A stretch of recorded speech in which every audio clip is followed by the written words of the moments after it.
And we're live. Good evening and welcome everyone to... Oh, Bobbie just... Fantastic. Welcome to your host. That's not Johnny Collins. Oh, no, well, Ed's hosting now. Yay! Literally worst timing. We good? We live. Okay. Starters, you need to go on, as they say. Good evening and welcome to the first day of the rest of your day as you join us for the Blizzard Comedy Podcast Avalanche New Year's Special 2021. As always, I am your host, Edward ROWORTH. I'm your host, Johnny Collins. I look just like the Grinch if the Grinch was a white goth with long black hair, inexplicable acne despite being 26, blue and pink eyeliner, and non-binary.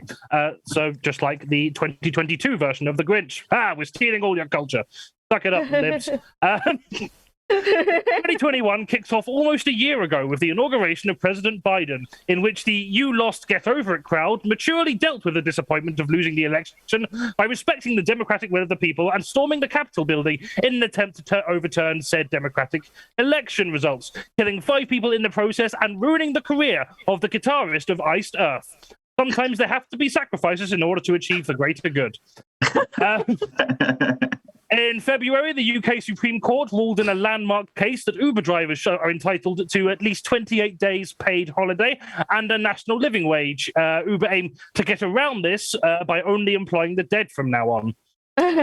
In March, the Suez Canal was obstructed for 6 days. Yeah, that was this year. Time fucking flies. Suez Canal was obstructed for 6 days by Evergreen, one of the largest container ships in the world. This prevented almost $10 billion worth of trade. The ship was then freed on the 29th of March, and since then, a new variant of COVID has become the most infectious yet. The Duke of Edinburgh died at 99, and the Taliban have taken over Afghanistan. Truly, the price of interfering with nature is a severe one. April saw the tragic death of the country's favourite racist, the Duke of Edinburgh, Prince Philip. Now we just have Lawrence Fox, Jeremy Clarkson, and about 134,000 open mic comedians with inexplicably successful podcasts. You can say what you like about Britain, but we won't even let the death of Prince Philip ruin our country's #1 cultural export.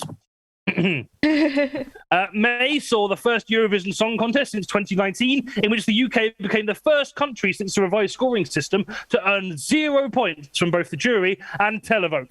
I know it's kind of a meme at this point that we always suck at Eurovision, but I just want to illustrate how truly pathetic this is. It's like more people wanted Trump to be president in 2021 than thought the UK's Eurovision entry was worth listening to. Imagine making a song worse than the Trump presidency and not being Kid Rock. Fucking hell, we managed it.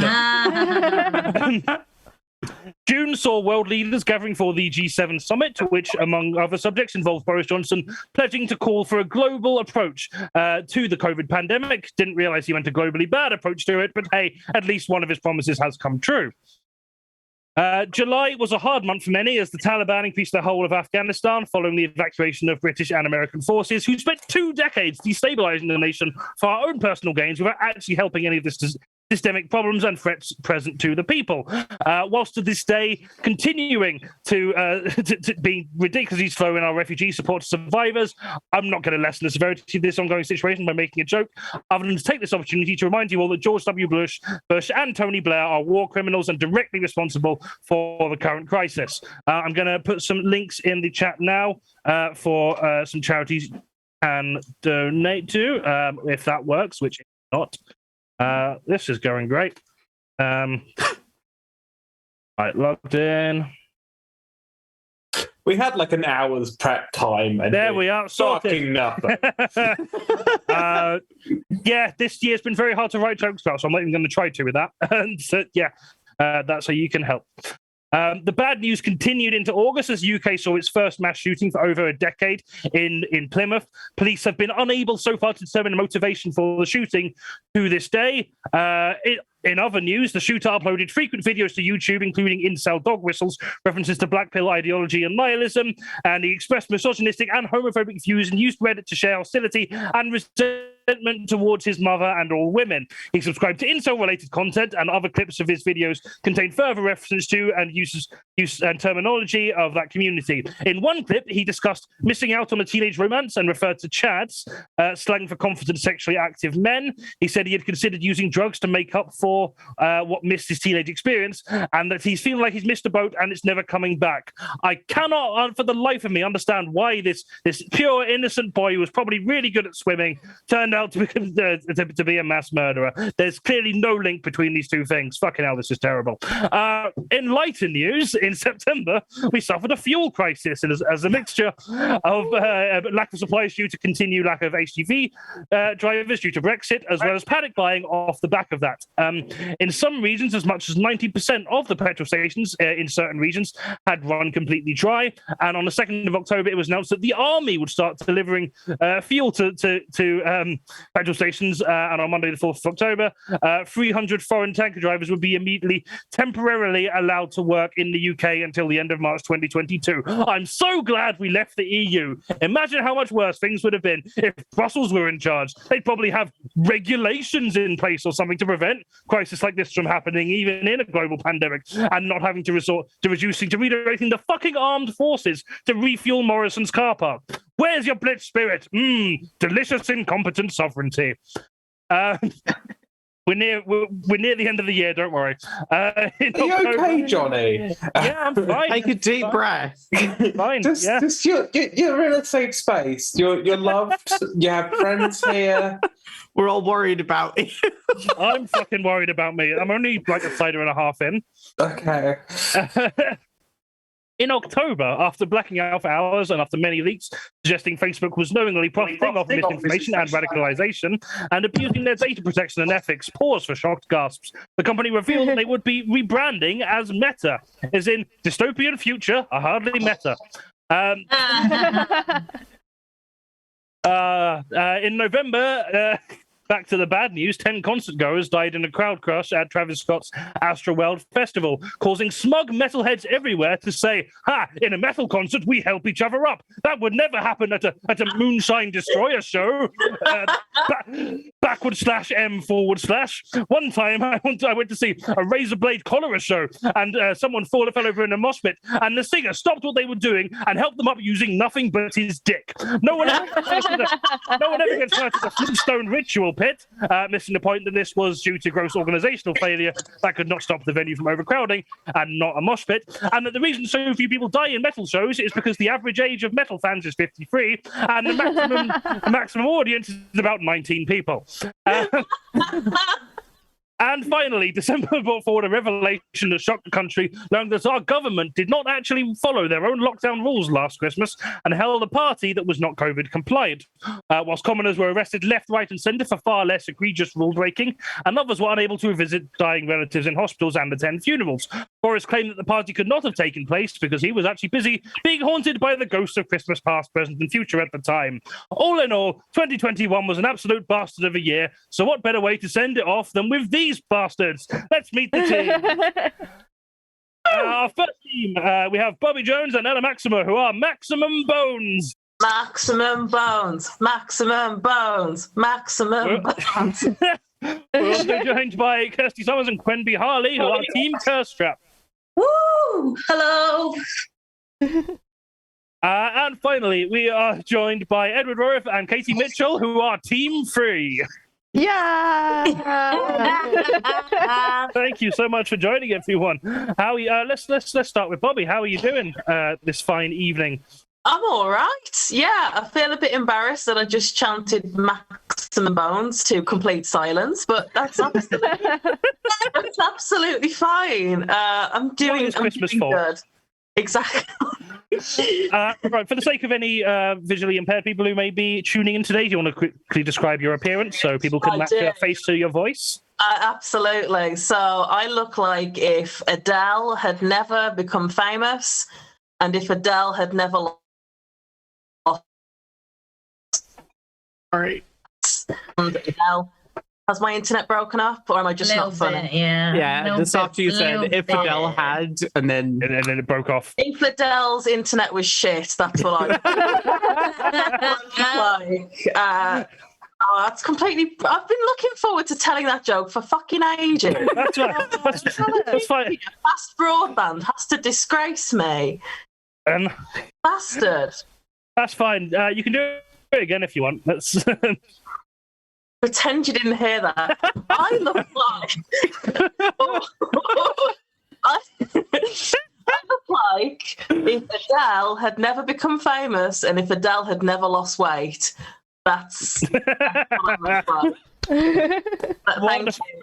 But being serious, I'm a white, blonde person with glasses, and I'm very, very attractive. So that's me. Johnny, it's quite rude of you to laugh at that, mate. No lies are being told today. Wonderful, folks for coming on the show, Bobbie. Now, you have what have you been up to this fantastically eventful month of live gigs, and hopefully the future as well. You've got some stuff coming up. Do you want to tell us about that?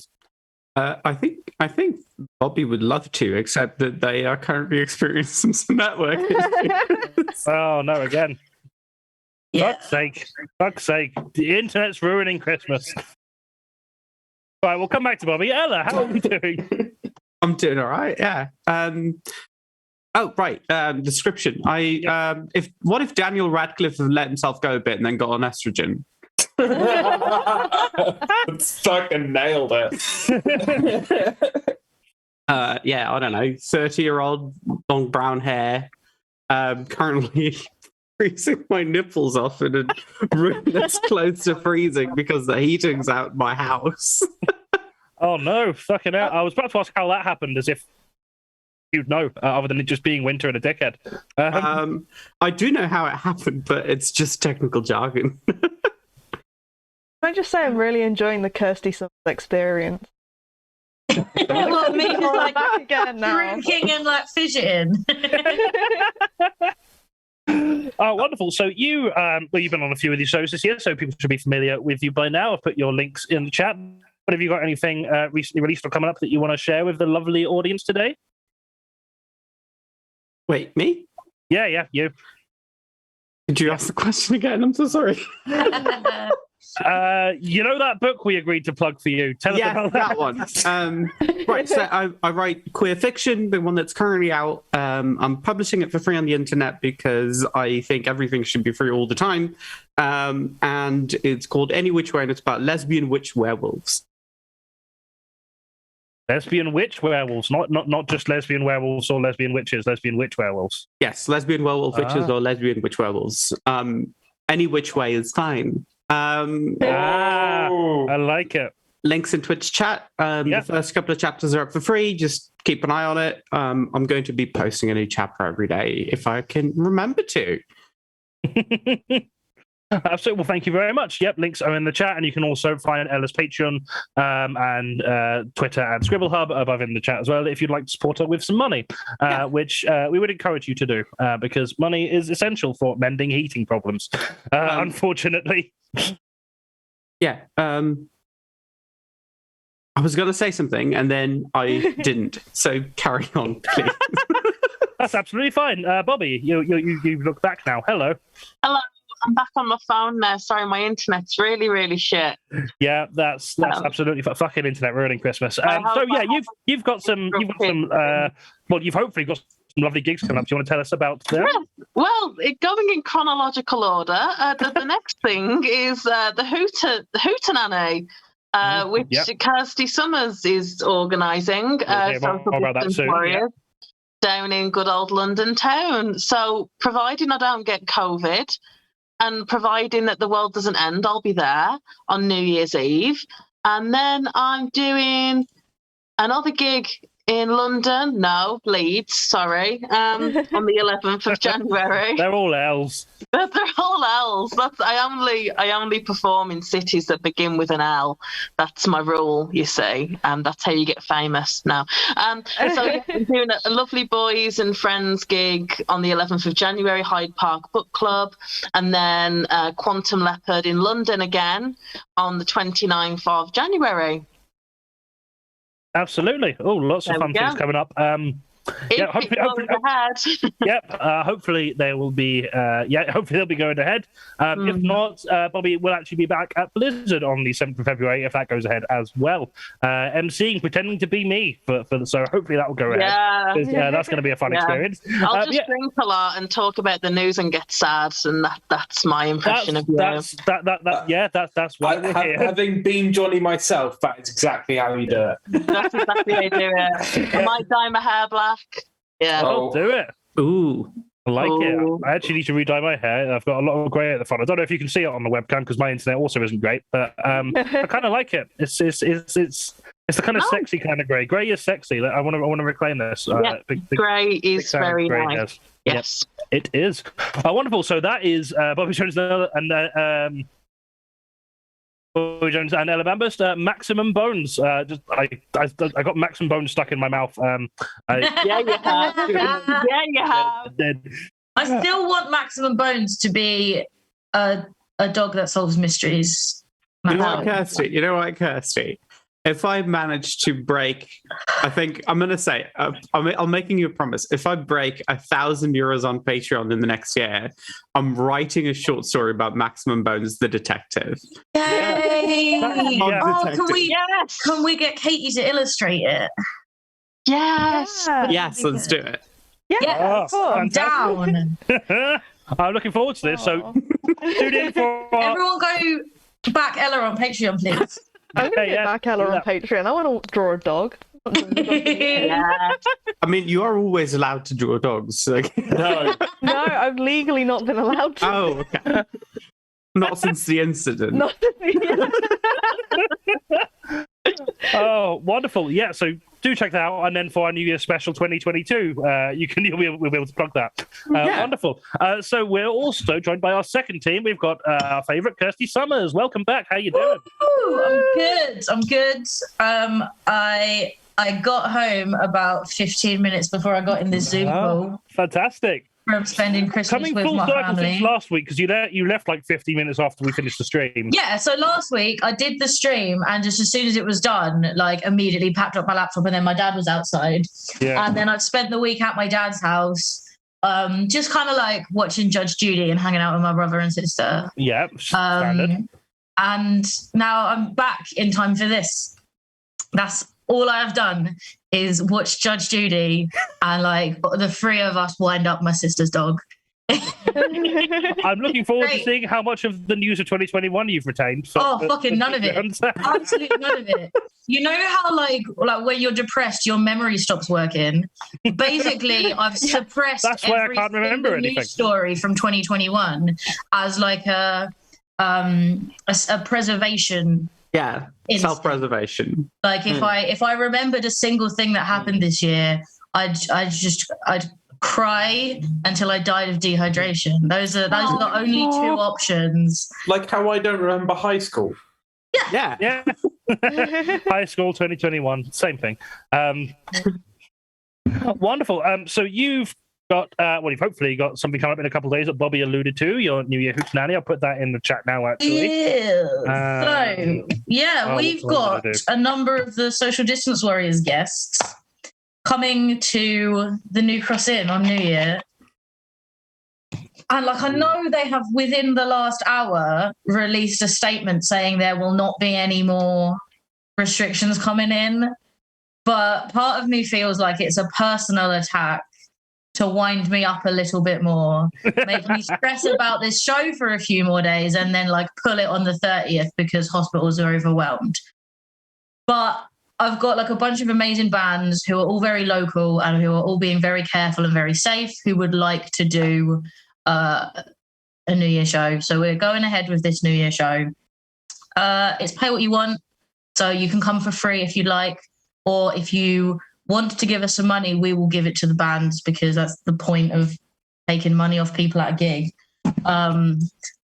Yeah, it is. You're correct. It's in the New Cross Inn. We've got some wicked people. Bobbie's going to be there doing some jokes. We've got Dr. Strong Arm's Miss Harmonious Orchestra bringing in the New Year for us at midnight. And they've got some, like, I don't know entirely what they've got planned because they don't tell me all of the things. But like, I think the drummer's going to be in an inflatable outfit, and I'm very looking forward to that because Ali's just one of those people that makes me really happy, and I'm sure he's going to pull out something really fucking weird. And yeah, just every single act on this lineup has been sending me these cheeky messages, going like, "Oh, I've got this really exciting, weird thing planned," and I'm like, "And I know what it is," and they're like, "No." So. Really, it's going to be such a weird and eclectic night as well. I've noticed a comment in the chat asking for the genre of the bands. We've got like punk and glam and metal and all sorts of stuff that you wouldn't normally find on a lineup together. But the thing that they all have in common is that just every single person is an absolute fucking babe. And I'm very excited to spend the new year with them. Even if nobody else comes, I don't really mind. Like, they're all good people. You get to see the bands. That's fine. Yeah. Yeah, I get to see the bands. That's the main thing. Wonderful. I also see that Katie Mitchell has redeemed Hydrate, so I'm going to do that before we carry on with the Does other it half of count as hydrating if I'm drinking Advocat? I will let Katie dictate that. Thank you, Katie. Wonderful. Yep. So links for that are in the chat. What is it you're drinking tonight, Kirsty? What is your New Year? So this is Advocat and lemonade because it was already nice. So Advocat is like a custard liqueur. Okay, I'll take it back. It sounds horrible. It's delicious. I love it. Good. It sounds gross. It's great. It's so good. Why is everyone in the stream so white? No, I booked you. You booked us, Johnny. Speaking of Belgian things, the Advocat is a Belgian thing. All we do here is ferment. It's so nice. But I thought I had more of it. Turns out I only had enough for the one I've just drunk and this one. So I might have to start digging into my Christmas beer because I exclusively got like alcohol and money for Christmas. So my fridge is like full of Brewdog right now. So, and now I'm going to be in the pub on New Year. I've got nothing to save it for. So I might as well get fucked up now. You might as well. Might as well do that. Yeah, absolutely. And the other, thank you very much for coming on the show, by the way. The other half of Curse Up, we've got QUENBY Harley. QUENBY, how are you doing? How am I doing? I'm doing all right. You know. Yeah. Alive. Yeah, I've learned a lot about grief this year. That was not funny. Why did I laugh at that?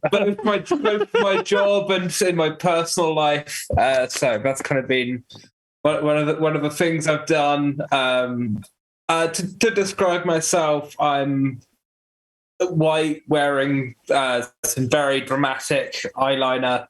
I'm wearing a red dress and a cardigan. And I kind of look like I want to have a beer. Basically, like, you know, I'm exactly the kind of person, like, at Christmas, your slightly drunk relatives will be like, "Oh, so you know that person on your Facebook page? I can't really tell if they're a boy or a girl. I don't really understand." And I'm basically just that's my general energy of like I don't understand. It's strange and scary. And hello. Also, it's reminded me I forgot to ask Kirsty to describe herself. Sorry, I'm another little white person again. For the past few shows is all we've had. And I've got black square glasses and a tattoo on my right ear and a Pokemon hoodie and a band t-shirt because that's all I ever fucking wear. And I've got did we establish what the word is for a flaccid mohawk, or are we just sticking with that? 'Cause that's what my hair is. Yeah. But very freshly shaved size, courtesy of my dad. Hi, Dad. And behind me, I have a poster that says "Never trust a Tory." just in case you needed reminding. Yeah. So, like, they do a pretty fucking good job of reminding us themselves, don't they? They do. Yep, that's one thing you can say about them. Thank you very much. So yeah, QUENBY, I've just put your social links in the chat if you want to go give them a follow. And you have some exciting news regarding some lesbian erotica, I believe. Yeah. Which allowed me to put in the chat because given that every time I try to do a Dickhead of the Month poll, Twitch says you can't use the word dickhead, and then last time wouldn't let me have fuck, what's the band called? The Crash Test Dummies wouldn't let me have the word dummies. So, Fair. so, but it's fine, lesbian erotica, so good. Basically. Yeah, I'm being published in Best Lesbian Erotica Anthology, which is I think you can pre-order it now. I think there's not copies out yet, but there's some launch events coming up where you can listen to readings. I wrote I'm going to be honest. I wrote this particular bit of erotica like a year ago.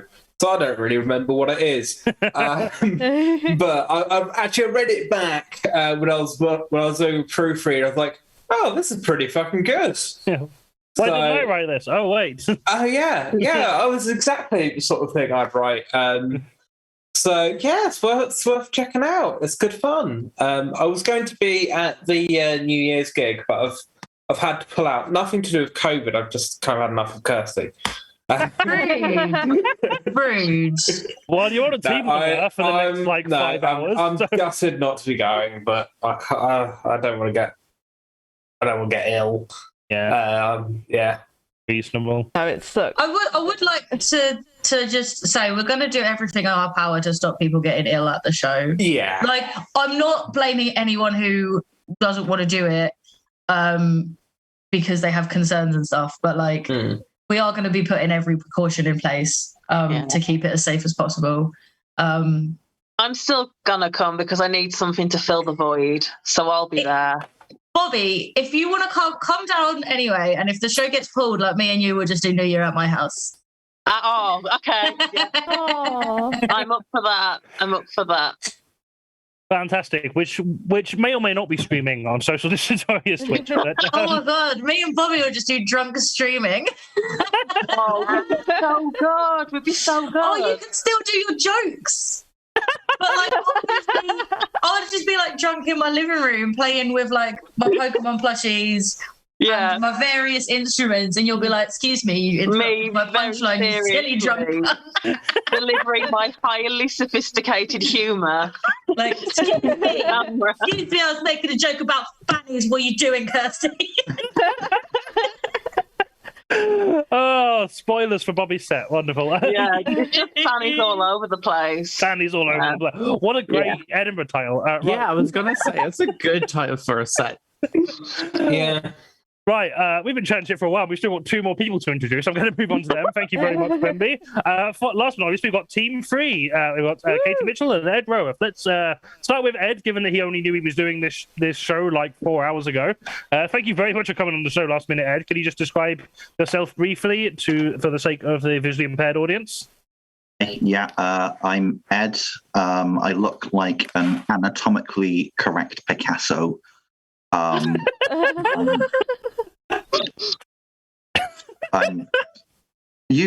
just in front of an empty room, but I brought my laptop downstairs, so I do what everyone else does on Zoom calls, and I'm in front of a bookshelf at last. And on the bookshelf, I put a skull, because that's what internet people do, skulls on bookshelves. But because that's a bit much, I've also put like a sewing kit next to it. Tone it down. Golden sewing, wonderful, excellent. Well, yeah, thank you so much for coming on the show. You're welcome. Yeah, how has your 2021 been? Have you got anything exciting to tell us about, or anything coming up that we should know? No, nothing exciting has happened in 2021. It's just been another year with, well, you know, and coming up, I've got it's the 7th of February. Yeah. With this comedy organization that you might have heard of. Blizzard Comedy. I mean, they asked me to help to go on, so I decided, yeah, why not? So yeah. That's where you can see Ed next. Yeah, assuming that goes ahead, which hopefully it will. But if it doesn't, we are toying with the idea of doing it online if we can't do it live. But either way, we will just keep an eye on our socials, which I'll now post in the chat actually, so you can go follow. You can go follow them for more up to date information. But yeah, absolutely do go and you could come to that show if you can. Ed is a lot of fun live. In fact, he's also on some of our YouTube videos, so check out our YouTube channel as well. Thank you very much for coming on the show, Ed. And we've also got Katie Mitchell. Katie, how are you doing? Hi. How's your COVID recovery going? Oh, not great. I'm sorry for asking. I'm sorry for laughing. I got released yesterday, and I went for a big long walk, and my eyes still really hurt. I had like the full body aches for a few days, and then I didn't realize how much I wasted away until I just had a walk around and was like, oh, nothing's open because it's fucking Boxing Day. And then I went to my friend's house and fell asleep on his sofa for 4 hours, just like instantly. Came home, fell asleep on the sofa. Like I'm dying slightly. I've got a cup of tea now, so that's good. Sorted. So basically, you've turned into like the wealthy woman from a Victorian period drama. Of just like you're just sort of swooning a lot. The exertion. I need a parasol to protect me at all times, even indoors. You've got consumption. You're dying of consumption. The thing is, I have spent most of the past 2 weeks lying on the sofa, like dramatically going into a little handkerchief. Thankfully, not bleeding, just regular COVID coughing. But Omicron sucks. I mean, I don't know if that's what I had, but like, whatever I had, probably double vaccinated and like no underlying things, and I still can't like really taste stuff. Everything hurts. My brain is bad. And I'm ready to do some comedy. Yeah! Wonderful. Do you want to describe your appearance quickly for the sake of any visually impaired people who might be tuning in? I also am rocking like a slightly longer, flaccid mohawk, not freshly shaved sides. And I've got a green sweatshirt on, no makeup, but I do have quite a lovely spot just on the side of where I haven't parted my hair, so I can't even cover it. I mean, I think my internet is bad enough to cover that, but I wouldn't want anyone to miss out on anything. So I feel like you all deserve that. I did try, when you said, like, describe your appearance, I don't know if anyone was watching, but I went, oh yeah, no, side partings are unfashionable now, so I tried to give myself a middle parting on stream, and then went, no, that's bad. And so I've got, like, a slight side parting, but I've moved it about an inch, more to the centre. So the young people will think I'm moderately cool, at least. Wonderful stuff. Have you got anything coming up that you'd like to share with our lovely people? 6th of February, I'm doing Leicester Comedy Festival with my show She Festers. Very good. Yep. And I believe we've got the link for that. Yep, we've got the link for that in the Twitch chat. And then doing Just the Tonic on the 15th of January, hopefully, which I'm bricking it for because that's like a tryout gig, and I won't have done comedy for 6 weeks before that gig because I'd scheduled myself a little break, and then I got COVID, and now everything else is just gone. So I'm like, first time back on stage in 6 weeks, a Saturday night club gig. What could go wrong? Fucking hell. Best of luck with that. Hopefully that will go well, and then they'll be like, you got what it takes, kid. We're gonna make you famous. And then you go to Hollywood, and then some other stuff happens. I don't watch films. Is that what happens in films? That's what happens in films. All films. I remember that scene in Paddington 2. Yeah. Wonderful. The marmalade, it's everything. You got what it takes, kid. And you can also find Katie's podcast in the Twitch chat as well. A fun time with Katie and Leslie. I remember it was called A Fun Time this time. You did it. Yep. Because I keep calling it A Lovely Time, which is a different podcast. By someone Maybe else. we should expand out. We should do like a You should buy one it out. which isn't categorically and not It's not fun, but it is podcast. lovely. It's just lovely. We just go like daisies, kittens, a log. We just list lovely things, and it's not fun. There's no connectives or story. Just half an hour of lovely. I love pitch that it you. to her and, I like, love that you're pitching this, and you ran out of ideas after 2 things. Daisy, Bodes well a for the kitten, evening, doesn't it? a log. Wonderful. Thank you very much for coming on the show, all of you. Now, this is a special show, partly because we're going to go on for much longer than usual. Sorry, everyone. And also because it is a charity fundraiser, so none of these fuckers are getting paid. But we are fundraising for a wonderful charity, Coffee for Craig.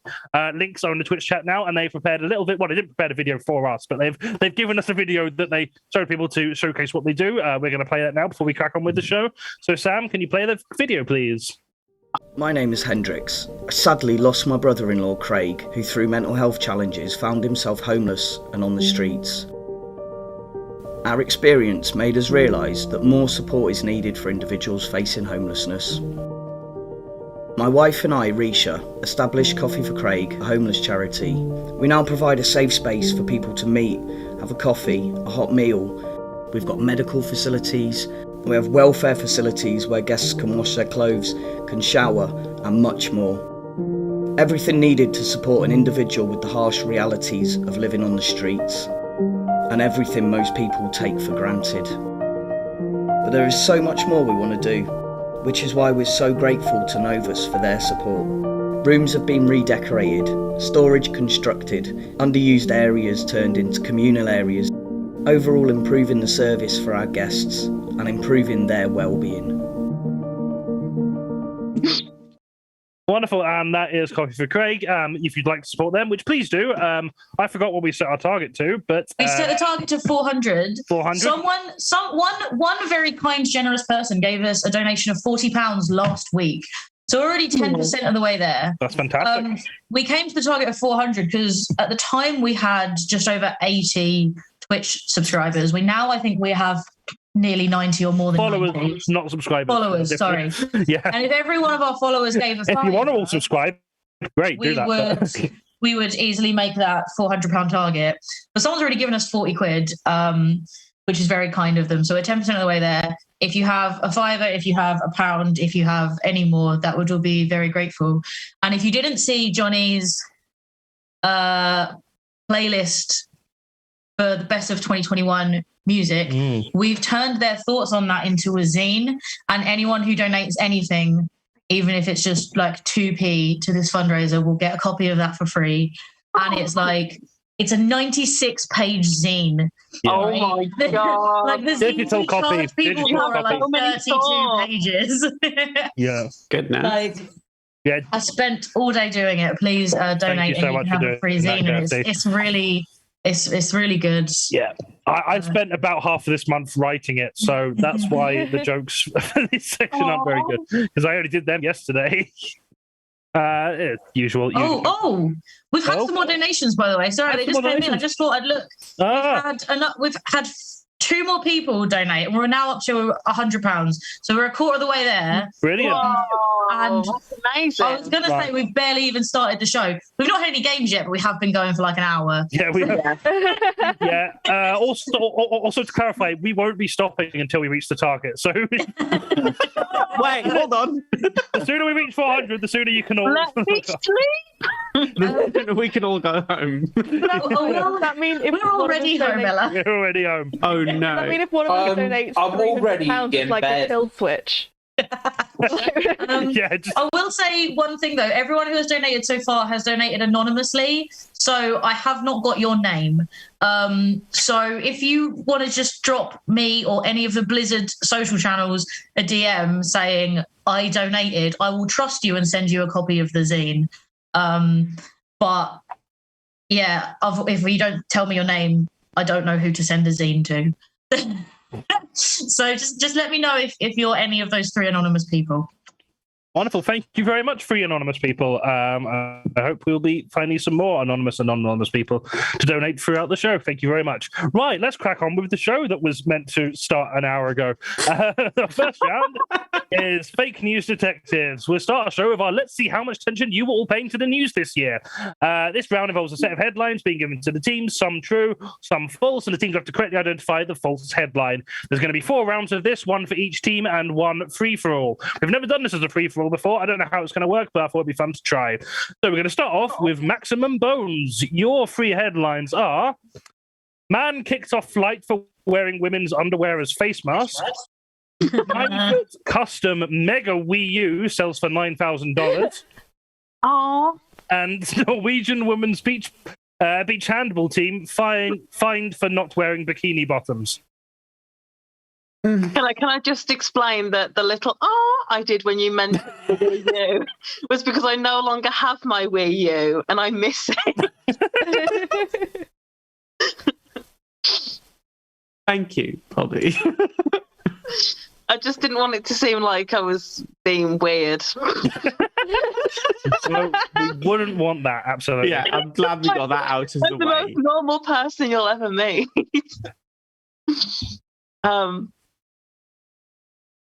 I've no clue.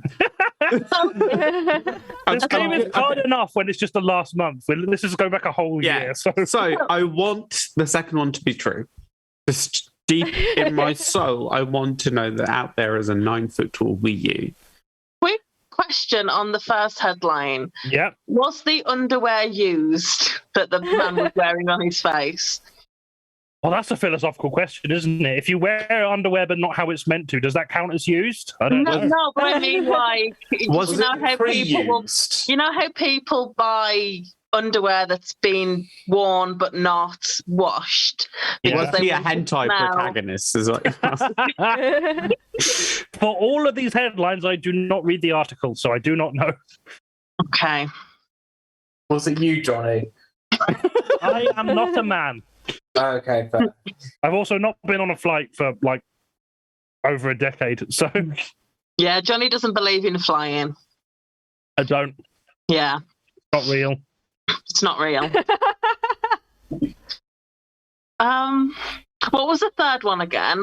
My view is so small that like I can't. The third read one it. is Norwegian women's beach handball team fined for not wearing bikini bottoms. Well, what bottoms were they wearing then? I assume either none. Well, actually, Other bottoms. yeah, I was going to Different say bottoms. just not bikini bottoms. They were just wearing like shorts. Ah, I see. That could be true. Yeah, It could be. I think that sounds like something I've heard. Yeah, with something real help now. I think what I want to say is that I think the Wii U is going to turn out to be false. I think it's going to turn out to be like an Xbox or a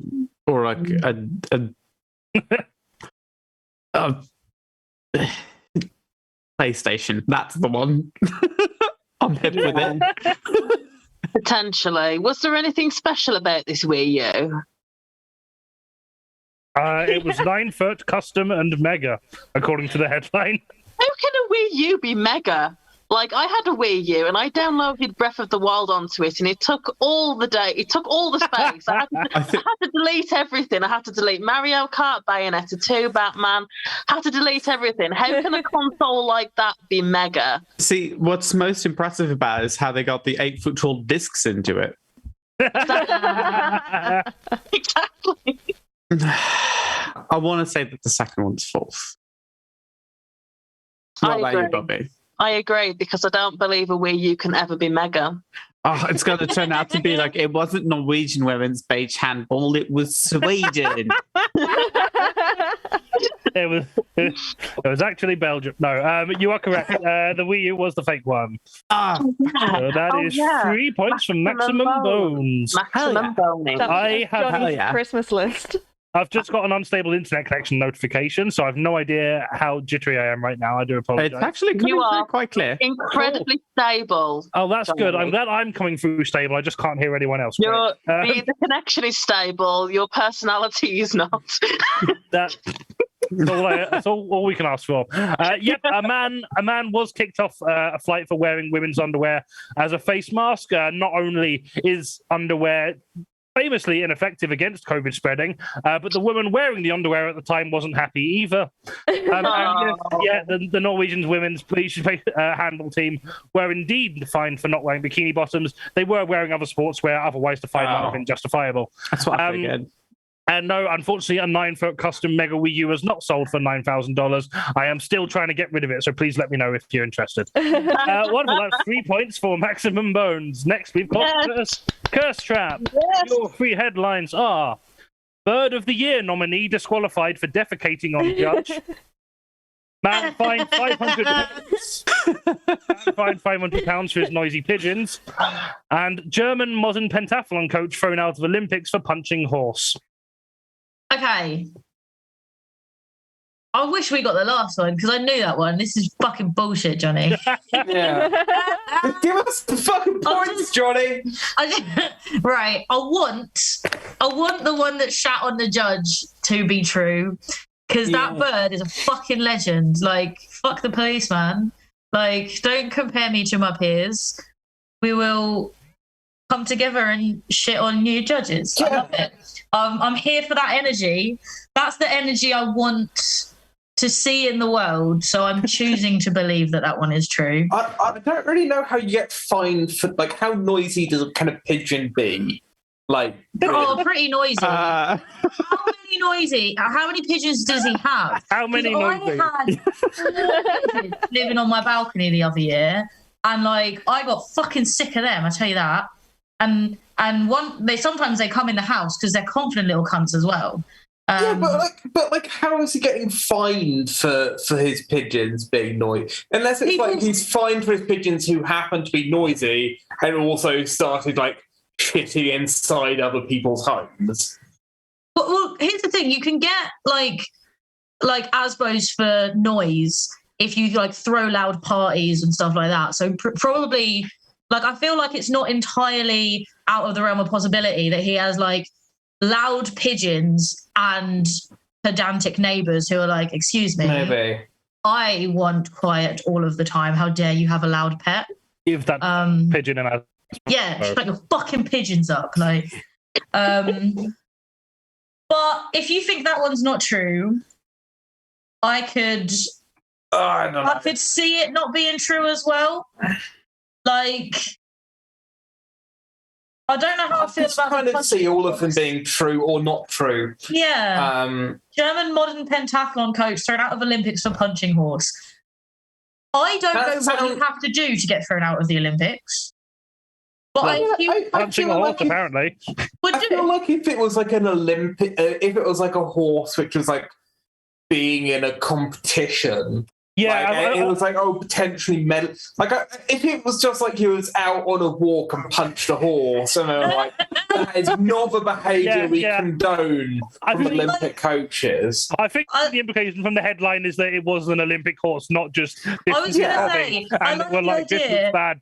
This looks bad. I like the idea that this man just like had a problem with one of the dressage horses, and he's been cancelled for equophobia. Staying in the Olympic Village, like, I'm gonna fuck that dressage horse up. giving me a bad look. Gonna deck that fucking horse. First that bird shat on me, then my neighbour got a load of pigeons. Then this horse is starting shit. No, I've had enough. Yeah, I have given you a theme of these headlines, haven't I? So it's a theme. Is it a clue? The odd one out is the horse, therefore that one is the one we need to find. I mean, if it was, I wouldn't tell you. Like, Johnny, I realize the game is not the odd one out. But... Oh, what's the answer? Okay, well, the fake, no, I'm not telling you. I thought maybe it was a trick, like in Taskmaster, where it's like if you ask Alex Horn, like, I can't get a cup of tea. I need to just have a cup of tea. Can you get me a cup of tea? And it's like, sure, because you asked. And then everyone in the studio is like, oh, you cunt. Yeah, if you've never seen Taskmaster, that is exactly how it works. Yeah. So, what are you feeling? What are you feeling? I really don't know. You don't know. I think they're all perfectly plausible. And here's the thing, normally with these, I will notice one that I recognise the story for, but I know a detail has been changed, and that's how I figure it out. These, I haven't really seen any of them, but they're all very feasible. But like, it also could be, I don't think anything has been changed for the Bird of the Year nominee, so that one feels right to me. That doesn't feel like any detail of that would be newsworthy if it was just shat on someone else, you know? And it's not going to be like Rear of the Year nominee disqualified for shitting on a judge either. Like, that's a very specific... I feel that would be a bigger story, maybe. But I would have heard it. I think Noisy Pigeons could easily be swapped out for He's Got Noisy Parrots. They're a noisier bird that you might get fined. Yeah, I feel like pigeons aren't that noisy, so I think that's the one which adds up the least for me. I'm not confident in anything. And I feel like the last one has the most room to be a story that's been fucked with, you know? Like, it could have been a French pentathlon coach, or it could have been a trampolining coach, or they could have been thrown out of the Winter Olympics. Like, there's so many details here that maybe he punched a zebra instead. Broke into a zoo and just went around punching the most exotic animals he could find. I think if you're leaning towards the middle one, I'm happy to lean with you. Yeah? Lean with you. Sure. So you're going for the £500 pigeon fine as the fake one? Yes. You are incorrect. That one was real. The fake one was actually the Bird of the Year nominee disqualified after defecating on judge. A man was fined £500 for having noisy pigeons, and the German modern pentathlon coach was thrown out of the Olympics for punching a horse out of frustration. I believe it was his own horse. But it didn't take a massive disliking to someone else. But yeah, fuck you and fuck your horse. I've seen this shifty fuck. Look at me all night. Can I just... Johnny, what story did you change that from? I'm quite disappointed because I wanted, like... What, the Bird of the Year one? I liked that energy. I wanted that bird to exist. I wanted to be his friend. Yeah, the Bird of the Year nominee was not disqualified after defecating on the judge. It was disqualified for actually being a bat. That one was... the bat may or may not have also defecated on them. Like I say, I didn't read the article. I wanted to be pretty. Isn't it like New Zealand or something? Oh, that poor bat! Yeah. No, I want to be his friend. I want to befriend the bat. Just to join in. They're like, no, you can't because you're a bat. That sounds like a Disney film, let's be honest. Just about to say, that's like, yeah. And then he has to rescue them from something that requires sonar but is a threat to birds. It requires sonar to defeat, right? And is a threat to birds. And when he rescues them, Ella, can you write this? Can this be the mystery that's solved by Max Bones? Right, while you're working on that, let's move on to Team 3. Team 3, your 3 headlines are: Australian council to ban cats outside unless they are on a lead, Florida man with drugs around penis denies they were his, and a scurry of squirrels delay first Somerset screening of No Time to Die due to chewed wires. Okay. Oh, excellent. I'm feel like fascinated by the use of the word around. Drugs around penis. Drugs around. Is that just their approximate location? It sounds like an English were town, they doesn't tied it? on? Drugs around penis. Is around his penis? I don't know. Isn't that like an English little song that you'll sing? I feel like I've seen the Cats on Leads story somewhere. I feel like I have. Checks out. They're very like on it with their wildlife preservation, and cats do fuck it up. So Florida man is the sort of thing that happens in. yeah. Just I think the way like public access to police records worked means that newspapers have easy access to Florida man headlines. I really want the squirrel thing to be true. Me too. I also love that Scurry as a group of squirrels is very good. Yeah, and they are, and this is a reference to a pre-stream thing we were talking about. They are crafty wankers. They are crafty wankers. That's a good joke. Everyone on screen gets that, and no one in the audience does, which makes it a perfect joke. The comedians find it funny. The comedians joke. We are easy to please. Yeah, well, I can't hear the laughter of anyone at home anyway, so like, what's the point in me making jokes for them? I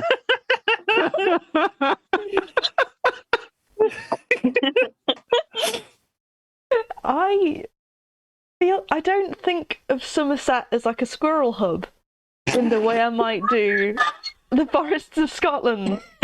Well, you're thinking of red squirrels, because red squirrels are probably extinct around there now, but grey squirrels will be flourishing. Yeah, I feel maybe it's a trick question and they're all true. Yeah, they all seem quite realistic. I'm comfortable to go with that. I will give you a hint. I have not done that. I did consider doing that for one of them, but I did not. Oh, you bloody bastard! Yeah. I think it's the squirrels is the fake one, because, like you said, the Florida one, like, it's probably real. It might not have happened this year, but it's happened in the whole of human history. And if that's the way Johnny gets us, it's like, ha! Wasn't one from this year. This is like 2021 was the first year where Florida man didn't have drugs around his penis and deny they were his. It happened in 2020, 2019, 2018. His grandfather and his grandfather before him all had drugs around penis, but not this year. Still as old as time, says Mark Simmons. My older brother now lives in Florida. That's irrelevant to the thing, though. So, did he ever have drugs around penis? Not that I know of. I suppose it's not something you discuss with your. No, I wouldn't discuss that with anyone. The only time I would ever discuss that is in this specific circumstance, in which I'm obligated by rules of a game that I've agreed to play. If you want to go with squirrels. Yeah, let's go with squirrels. You going with squirrels as the fake one? Yes.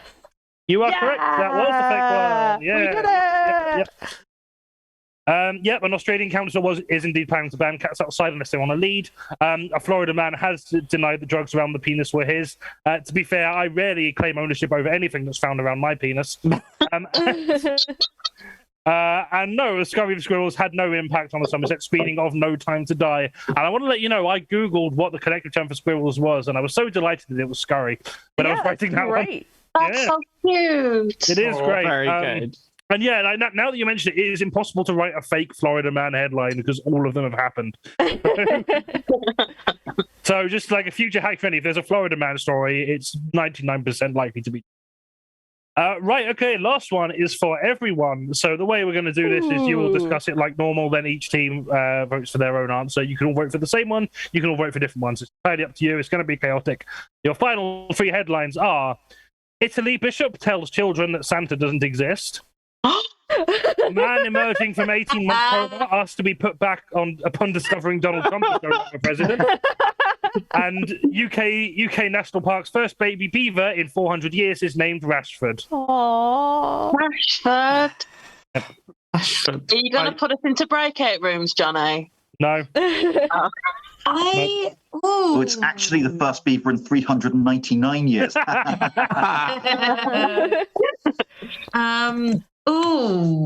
I really. Okay, If there haven't been beavers for 400 years, where'd this one come from? There's amazing things called airplanes. I didn't know beavers could fly airplanes. Good for them. Not since 9/11. Clamp down on the beaver air industry. You know how in medieval times they just thought that worms just came out of mud and they just kind of, wherever there was growth stuff, there was worms. The same thing happens with beavers, it's actually dams first and then the beavers hatch out of the dams like a little egg. That's just I wish that was true. I think the world would be a more fun place if that was how babies were made. What do you mean if? When? I do remember seeing something about a man like coming out of a coma, and they asked him who the president was, and he was like, "Oh, fuck's sake, it's fucking Trump." And they were like, "Oh no, it's not." And he was like, so I don't know if Johnny's done a switcheroo there, or whether I've just misread something or misremembered something. I think I'm with you a little bit, Katie, because like I feel like I definitely saw a story about there being like a new beaver somewhere, like the first beaver. Yes, I came out as a lesbian in April. I think the Italian bishop, that just vibes. That feels like that definitely happened. And I feel like the coma one, I don't know, something about it feels like I recognise the story, but it feels a bit like it's wrong, but I don't know why. Like it's been tampered with. Yeah, but I don't remember the original story enough. I feel like if that was the story, I would have been like, yes, put him back in. The world does not need another bell end. Like, I mean, it feels relatable that the man would want to go back into unconsciousness after finding that out. Because, like, not to go too dark, but the day that Donald Trump was elected was the day that my dad died. And I'm not saying that there's a correlation, but I'm saying that there's a correlation. I wonder if it's maybe like... I wonder if like the middle one's maybe been changed from like man asked to be put back into a coma upon discovering that like coronavirus is still a fucking thing. It's like, for fuck's sake. Yeah. Last I heard, we were talking about, we might have to lock down for a month. And now it's like a year and a half later, and like fucking hell. Yeah. Wake me up when we can go to the pub again. Yeah. That famous Green Day but you're song. made to feel guilty about it. Yeah. This is a tricky one. I feel like the baby beaver being called Rashford is very specific. You know? Yeah. Like, I don't think Johnny made up that name. There's all the Marcus Rashford stuff, like, I've lost all sense of time. Like, yeah, that was last year. That was last year and this year. Okay. Bear in mind, these could be headlines from as far back as January. Yeah. Does it specify which UK national park it is? I did not read any of these articles. Every time Johnny's like, fuck's sake, Johnny. Johnny goes, I didn't read the article. And I'm like, but I would like to know the details now. Like, did you study comprehension at school, Johnny? Or did you... Haven't you learned that you're meant to read the whole thing and not just the title? Yeah, you got to infer things. What's the problem, Johnny? To remind you. Yeah. The reasons I don't do that is because then it's really obvious which one I've made up, because it's the one that you know. It's the one that you don't know. It's the one where you go, yeah, exactly. I don't know. Let's say. I decide to be clueless about all of them. That's fair. I respect that. I do skim them to make sure they're like reliable sources, but I don't care that much if they're not. This is not a serious game. It's fine. Johnny using onion titles. I thought he was serious. Okay. Yeah, like I skim it to make sure it's not literally a satire site, but beyond that, most of the research I do. Maybe it's the first one because Italy Bishop tells children Santa doesn't exist. Maybe as adults he's broken the news too. Yeah, everybody in Italy believes that Santa exists, and that's just geography. Yeah. Yeah. Right. So we start getting some answers. So that's Max Bones. Who are you going for? Which one are you going for? That's the fake one.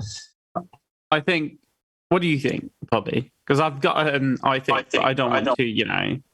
I don't know, but before we get on to that, can I just ask you, Ella? Can I call you my fellow boner? Yes, unequivocally. What say you, my fellow boner? Well, I would like to believe that a little baby beaver that would be called Rashford. I think it's a wonderful name for a beaver, so I think that's true. Can it be Max Bones' sidekick in the book? Yeah. Fuck it, yeah. Max Bones and Rashford. Max Bones and Rashford. Somebody write this down. I have the memory of a goldfish. You're the writer. You wrote it down. Only when people pay me. Well, I've got two creative writing degrees. I'm used to people not paying me for when I write things. That would hurt. Oof. Okay, so personally, I think it's The Man Emerges from a Coma. I think that one's been fiddled with. Yeah. You going for Coma? Okay, Kirstrap, which are you going for? I think it's the Coma one. I'm happy to go with the Coma one. Yeah. Coma I'm happy with a Coma. happy with a Coma. Happy with the Coma. Okay. Coma sounds pretty good right about now. We can either go for Glory or because with a different one, or we can not affect the score in the slightest. Yeah. Oh yeah, because I think I read something about the Coma thing. However, I do live for the drama. So if you think, were you thinking something about the Italian bishop? I don't know. I feel like I have heard something about someone telling someone else that Santa doesn't exist. I know Trump did do it to like a 7-year-old on the phone. Maybe that's it. We'll go with the bishop on the basis that it wasn't an Italy bishop. It was Donald Trump. He might be an Italy bishop now. Twist that it's actually the Pope, and Johnny's like, Italy bishop. Wait, is this It's the Italy bishop. Is this going to be like the twist that it's like Donald Trump actually accidentally tells child on the phone that Donald Trump doesn't exist? Right, so let's go for Team 3, are Italy you going bishop. We for- can make it back. We've got the Matrix coming up. going to the Italy bishop. Okay, I've actually forgotten. It's the middle one. So points for Max Bones and Kirstrap. Go Bones. No extra points for Team 3. Bones! Yes. Yep, an Italian bishop has told children that Santa doesn't exist, marking a rare occasion that an important Christian representative has told children the truth. UK National Parks first, but yeah, atheist jokes in 2021. So edgy. The UK National Parks first baby beaver in 400 years was named Rashford because in 20 years' time, like Rashford, it'll ensure kids still get to eat when we've all succumbed to the post-apocalyptic and attempting to live off of beaver meat. But the man has not. I will happily live off beaver meat. Thank you very much. Hey, I just feel like that Coma one rings so untrue because that's the only reason I don't want to be in a coma right now. Like any other piece you wake up and it's worse. Put me in a coma. Yeah, we're just like, oh my god, we've got Biden now. Yes, I love Joe Biden. You're amazing. Okay. Thank you, Papa Joe. If it said because he found out Joe Biden was president, I would fully fucking believe it. But Donald Trump is no longer president. He didn't wait to find out who the I mean, I feel like Joe Biden doesn't really deserve that strong and emotional response in any way. It doesn't deserve any. Yeah, it's just mild disdain is about the most I can conjure up. Just Joe Biden. Yeah, just like a flaccid. He was very attractive when he was a young man, though. Yeah, back in the 19th century. Yeah. Those I think people portraits say of that him about really Stalin hold as up. well. Yeah. Not. I mean, young Stalin was a smoke show. Yeah. Young Stalin looks like Okay, Dan Malik but from One young- Direction. Young gender bent Stalin. Right, while we're all thinking of the young gentleman stuff. So a man was not asked to be put back in the current because of the electoral defeat of Donald Trump, but he did refuse to wake up. So our next round is 1,000 words. You know what they say about pictures? Great for easy gags. So this round we'll go through 4 pictures of major news events this year provided by artists Izzy P and Rob Maltby. And the panelists will have to work out what the fuck is happening. So can we have the first picture, please? Okay, and picture caption for any visually impaired. This first picture depicts a busy crowd of people, many in high vis with police caps, all masked and most facing the same direction in a march. What do you think's going on here? I think I know this one. So do you want to do some jokes? Oh, thanks. It's a load of cunts. 2 points to UK police is now hiring actual vampires because previous metaphors about being a drain on society were deemed to be too subtle. Is this the concept art for the new Police album is far too literal? I put it to you that the picture's actually upside down, and the headline or the news story that this is depicting is police are now able to walk on the ceiling. I just tried to twist my head upside down. Rather than turn my phone upside. I'm broken. Okay. New Resident Evil easy mode adds reflector vests on zombies. Oh god, they're wearing face masks. I should have said something about the face. Noisy protests okay when we do it, so please. Is it? Don't they say that about everything? Yeah. Any crime, fine, as long as I'm the one doing it. One of them left a red sock in while washing their hats. One of them left a red sock in while washing his yellow reflector vest. A load of bastards get stuck in a strange limbo-like void where they lose definition at the edges, and there's nothing out in the windows, and in the background everyone's just kind of blobs, and they're just stuck there for all eternity. Local police force fall into the video for Take on Me. This is where I'm going to be like dropping the first comets if I was God. What do you mean if? If. Kirstie, don't. Don't tell me you're not. If I was Ella, do you think this would be the world we live in?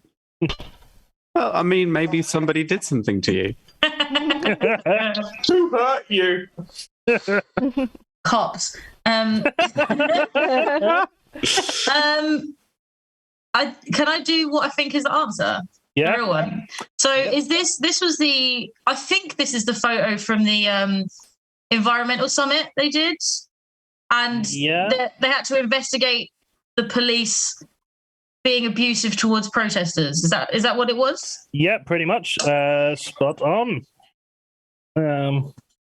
I said pretty much and spot on, which are two different things, but yes, you're correct. You're correct enough to get points. Cool. Yeah. This was the police at the COP26 protest, basically, like Kirstie said. The protests were about our world leaders abysmal and nothing response to the climate crisis. Our planet is fucked. Moving on to the next picture. Surely investigating cops for being abusive to protesters is like investigating cops for arresting people. Like, that's what they fucking do, man. Yeah, well, they're just investigating to make sure that it happened, and they're like, "Great, Good job. Promotions all around. Right, next picture, please, Sam. Or is that up? Yep, there we are. Okay, so this second picture depicts an old man in a black suit and blue tie with his right hand held up opposite another man also with his right hand up facing him. This one wearing black and with a bald patch. Next to the two is a blonde woman in blue and some silhouettes in the background. What's this all about? Can I just say it's very rude of you to remark on that man's bald patch, Johnny? It's a sore point for many men, and I think you should be respectful of that. It's an important bald patch. It's important for people who can't see to know it's there. It's the caption, old man shows off massive thumb. I wrote down the bigger than little finger over here. Okay, I can. World hitchhiking champion shows how it's done. This is the first. You go. Thank you. This is the first post-COVID-19 high five. Biden gives nation big thumbs up. Is this old Star Trek fans fail to do the live long and prosper? I had that one. We had that one, Ella. Oh yeah, we do.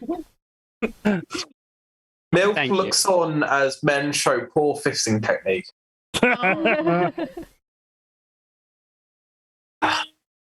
Balding. Go ahead. Oh, thank you. Balding man gives most realistic shadow puppet show.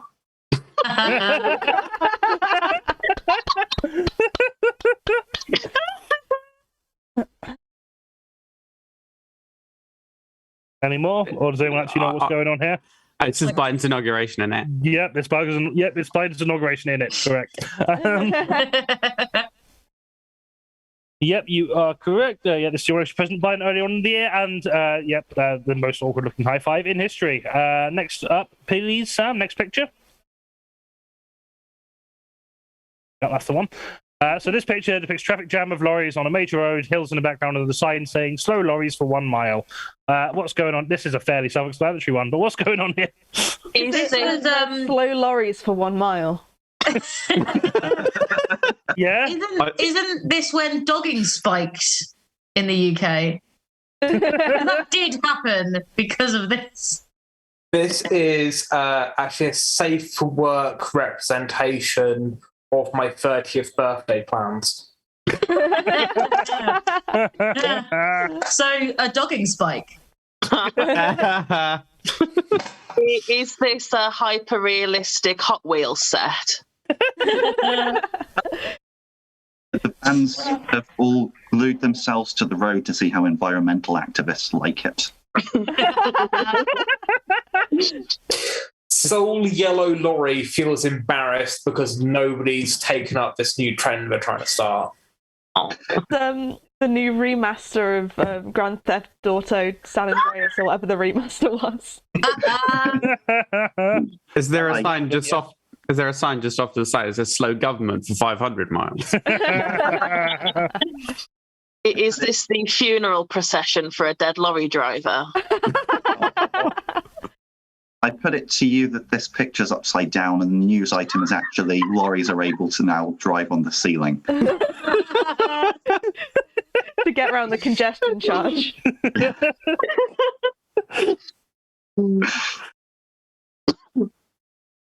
Hey. Oh, yeah. Right. Thank you so much. Any more? Mario Kart. Oh, can I go upside Anti-gravity. down, Samantha? Must drive. Power we had. Can I go upside down? I mean, like, no one can stop you from going upside down, Katie, but it's probably not wise in the middle of Katie's going to do the rest of the show while doing a handstand. I walked to Lush and back again yesterday and I still hurt, but I think I can do a handstand for the rest of the show. Katie, that's just going to Lush. I've got 2 jokes about lorries being able to drive on the walls. I'm upside down. Oh my Yay. God. Fantastic. Right. Lorries migrating south for the winter. Does anyone actually know what's It's the shortage of lorry drivers and like the army getting called in. Yeah, pretty much. You're in the subject area, so I'll give you that. This is the backlog of HCVs and supply chain, and due to Brexit complications and a lack of staff due to European workers having to jump through more hoops to work here, so just aren't bothering. Brexit's so great. Okay, final picture, please, Sam. Okay, this picture depicts a crowd of people sitting in chairs spaced evenly apart, wearing masks next to a marked walkway. This is actually also the preparations for my 30th birthday party. Is this the AQA GCSE Foundation Tier Mathematics exam I took in 2010? It's the calculator paper. Yeah. I think this picture is the right way round, and the news item is people able to sit on seats on the floor. Not anymore, though. Not in this age of woke culture, and you can't even sit on seats on the floor anymore. Well, the PC brigade. Is this actually about how? Is this actually about how cartoonists are really relieved that they no longer have to draw people's faces once they're further away? It's cartoonists really relieved they no longer have to draw people's faces now they're all wearing masks. I'd never thought about how both social distancing and mask wearing was such a good thing for the cartoonist community. Yeah.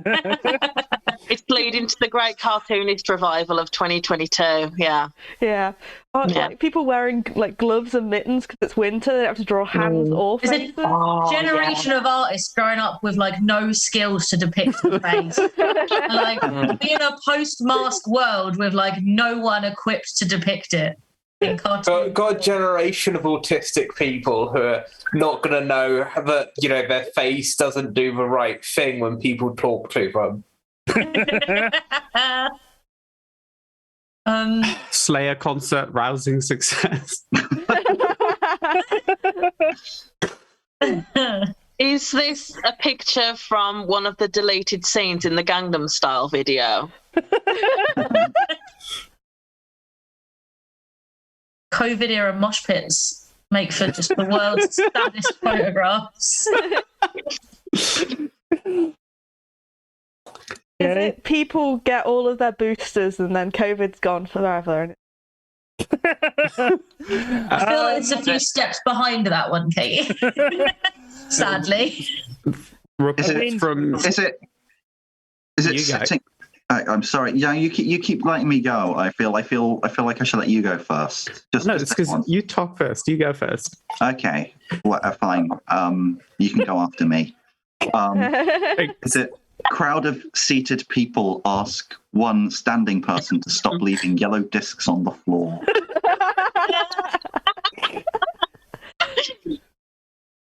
Troubling reports from vaccination centres are that the further you are away from the entrance, the blurrier you get. Like the people with the least intact face have to go last.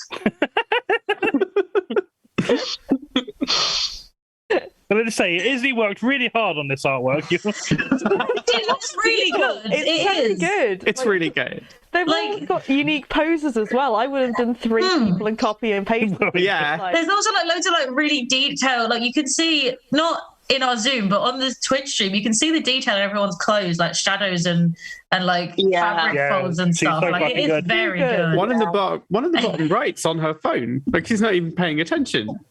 The guy on that though, isn't it? Yeah. If someone's drawing you, you should at least put your phone away. Yeah. The guy in the blue shirt, in like close to the front. He's got these really hunched shoulders, and he's just pointing really inwards. He just feels so sad. Well, like Quasimodo needs to get immunised. Quasimodo needs to have his boosters. He's vulnerable. Just I get a real sense of like his just general sadness. I feel it. I think you're I have to say, I feel bad for taking the piss out of Joe Biden's big thumb in the last picture, and like it was a really good drawing of Joe Biden and Jill Biden, and to be fair, that was like they were really good hands as well. Yeah, the amount of like detail in the wrinkly back of the hand as well. Like, can we stop complimenting yours and go back to being a reverend dickhead? Come here to be nice. Is it? I just want to point out both Izzy and Rob's socials are in the Twitch chat if you want to go check out more of their work. And they're very talented They are, yes. Now back to making fun of the pictures. The hair testing factory is surprisingly busy. Is it picture of seated people widely praised by comedians? Is this exam invigilation training goes a bit too far? Is this the waiting list for Kenby's next birthday party? Is this the audience size for the next Blizzard gig? Everyone loves it. Oh. We definitely couldn't fit that in Gulliver's. Fucking no. Is it New Year's Eve hootenanny being thrown by social distance warriors?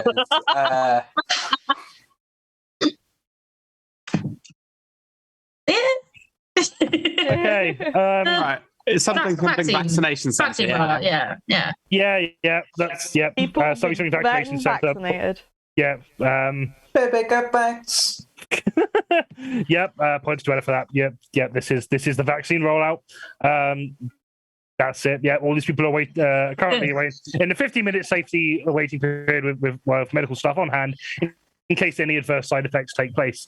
Get vaccinated. It is genuinely not as bad as it sounds, and it is very important in getting rid of this damn fucking virus. So do so if you haven't done already. For my first 2 jabs, I didn't have to wait 15 minutes. They were just like, there you go, there's your jab, off you fuck. Yeah, same. And then for my third one, they were like, straight for you always meant to, yeah. For 15 minutes. And I told a bunch of people, like, is there something wrong with the Moderna one? They need to monitor me. They're like, no, they were supposed to do that beforehand. They just didn't. But, like, the first one I got my jab, and then I went for a 40k bike ride. Like, that's if I'd known that it was recommended that you're supposed to sit for 20 minutes and have a medical professional watch you, I wouldn't have done that.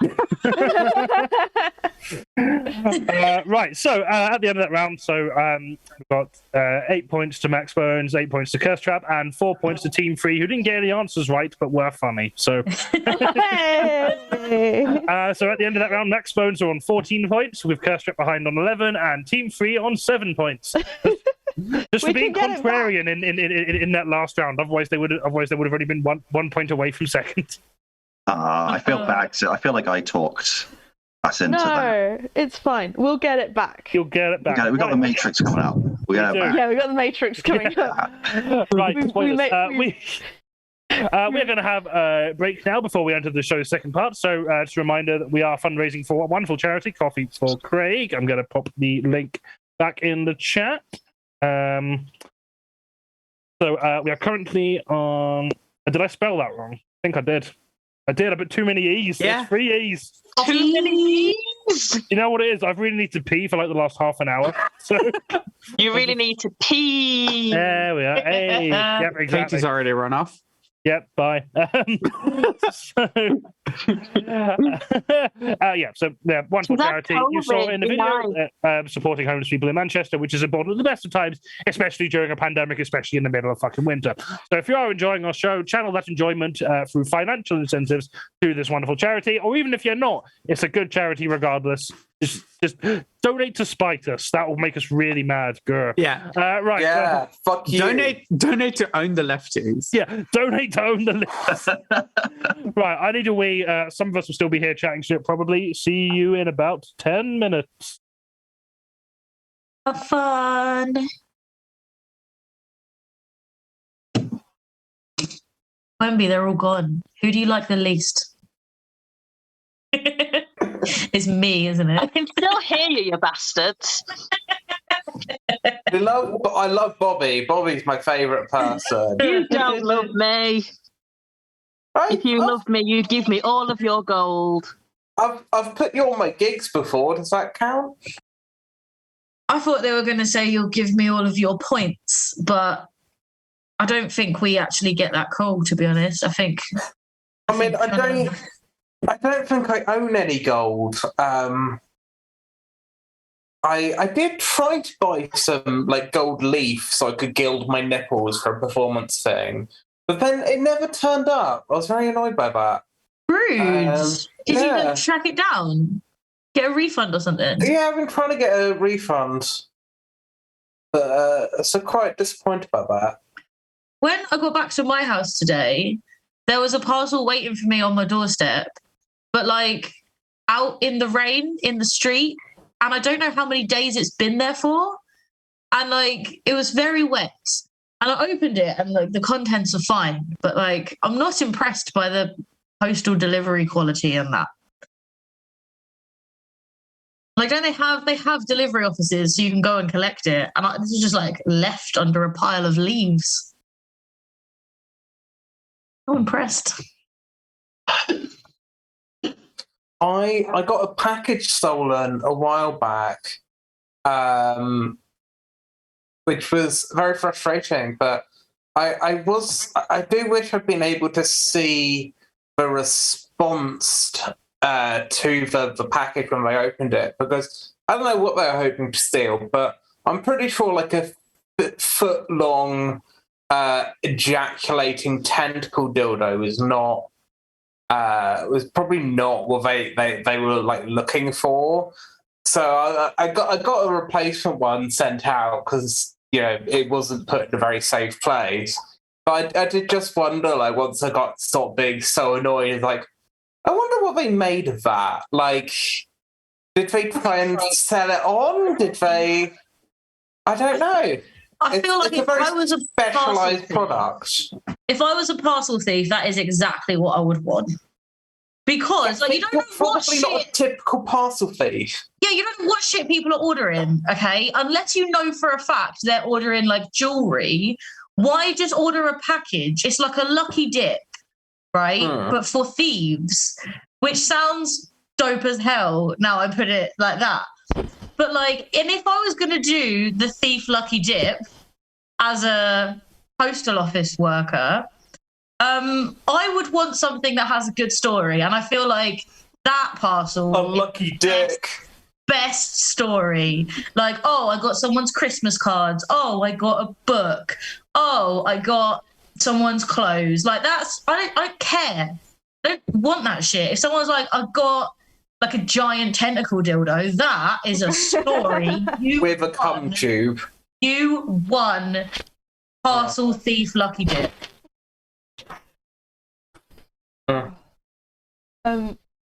My friends have this tradition where they... Oh, I've just realised my microphone's down. But they collect DVDs of Deuce Bigelow 2 European Gigolo is what they do. And one time, so whenever they're in a new city, they'll go to the CEX and just buy all of the copies. And that's what my friend Jordan was doing. And so he'd got 6 copies of Deuce Bigelow 2 European Gigolo in a bag at the train station, and the bag was stolen. Like someone snatched and grabbed it. Because they clearly thought, like, oh, those are discs in there. They're probably, like, PlayStation games or something. And no, it's 6 copies of Deuce Bigelow European Gigolo. Amazing. I love the idea of, like, the thief coming back to them and being like, just, are you okay? Like... I stole this because I was in a place of desperation, but actually I think you're more in need of help. Why do I have like 2 thief stories? But this is like my friend Robbie's old co-worker has the worst thing I've ever heard. So they were like dog sitting a dog while a family was on holiday. And then it was like a very ill dog and it had a lot of medication. But then about 3 days into this family's week-long holiday, the dog died. And it was expected and it was very sad. And And the person, like, yeah, my friend's co-worker, rung up the family and were like, what do you want me to do? And they were like, okay, if you just... We've called our local vet, they're going to keep it for the rest of the time, because obviously you don't want like a rotting dog carcass in our house. So you just need to take it to the vet, which was a few tube stops away. And so they put it in a bag and took it along the tube stops, and it was really heavy and they were having trouble getting up the stairs, and a man was like, what, like, offered to help this person's friend carry it. And oh yeah, thank you. And he was like, wow, this bag's so heavy, what's in it? And friend's co-worker panicked and said, just a load of old laptops. And the inevitable happened. The guy was just like, I've got a bag full of laptops, and just ran up the stairs and like ran off with this bag. Oh my Can you God. imagine getting around the corner? I feel like And it's a dead greyhound. Oh God. that's And then she had to bring up the family and go, I'm really sorry. Someone stole my dog.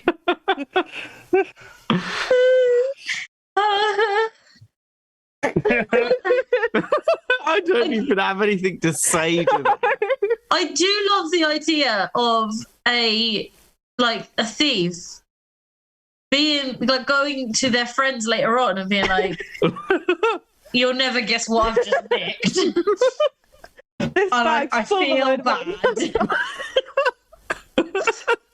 Like, but what if they're like, hey, I've got a bunch of laptops, come around and see if you want some, and they like nail it together. Like, is this some kind of sick joke? Where did you get this dead dog? And you're like, no, you don't understand, I legitimately thought this was laptops. You know what this sounds? You know what this sounds like? This sounds like the plot of like a rejected Guy Ritchie film. It's a mystery solved by Max Bones and Russian Fever. Oh, the fucking hell. Max Bones, like, wrong ending. Yeah, and it's like, why is there an abandoned... Why? The mystery is, why did someone trade in a dead dog to CEX? That is the mystery. Why did someone leave a bag full of dead dog outside of CEX? And it's because he thought it was laptops he couldn't shift. And it turns out that's what happened. I used to work in CEX. That wouldn't even be the weirdest thing that happened that week. Someone trying to donate a dead dog. Someone showed up like, I understand you take items in exchange for store credit. I have taxidermized Fido. We had a guy trying to sell us some Prada sunglasses at one point, and we were like, no. And he was wearing like an animal pelt and like skinny jeans, and this was like November. Amazing. That's going to be like the fake story in the fake news round. It's actually going to be a taxidermy cat they tried taking in. Oh. Johnny's going to do a round that's like, which of these stories did guests actually tell? And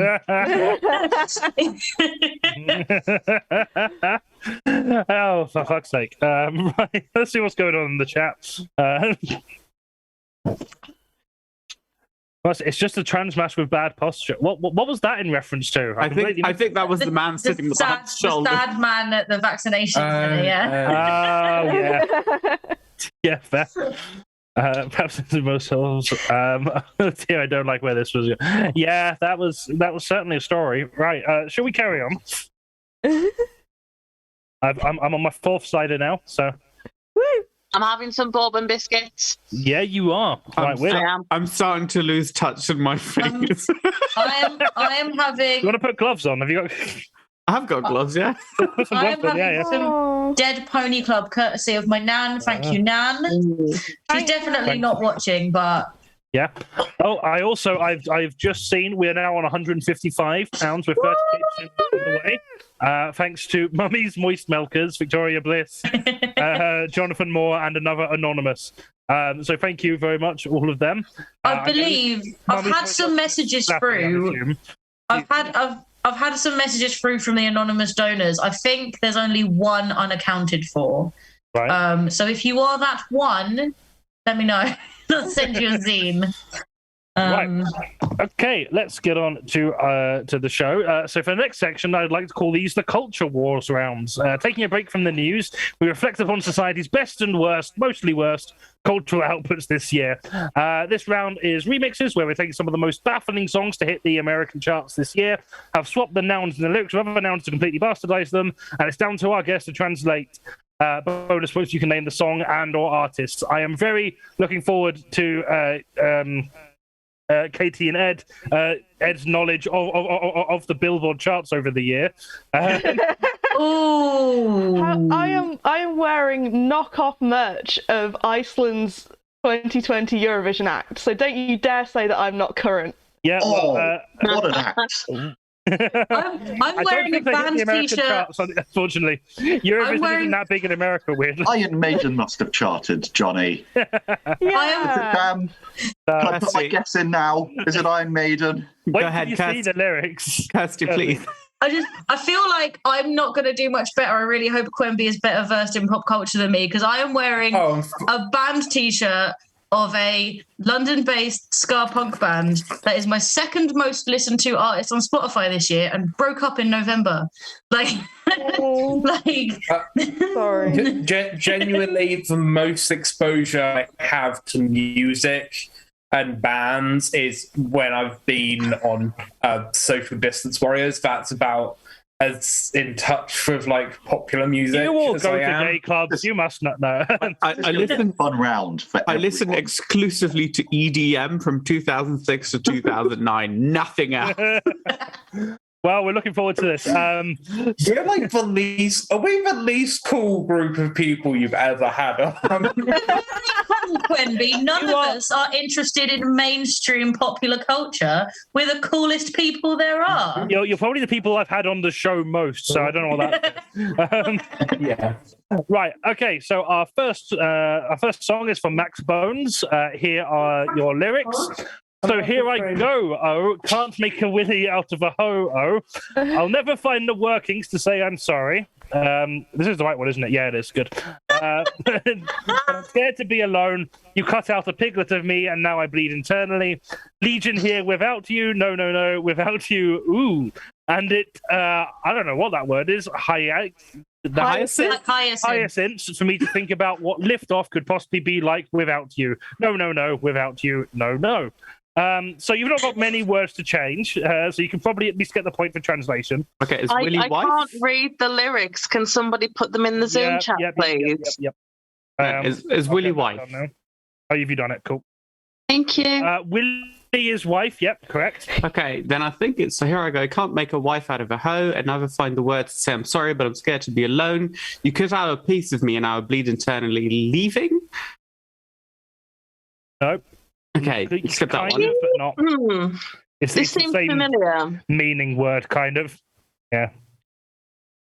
Okay, and it Did you hurts for say me to it's think released about what. from this year, Johnny? Is it a release from this year? Yes, Bobby, that's what the show is about. These are all songs. These are all songs that have charted this year. I think. Yeah. I love how Bobbie's just now working out the theme for this show. Left Here Without You? Left Here Without You. Yep, that's correct. Okay, and it hurts for me to think about what life could possibly be like without you. Am I allowed to try and guess who this is? Yes. Is it Doja Cat? It's not Doja Cat, no. Okay. I've not so you have got 2 points for completely translating anyway. There's a bonus 2 points if you can tell me the song name or artist. The song name is in the lyrics. Is it Without You? The song name is Without You, yeah. I don't know if you're going to know this artist. Yeah, so this song was technically released late 2020, but it's been charting through a lot of 2021. So while you can't make a willy out of a hoe, you clearly make a hoe out of a willy. You absolutely can, yeah. It's just science, yeah. Oh, I know these lyrics and I just can't place where they're from. I'll be honest, I had never heard of this artist before I found this song on a list of worst hit songs from 2021. I think I was looking for an older song. Artist. Yeah, I was looking for an older song named Without You. And then this came up and I was like, all right, fine, I'll type in the name of the artist as well. So I've seen Without You by the wrong person. But it's not Lana Del Rey. It's not Lana Del Rey, no. No. Yeah, I've not. Can confirm Johnny this is associate themselves with the likes of Lana Del Rey. I mean, there's worse people on these fucking lyrics. Yeah, I've no clue. No clue. Okay, that's fine. Well, you've got 3 points for translating and getting the name. So this is Without You by the Kid Laroi, I think it's pronounced. Peaked at number 23 in March of this year, featuring the immortal lion, Can't Make a Wife Out of a Hoe, which, misogyny and sex workophobia aside, doesn't mean a lot coming from a 17-year-old white boy. You're not making a wife out of anyone until you finish your homework. I know why I recognised it. The song's been trending on TikTok, so I knew the lyric, you can't make a wife out of a hoe, but I didn't know the full song. That's why, okay, there we go. Yep. I prefer Can't Make a Willy Out of a Hoe. I think that's a better lyric. Honestly, though. I think your boy could learn a few tricks from Johnny's machine that changes the letters. Like he should write what he wants to and then just have some words changed and it will be better. I should do that with my jokes. Oh God! Honestly, a lot of conservative comedy would be a lot funnier if they just replaced my wife with my Willy. My Willy never does the washing up. God, when you get older, you really learn to hate your Willy. Fucking mood! Brad's mood! My Willy, the old ball and chain.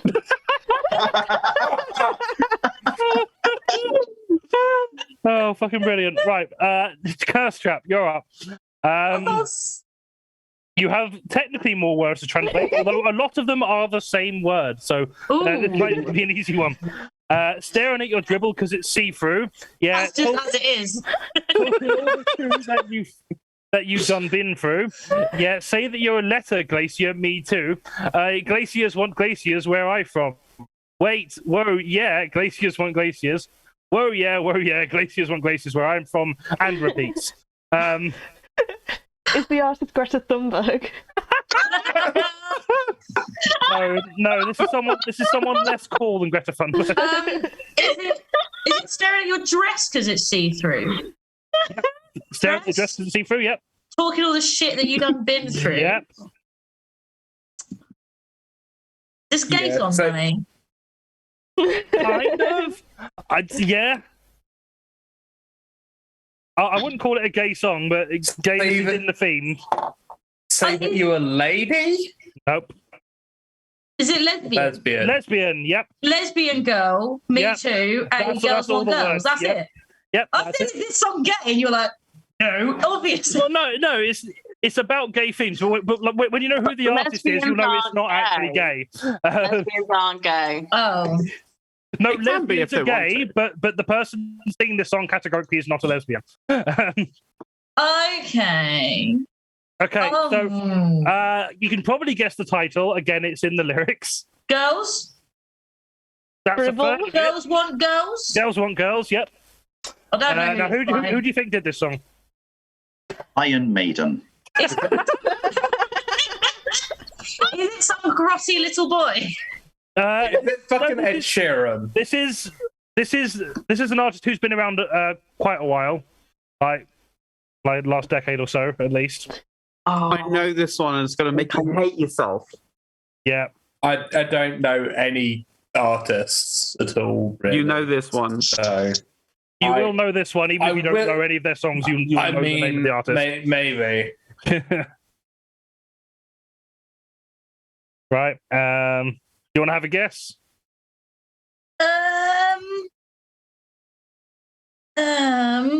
You don't have to. You've got 3 points, so it's up to you whether you want to.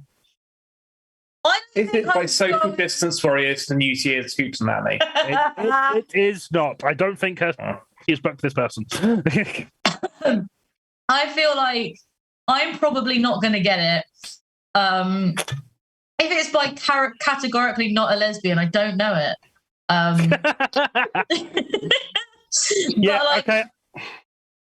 Is it by like some grotty little boy who shouldn't be saying it and ruins the entire content of the song? I don't know if little boy, but it's a man. Yeah. Oh. Little man. Alice Cooper. The young boy Alice Cooper. Is it? No, it's not Alice Cooper. No, I don't think you're gonna get this. So No, I don't think I'm gonna get it. yeah, this is "Girls Want Girls" by Drake. Yeah, Oh, no, I wouldn't. Yep, staring at your dress because you see through. You're talking all that shit that you done been through. Saying that you're a lesbian, girl, me too. Fucking horrible line to come from Drake, especially. To be fair, Drake is a nonce, so fucking Yeah. Yep, Nancy, pathetic rap Drake, in which he completely legitimately and unironically calls himself a lesbian. Make of that what you will. Okay, 3 points to Curse Trap. Now, Team 3. There is a chance you might know this artist, but probably not by name. So this one is. Am I the only one willing to bleed or take a bumblebee for being free? Screaming, what the fuck at my TV for telling me, yeah, you telling me that I'm the only one willing to film for my lunatic of the red and white and the border burning on the grudge. Another steeplejack coming drafty in a trade near you. So 2 points for translation, 1 point for song name, 1 point for artist. I know all of this one. I'm not going to tell you, but I want it out there. I know this one. And hast thou slain the Jabberwock? Am I the only? I'll take a. Butt fucking. No, not fucking. Well, Bullets. Bullets, yep. Doing what the fuck at my TV for telling you only want to fight for my Fights, yep. Love of the Love, red and white. yep. Love of the red and white. and the Four. What would come after the red and white in this context? blue Blue, yep, and the blue. burning Planning on the the green. ground. Ground, yep. Oh. Another steed. Nope, not Steve. Noble steed. Steel. Nope,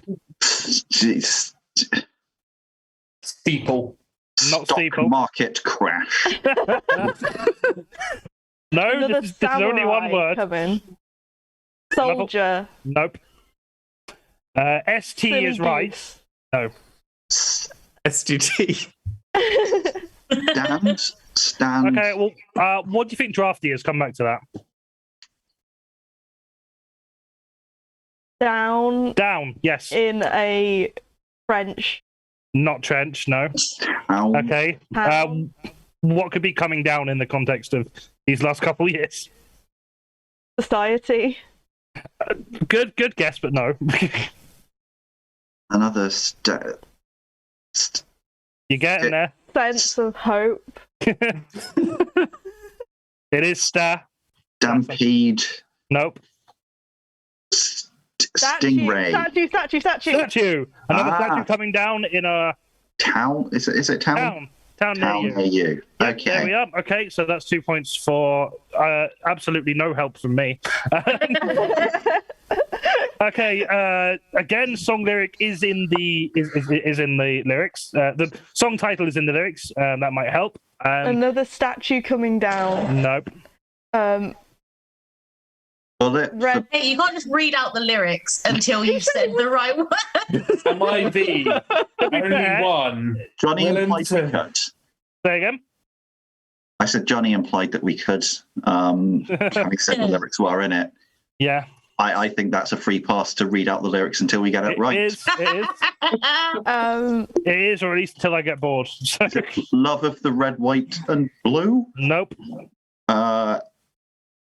Bullet for being free. Is it bullet? Nope. Nope. It is bullet, but no, that's not the title.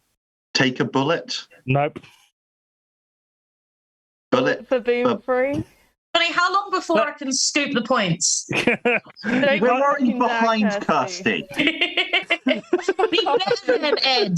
Kirsty, you can't scoop the points, but Can I tell you the answer though? For my pride. No, because we can still do it. It's up to them.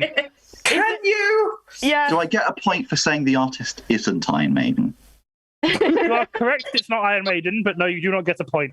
I would have guessed not Iron Maiden for our Depending on your definition and elitism, the artist has come from a metal background, but isn't a metal artist. Oh wow! If there used to be a welder.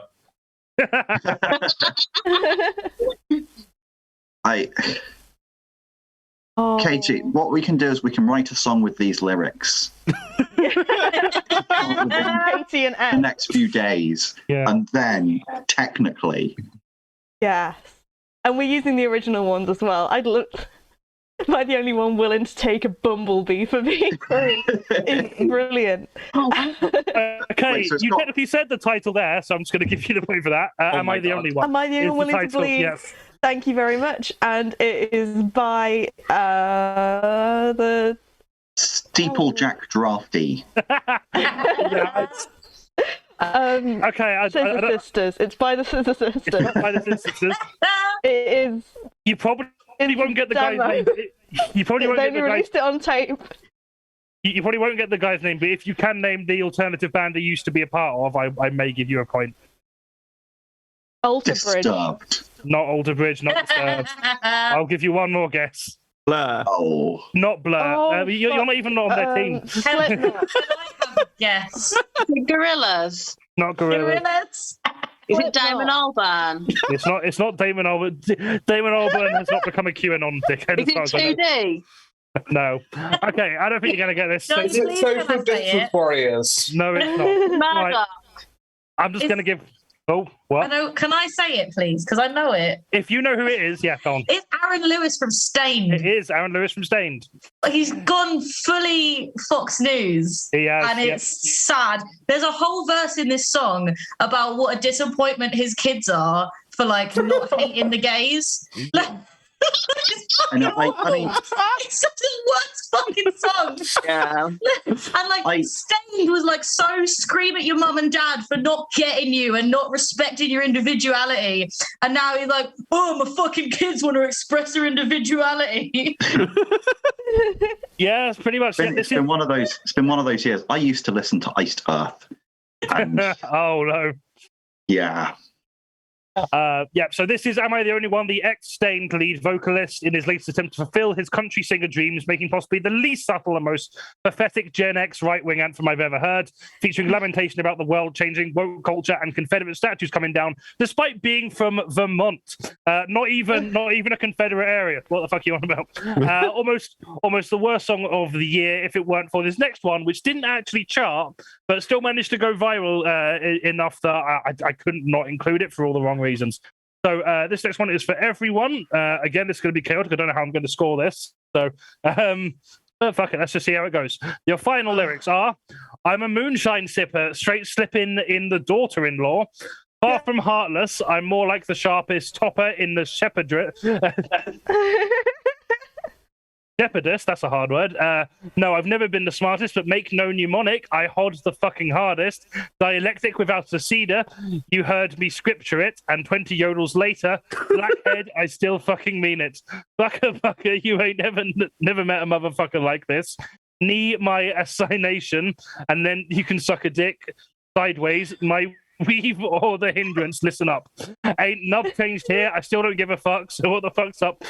Fucks up with all the backlash. Use soapboxes. Here's a niche flatterer. Can I just say, someone's put in the comments, thank God it's not the Piers Corbyn one, which would have been like, well, funny. The Piers Corbyn Has he one. got a song? Oh my God, yeah. And it's I did not hear. So the lyrics are just wearing masks. Wearing a mask is like trying to keep a fart in your trousers. And then they just repeat it for like a minute and a half. And it's like, okay, but like, if someone's going to fart, I would rather there be some layers of cloth between me and the fart. Like, I also approve of people wearing trousers, to contain farts. Like, Woke masses Yeah. wearing trousers. Oh, yep, song me in chat. Yep, I'll pop that in there now. Sorry, I'm on the phone, so I can't see what's on the screen. Yeah, that's fine. Yep, there you go. Thank you. So, is daughter-in-law Darkness? Darkness yes, one yep. with sharpest, sort of? Yeah, yep. Yep, you're right. Night Dire- in the. Is it tonight instead of Topper? Nope. Dialectic without a cedar is just from a very bad left-wing YouTube channel. Oh, fucking hell, it is. So is mnemonic mistake, make no mistake, Yep, that's right. hit the fucking hardest, something like that? Hit the fucking hardest. Yep. 20 years later, is it Yeah. bitch? No, it's 20 yodels. That one was right, actually. Also, like, blackhead is still blackhead. Like, it's just calling you a zit. Like, you don't need to yell it. I think This is the my music from designation the is new kick my from the new Clean and Clear advert. Yeah. Is it kiss my ass, then you can suck a dick? That's right. Yep. Kiss mouse. Then you can suck a My dick. way or the highway? Ooh. My way, the highway. Yep, that's right. Ain't Really? nothing changed here. I still don't. Yeah. What was that, Katie? Ain't nothing changed here. That's right. Yep. You silly buggers. Silly You heard me scream it up in the middle there. You heard me scream it. Yep. Ooh. That's right. I'd like to remind you, this song fortunately did not chart. Death without a Pause. Pause.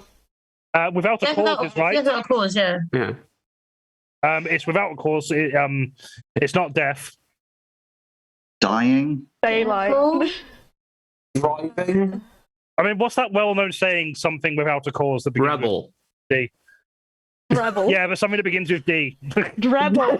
Devil. I feel like I misheard someone say devil, but yes, it's devil without. I said devil. You said devil. Because Right. I was like, I feel like the phrase is rebel without a cause, and someone didn't know that and said devil without a cause and presented it so confidently, everyone else just accepted it. Yeah, I yeah. did- And that's how it got in this song. I did say devil. I said Drebble, which is completely useless. Well, I'm going to I'm give happy Kirsty a to be point for here. saying devil, even though she misheard Rebel it. without a cause, yes. You heard me scream Right, so we 20 got- years later. Bitches? I need to find the line. Where are we? Bitch, not bitches, but yeah, I'll give you that. Bitch singular. Bitch, Fair enough. singular. This song is directed at one bitch. Only one person may listen to it, and they must be a bitch. Bitch how I- affectionate. That's how I fill out my gender on like forms. With the bitch singular. I want a You- tattoo that just says bitch singular on my neck. Shit the at highway. the bottom. Did someone just make a guess? I didn't hear. Yeah, I did. It's What did you say? You shits. Shit. No, it's not you shits. No, it's not you shits. Is it S Cooks like S Club 7? I'm just trying to think of the vibe. No. This is not an ex Club member who's suddenly turned really right wing. You Stalinists. Sorry. No. You slag. Has not you you sung it? You slag. It's a niche. Charles Darwin, when he was writing the species, you slag, he's a niche. Right. Here's a nickel. It's not his nickel. Here's a nice dog. No, it's not. It's a nice biscuit. Is it Here's a New Flow? No. Ooh. No. Educated guess though, Bobbie. Yeah. Is niche new? Here's a not new new. fetish. It's not new, but it is very close to the word new. Newsflash. Now. Newsflash. There's a new flat. Who actually said that first? I didn't hear that. No, I got it. Yeah, I got it. Who was it? you. What? Me. Okay. Newsflash. Yep. So, what can soapboxes be? What is Distinctive. what is Derogatory term starting with an S, yeah? Slag. It's not slag. Specifically, a derogatory term that right-wing people use. What is the icon? Soy boy. Snowflakes. Yes, Kirsty. Oh, the fact that they were there on the background the whole fucking time as well. Bobbie, I just need to know, did you say soy boy? No, that was me. Okay. Snowflakes. Right. Next So I door think, had it. so I think the only ones we've not got are Topper in the Shepherdess. Oh, I forgot about that line. Well, topping the shepherdess, I'd love to. Yeah, Topper in the Shepherdess. Ella, I've got an idea for a story for us to write Tolan is together. dead. Yes. I'm the Kirsty. sharpest tool in Topping the the shed. shepherdess. Oh, Right. what an arrogant prick. That's How good. can you call yourself the smartest person in the room and still calling someone else a snowflake? Like, oh. Yeah. To be fair, after that, he did say, "I've never been the smartest." So I think that would be tongue in cheek. But yeah. So does anyone know what this song is and It's who some it's by? cunt, obviously. I mean, you're not wrong. Is it Donald Trump's new wrestling intro music? I mean, it might be, but he didn't write it. Okay, is it someone like who was a famous just musician before he became whatever's happening here? I think he was always kind of like this. I don't know. I can't pretend I listened to him much, at all. So I don't know. It's But a from what I understand, he continuation was. of Graham Lynan's breakdown. No. Graham Linehan has not started a new metal project, as far as I know. Is it no Imagine if he did, though. Yeah. Yeah. Bad. That'd be really funny. What's the guy? Is it Eric Clapton? It's not Eric Clapton. Oh, yeah. Oh, I heard about that. You're Though. racist. Yeah. Is it no, an old person? Eric Or is it a Clapton's young song- person trying to, like, suck up to the old people? It's a kind of old person that will make everyone feel old when I say that he's technically an old person. Is it like? Oh. Yeah. Bowling for Is it Tony Black? Not Tony Tony Blair. Blair. By Travis Barker. No. Tony it's not Blair has Tony Blair. always been old. Let's be honest. Tony Blair was born in his 40s. And has only got older since. Right. Frank Sinatra. Not Frank Sinatra. I don't think you're going to get it. This is Don't Tell Me How to Live by Kid Rock. Kid Rock was always old. I did say Kid Rock. Oh, did you? Okay, fine. Point for Katie then. Fine. But yeah, I think me and Ella need to write Topping the Shepherdess. And it needs to be set at a furry convention with like a load of people dressed as sheep. In the middle of a pasture. That's when it needs. That's when you top the With shepherdess. a load of people dressed as sheep. It sounds like a Shaun the Sheep story. I'm thinking more like underneath a willow tree next to a nice secluded stream. Yeah, the pastoral ideal. I think QUENBY just wants the people dressed as sheep in there. I'm picturing it animated by Aardman still. Yeah, I didn't come here to be attacked. Aardman should do pornography. Sorry. Hardman. It's not Hardman, it's Studio Hardman. Yeah, so this is Kid Rock returning as terrible as ever, cashing in on the anti-snowflake bandwagon about 5 years too late. Listening like a parody of himself that even Weird Al had to clarify on his Twitter that he had nothing to do with this train wreck. But if you would like some taste of the good music this year, Kirstie has made reference to the playlist I put together, the best of 2021. You can find it on Spotify and YouTube, and if you donate to our Coffee for Cake fundraiser, you get a free copy of the zine, which features my thoughts on most of the songs and some other people's thoughts on the other songs. It's really a fun read. It took fucking ages to write. Please read it.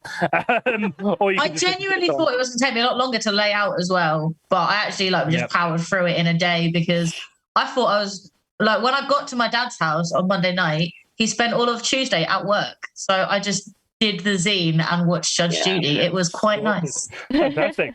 Okay, so next round. This round is set in the post-apocalyptic future of July 2023. Ambitious. All cinema history has been lost to the event, except for a couple of lines of a script recovered. Each team will be given the first. Will be given a line from a scene of a film or TV series this year, which they must play off the rest of the scene how they think it should go. I don't know how this is going to work. This could be terrible, but This is going to be awful. I'm It's really gonna be excited. so bad. I'm really excited for it. It may last 2 minutes, which is good because we're running way over. Points given for whose shoes I like the most. I'm not wearing any shoes. I've got pink fluffy socks on. There we I'm are. wearing Katie wins the round. Okay, so we're going to start off with Someone else. you want... So anyone want to go first? We get an extra point for going first. Okay. For an Okay. extra Yep. point, we can go first. Yes, we can. Okay. Fine. Okay. We'll start with Curse Trap then. You are doing Loki. I don't care who plays who. Your first line is, "You're a prince. Must have been would be princesses, or perhaps another prince?" Question mark. I mean, of course. I mean, and look at all this, but I find it really interesting that you're restricting yourself to a binary because actually gender is a very fluid spectrum. So it would be princes, princesses, and a few monarchists who wanted to get a few anti-monarchists, who wanted to get some head and then cut mine off, which, can you blame them? My head is so pretty.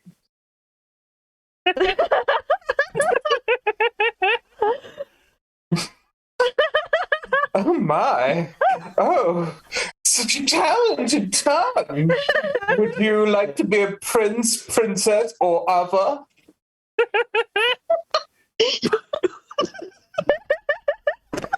That's actually exactly the technique I use when testing whether someone's got the metal to be a prince, princess, or hand puppet.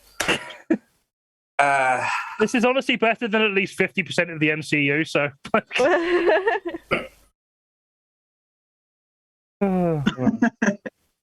I don't fuck monarchists.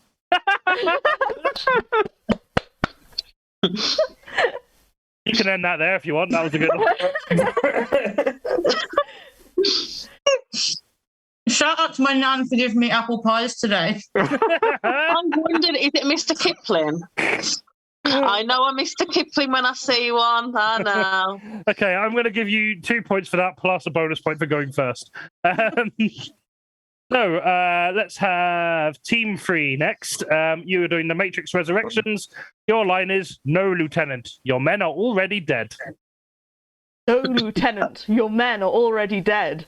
Yeah, dead handsome. Am I right? No, Lieutenant, your men are already dead.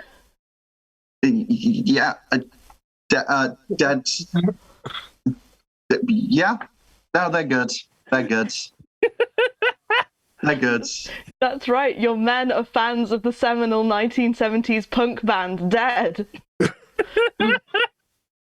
No, you've misunderstood. You said they were okay. dead, which implied they were the band itself. Oh. So, Nuance. Lieutenant, your men are already dead. Yes, dead handsome. Am I right? Boy, are you. They're the prettiest dead men I've ever seen. Wait, they're what? What? Oh no, they're in the punk band, like we were talking about. Oh, right. Yeah. Cool. Pretty good. Cool. Yeah. How long do you think we can stretch this joke out for? I mean, we haven't even touched on the Grateful Dead, the Hollywood Undead, Or death metal band Death. yeah. Because I believe, hey, Lieutenant, I'm also a lieutenant. Say, Lieutenant, your men are already dead to me. This is our fun little training exercise we do in Matrix Town. I forgot this was about the Matrix. Lieutenant, your men are already dead. But they told me they hated the game Death from 2004. I don't know why we invited your men to the ice cream factory anyway. It was only going to go very wrong. Wait, Lieutenant, are you telling me that my men are already dead at the ice cream factory? Yes, Lieutenant, your men are already dead. Oh, I should have known better than bringing my lactose intolerant army troop to the ice cream factory. But I just couldn't help myself. You know, as a lieutenant, I think Yeah. my men might die later. I hope I don't hear any news about that situation being brought forward anytime soon. Oh, it's a bit awkward, awkward turtle. Because the thing is, Lieutenant, your men are already dead. What? They're in the band? Yes. No, they went to the ice cream factory. Are you just waiting for me to stop this, or are you? No, we can go until we hit 400 pounds. Yeah. Great. For just We will 300 continue repeating the same line that's actually from an earlier Matrix film until we hit that 400 pounds. Lieutenant, we're already on, what was it, 150 something? Great. We're going to hit 400.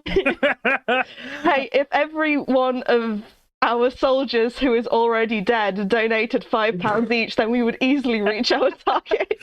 What did you say my men were? They're at the ice cream factory. Yeah.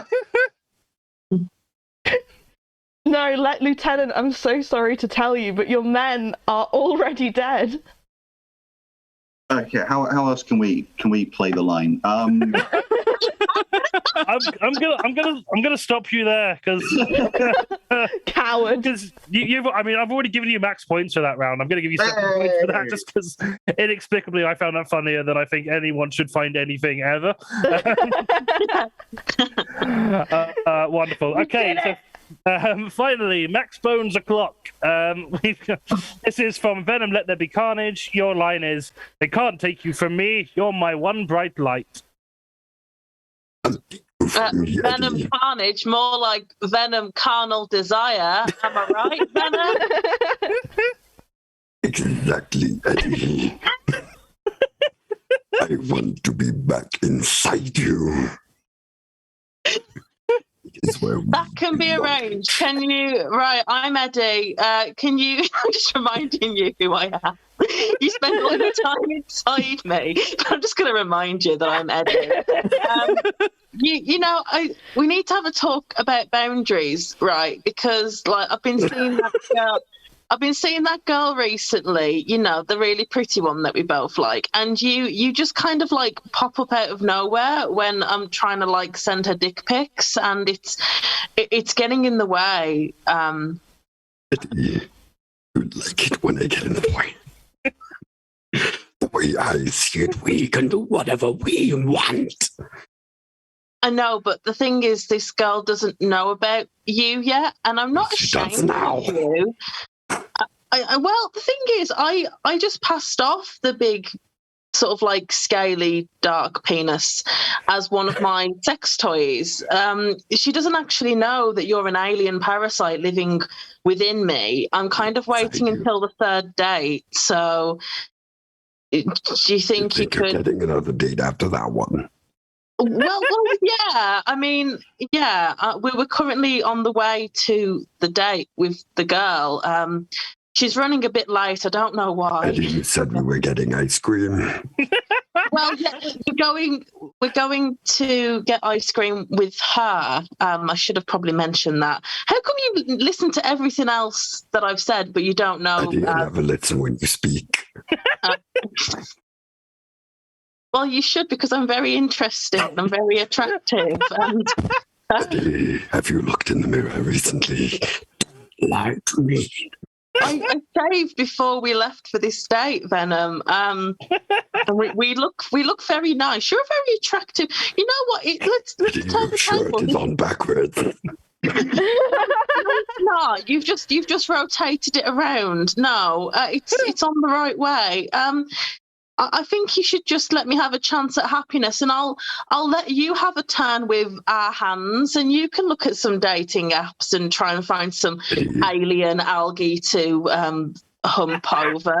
Why don't you stay quiet during the date, and she and I will have ice cream. No, please. Like, look, it was already touch and go when I told her about the sex toy yesterday. Please, just let me have this one nice time, and then you can. Tomorrow we'll set up a dating profile just for you. You know, I'll help you write it. That's what friends are for, right? She thinks you have a dildo the size of your arm. Well, I can buy one. They do exist. Not that I would know that, obviously, but they do exist. So. Are you okay? Do you want to stop now? Yes, it's killing my throat. Yeah, I figured it was. You just kept going. Yeah. Yeah, I enjoyed that. And I feel very sorry for your throat. So you're also getting 7 points. That's not the first time I heard that. Your throat must be sore. I have 7 points. So at the end of that round, I didn't do this for the last round, so this jumped up quite a bit. We have Team 3 on 18 points. Curse Trap just ahead with 19 points, and Max Bones in the lead with 24. Oh, wonderful. We are going to have another quick break, say 5-10 minutes. In the meantime, why don't you help us, help Coffee for Greg, by donating some more of your hard-earned money. Put this in the chat, spell it properly. We are currently, let's see if we've had any more donations. We're on 157, fantastic, 39%. We are nearly halfway. If someone can donate £43, we'll be halfway to the target, and we're halfway through the show, so that would be absolutely perfect. Or, you know, if you can't, that's fine as well. We still love you. But if you're able to, it is genuinely a good cause. We're still going to be here, but I will be going to get another drink and be back with you in 5 minutes. Oh, fucking hell. You're all right, Ella. Yeah, when I practice that, I practice it for 1 or 2 sentences at a time. Oh. You definitely earned those points. Thank you. One person in the chat who fucking loves that voice. Thank you, Ma. You have earned the love of one viewer. Are you pleased with your reward? I also received a private message about it. Oh, congratulations. No one messaged me about how I eat apple pies. Hey, Kirsty. I can't help but feel I did the heavy lifting in that round for our team. I got you eating an apple pie and me trying to make something of it. Hey, Kirsty, do you want to meet up for apple pies, but leave out the apple pies next time? I got a private message about my performance in that round, but it was from Katie congratulating ourselves on it. So I don't think it's quite. Oh, it's nice. It's nice that your team your teammate is being supportive.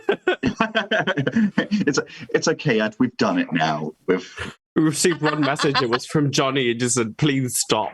I didn't do that. What are you on about?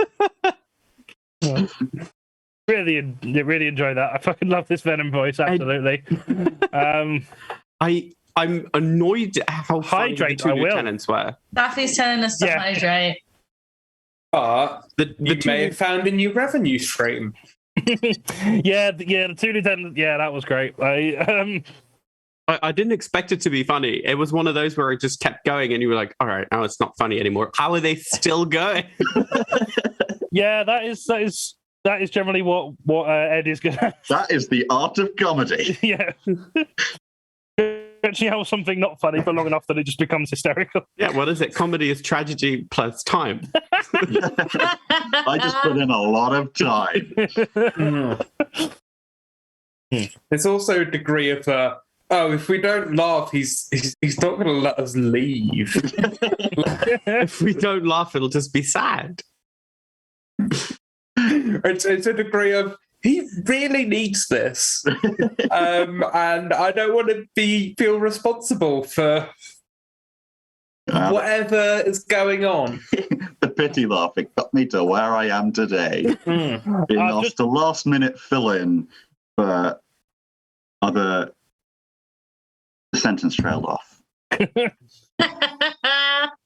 I've just noticed that donors have left messages on the crowdfunding page. Victoria Bliss says, love Blizzard, love Coffee for Craig, keep up the brilliant work, being awesome and loving and fabulous. That was sent before that last round, so she may have changed her opinion.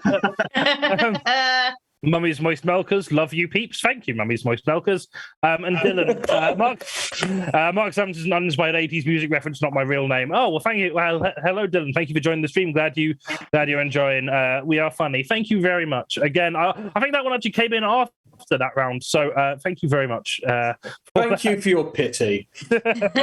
Really do appreciate it, and thank you for the 14 people who are still here, even though we've gone on for God knows how long at this point.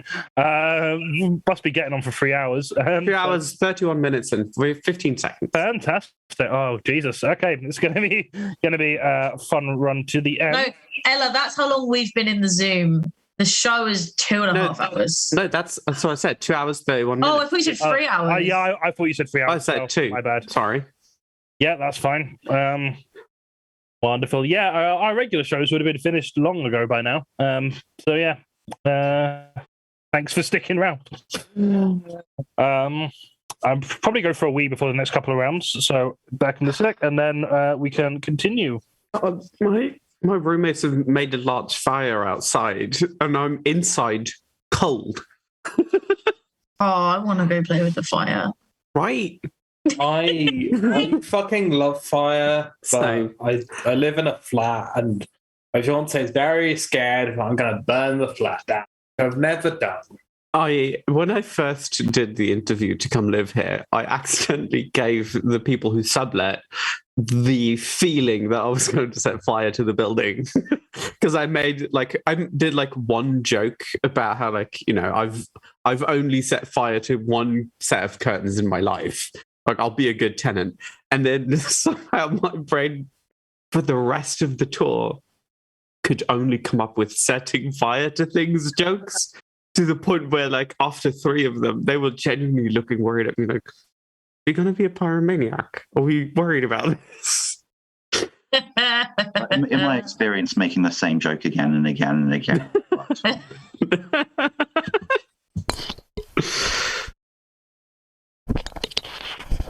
Fires. I used to do a lot of fires when I was 17. A bunch of my friends were in the Scouts. But when you're 17, you don't do Scouts, you do Explorers. And Explorers is basically every Friday they get all of the 18-year-olds, but none of, maybe it was just my village, but none of them were easy to make do shit. So they just take them out to the woods and let them set fire to stuff. Who's setting fire to what? So when I was 17, a bunch of my friends were in the Scout program. But when you're 17, what you do is Explorers, which is... there's an echo going on. Yeah. There's a big echo. Okay, it's fixed now. Cool. With Explorers, it's the 18-year-olds, and sometimes it's supposed to be sport, and sometimes it's supposed to be, you help out with the younger kids. And maybe it was just my village of children, but they did not do any of that shit. They just got taken out and supervised while they set fire to stuff in the woods. And those are all of my happy childhood memories.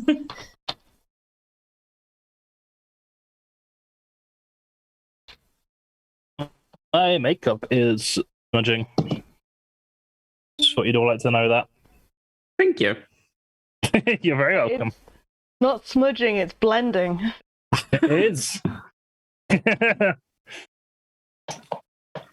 New Year's resolution: build fire. Okay, good. Good luck with that. Happy business idea.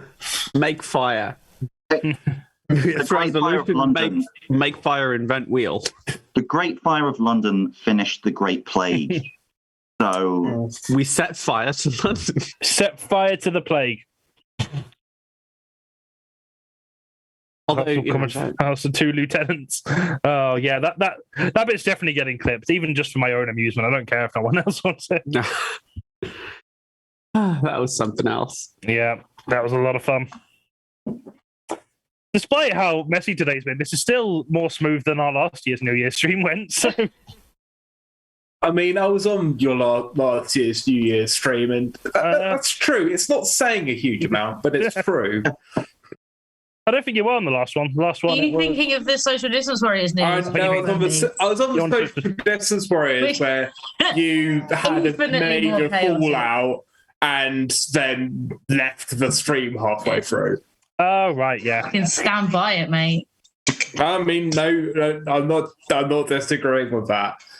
Who fell out during the social distancing stream? Yep. No drama during business. This is what the Discord after party's for. Yeah. Okay. Okay, right. Wheelback. Echoing again. I think it's through Kirsty. Okay, I think we're good. Okay, cool. Wheelback, let's carry on. Now, our next section is about analysing the trends of the past and making predictions for the future, using hard data and equally as hard astrological speculation. The next round is Look at This Graph, where we will be showing our panelists some graphs and analytics from the last year with the labels removed, and they have to try and reverse engineer what the graph is telling them. Essentially, this is round 2, but more boring. So our first graph. Let's get this up, please, Sam. I don't know what order you've got them in. Yep. Okay. So this depicts a row of blue bars. The x-axis labeled from 0 to 30%, and the y-axis reads the duration in increments of 2 weeks. 1 to 2 weeks is just over 10%. 2 to 4 weeks is around 15%. 4 to 6 weeks is just over 20%. 6 to 8 weeks just over 10%, and 8+ weeks almost 30%.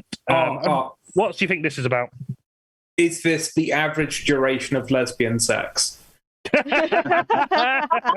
I'm so happy that landed, because that is the only bit of prep I did for this entire show. That was worth it. I like how you started halfway through the stream, like not even like the first round. You just went straight to round 5 to do a bit of prep for. Lesbian senses are tingling. So I think y-axis is how long it's been since anyone's seen the Queen in person. And x-axis is percentage chance that she's moved on to a new phase in her life. Oh, I hope the Queen doesn't die literally today. That would be so bad. Oh, she's gone to a farm for monarchs.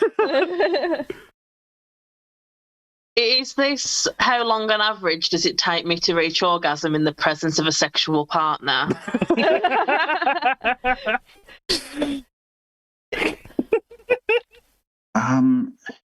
Is it at what point during the gestation is an abortion the funniest? I was going to say that, and I was like, no, I can't. Yeah, no, I'm gonna get in trouble if I do that. I'm really glad saying that twice and chickened out, but I wouldn't forgive myself. I mean, like, if you turn it to the side, it kind of looks like an artistic depiction of Joe Biden's massive thumb.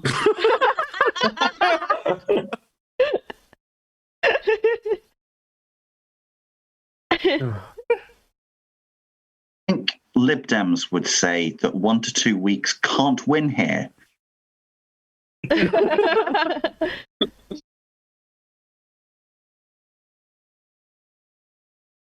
We've had the big like transgressive one, and everything else just feels so milquetoast now. Sorry, Yeah.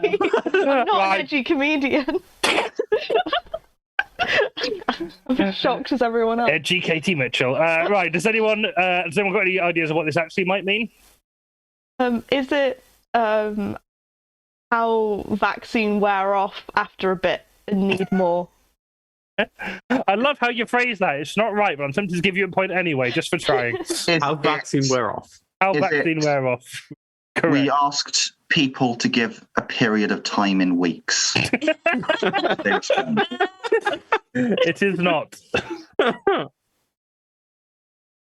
Is it something to do with working from home? Nope, it's not. Is it something to do with COVID? No, not directly. Is it a really shit flight of stairs? Is it how likely it was that we were going to be in lockdown at the start of the pandemic? No, it's not. I don't know if you're going to get this, and we're already overrunning. So this I is. also thought it was a COVID thing. Yeah, this And then is. you're like categorically no, and I was like, there's all of my thoughts just out the window. No, this is time taken to fill the last HGV driver vacancy. So it's kind of COVID related in the sense that COVID has complicated the process, but yeah, it's mostly a Brexit thing. There we are. You learned something on this stream. Okay, next graph, please. Okay, next graph is a line graph of 2 lines, one green and one blue. The x-axis depicts dates, the y-axis depicts numbers in increments of 500 up to 2,000. The green line peaks in Feb 21, then drops by April and begins to rise again in August, whereas the blue line peaks much lower in January, decreasing to near zero by March, slowly rising around September. What do you think this is showing you? This is Johnny Collins' way of telling us they want to be a maths teacher. Definitely not. Does the green line indicate the number of people who've wanked over me?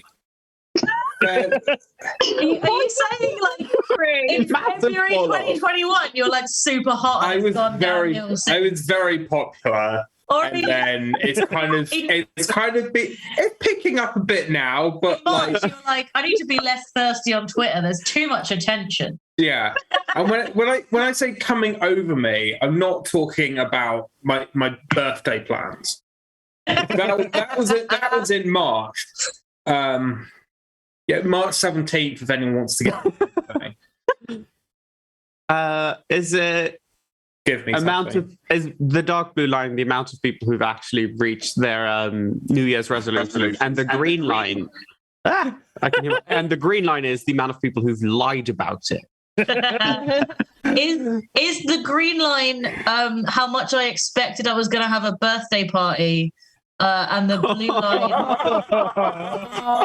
how much that actually fucking wasn't, given my birthday is March 28th. Are they all very worrying heart monitor readouts? I had one heartbeat in February and I've been coasting ever since. Can I just draw attention to Sam's comment in the chat? Google Trends for "Is this a leap year?" Right, to be honest. I love that Sam is just casually here being funnier than us.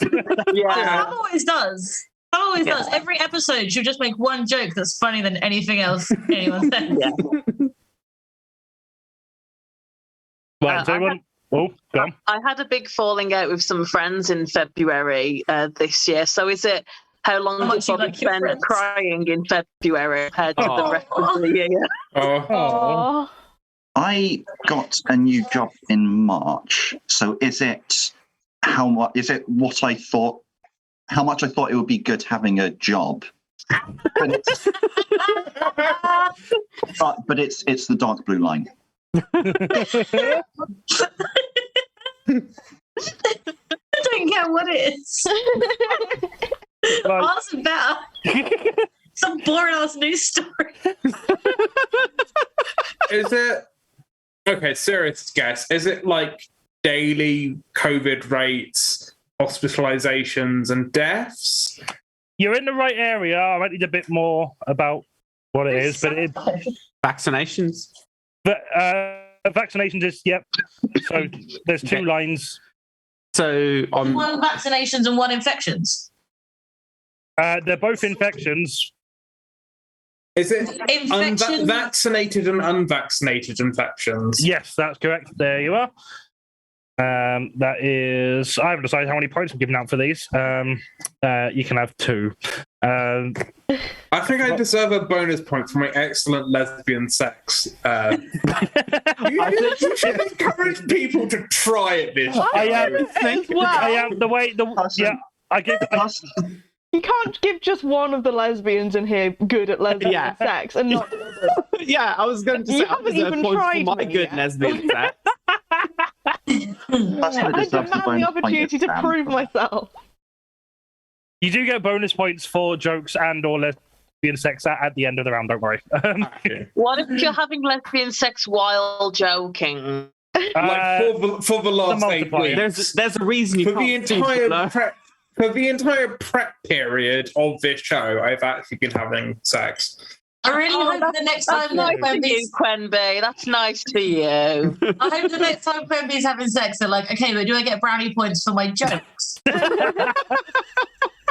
Have you been talking to people I've slept with? Exactly. Right, so yeah, this is... I mean, I'm providing good orgasms and I'm providing good memes. So yeah, this is the COVID infection rates in unvaccinated versus vaccinated people. The green line representing unvaccinated, illustrating how more severe unvaccinated infection numbers can be. Again, get your vaccines if you haven't. I've got my booster booked in on the 6th of January, and it's round the corner. Last time I had to get like a taxi to the middle of nowhere, and then realised that was the wrong place. So that was... Johnny, are you being vaccinated by a rogue person just wandering around Swinter? Yeah.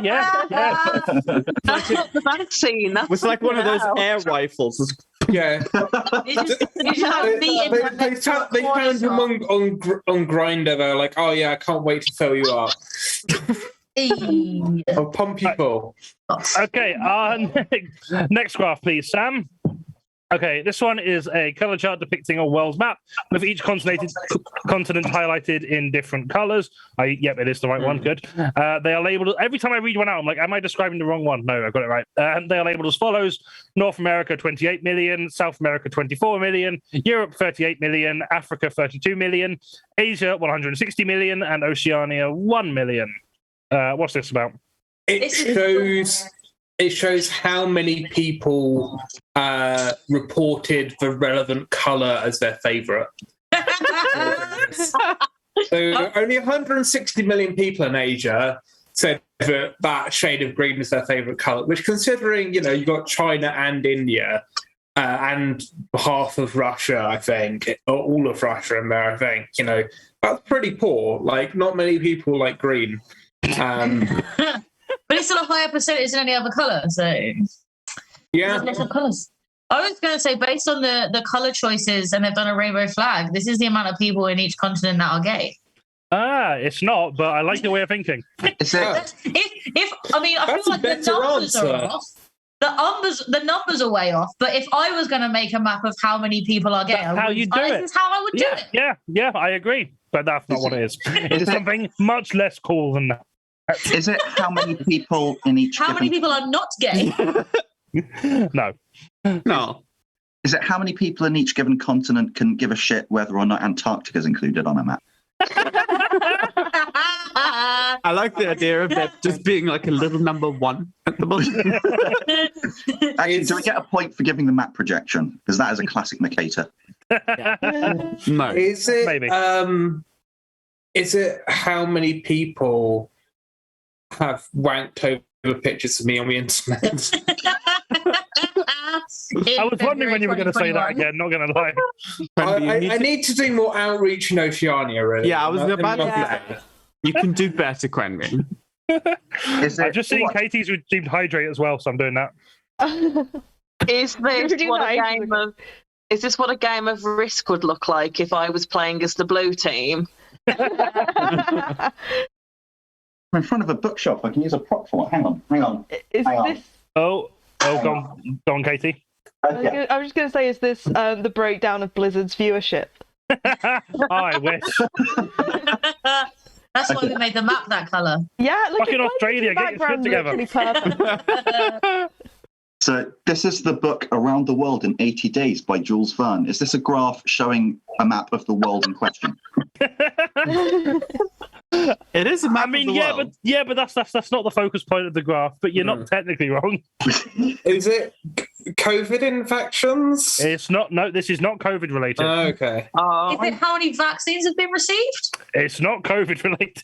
Oh. Why Is this completely unrelated to COVID? How many people are projected to exist in each continent in 20 years?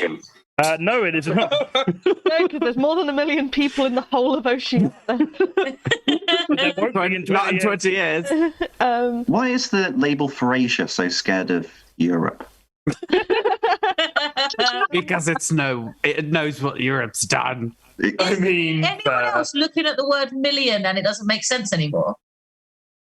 Is it the number of cool people per continent? Almost the exact opposite. Or the number of losers? Amount of naughty people. Yes, per but I need something more continent. specific, Kirsty. Fascist.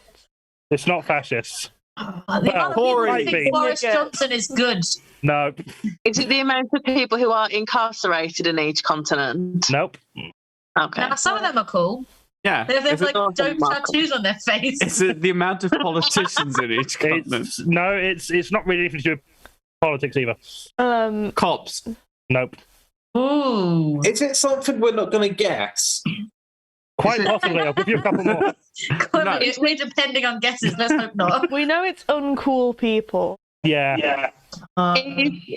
Is this what the world would look like if the ocean was made out of milk? Is this what the population would be if we didn't have vaccines? Is this an internet thing? It is. Yeah, it's an internet thing. But it's not fascist. I mean, not so specifically. There's probably a crossover, but it's not specifically the topic. So How many PewDiePie's people have subscribers? How many what? QAnon? No, not QAnon. how many people have seen that graphic on the internet? Is this I think I know this one, and I know why there's that many in Asia. Go. Is this the amount of crypto bros? This is, yep. I mean, I'm not sure how many of them are Cyber. and how many of them are what the opposite sex of crypto bros is. Cryptos. I'm aware, yeah, because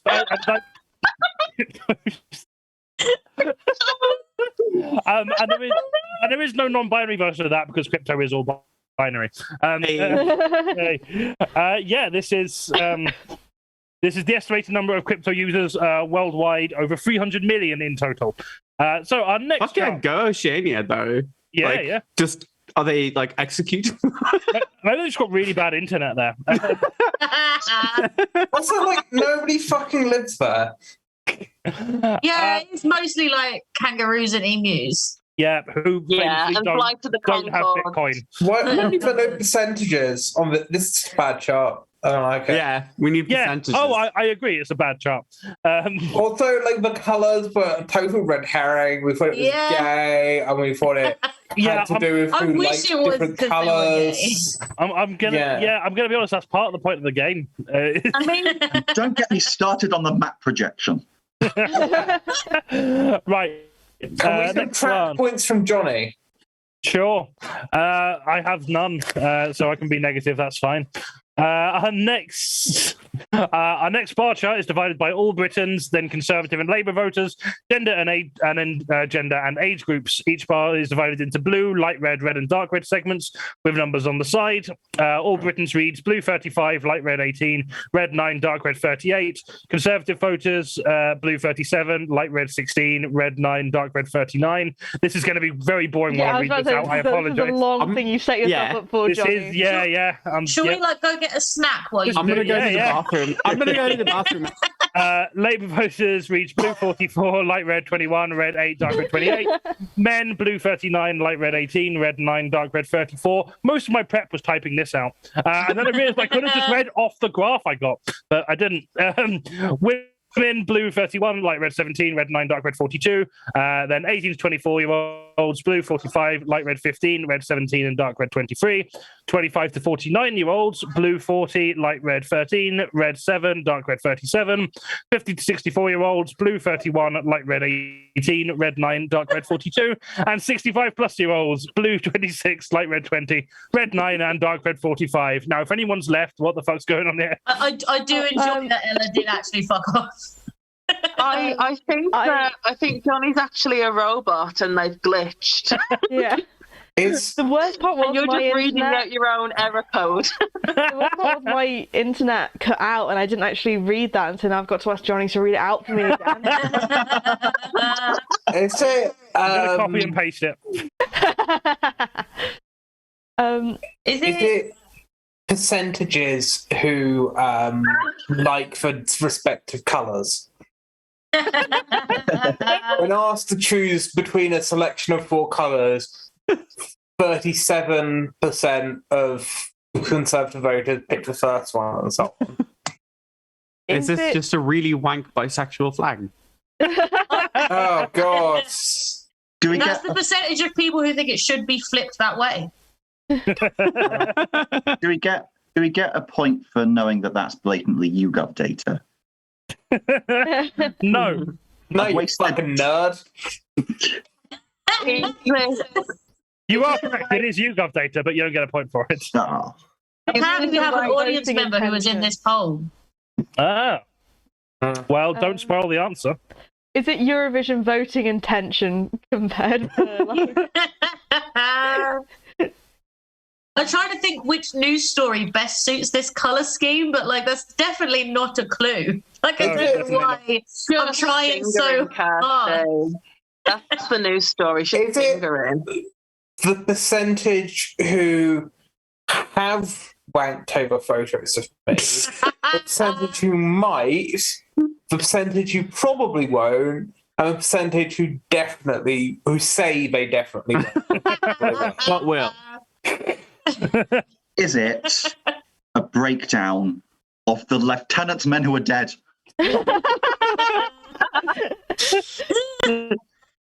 Is this a breakdown of the peoples that voted in favour of pegging being an Olympic sport? I'm going to be honest. That means more men were in favour than women. Yeah, no, that kind of scam. I believe more men would watch it than would do it. I don't know how many men sign up to competitively watch other men get pegged, though. I think there would be a lot more competitors. I think that a lot of men would say this, but then in the situation, they'd not realise what the standard of bottoming, which would be expected at an Olympic level event. Much more men watch boxing than will sign up to get punched. That's all I'm saying. Yeah. I'm a big fan of ice skating dancing. But I can't, Yeah, but on the other hand, being punched. All right, that's not. Yeah, well, being punched doesn't bring that degree of pleasure because if you're being punched in the face, a man's G-spot is not in his face. It's a punch him in the prostate. We don't know that. Yeah, a lot more men sign up to be punched in the prostate. I'm totally using that if I ever get in trouble for punching a Nazi. I'm going to be like, I thought the Nazi's prostates were in their face. I'm sorry. Yeah. Punch them right in the prostate. Yeah. Could it be? So that riddle of you've got 2 guards and 2 doors, and one can tell the truth and one can tell the lie. Have you asked the person what would the other person say?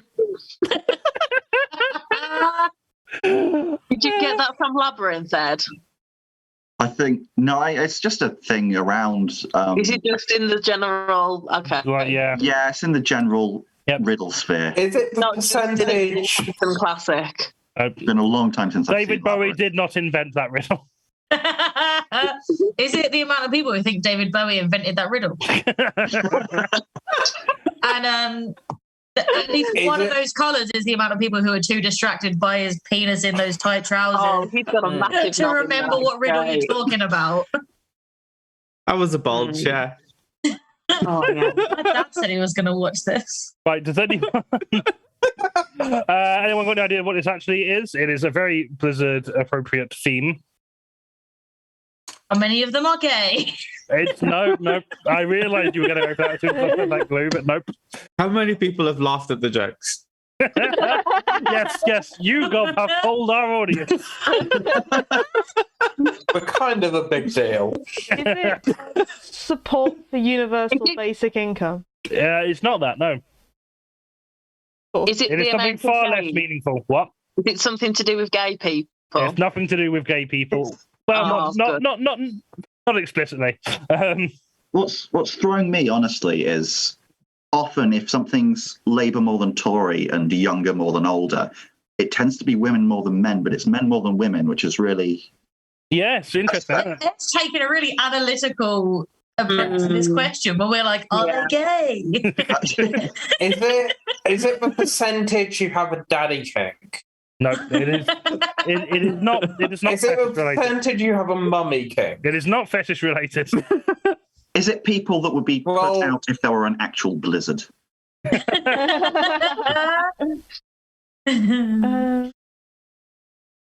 Is it the demographic of people who like water sports? It is not. I don't think It you're wasn't fetish related. You're very. Can I just say, Bobbie, your team is very appropriately coloured for that guess. Okay, so I don't think you're gonna get this. Well hydrated. So this is the percentage of people who know what the term cancel culture is. Yeah. We have a significant minority of people never having heard the term before, and a majority not really knowing what it means. It's almost like it's a fabricated phenomenon to further the arbitrary culture wars, to distract from right-wing corruption, but what do I know? And finally, below, we have another line graph with 2 lines, one red, one blue. The x-axis has months and years on it. The y-axis has values in increments of 10, going up to 50. The blue line starts at... oh, fucking hell, I accidentally opened software. No, don't do that. The blue line starts just below 50 before July 2020, dipping to 25 around October 2020, and peaking again at 40 around April 2021, dropping to a low of 22 after October 2021. The red line begins just over 20 in July 2020, skyrocketing up to the mid-30s by October 2020, dipping to mid-20s around April 2021, finishing at 34 in October 2021. What do you think this one is? Is it the amount of people who think that you can make a graph look like a DNA strand? Is that graph a visual representation of what my teeth look like after not going to the dentist for 2 years? So my appointments keep getting cancelled because of COVID. Is it a visual representation of Harry Potter and Voldemort flying through the sky in the last episode? Yeah. This is the ZX Spectrum version of Harry Potter and the Deathly Hallows Party. Speaking of, is blue the amount of time that Harry Potter has mentioned in media versus red? How much J.K. Rowling turns that into her turfism being mentioned in the media? Funny joke. Is it? Listen. Is it a chart showing how, if you have a red string and a blue string, how to plait them together? That's a bad chart. It's bad string. If they put Pong into Mario and Sonic do the Olympic Games.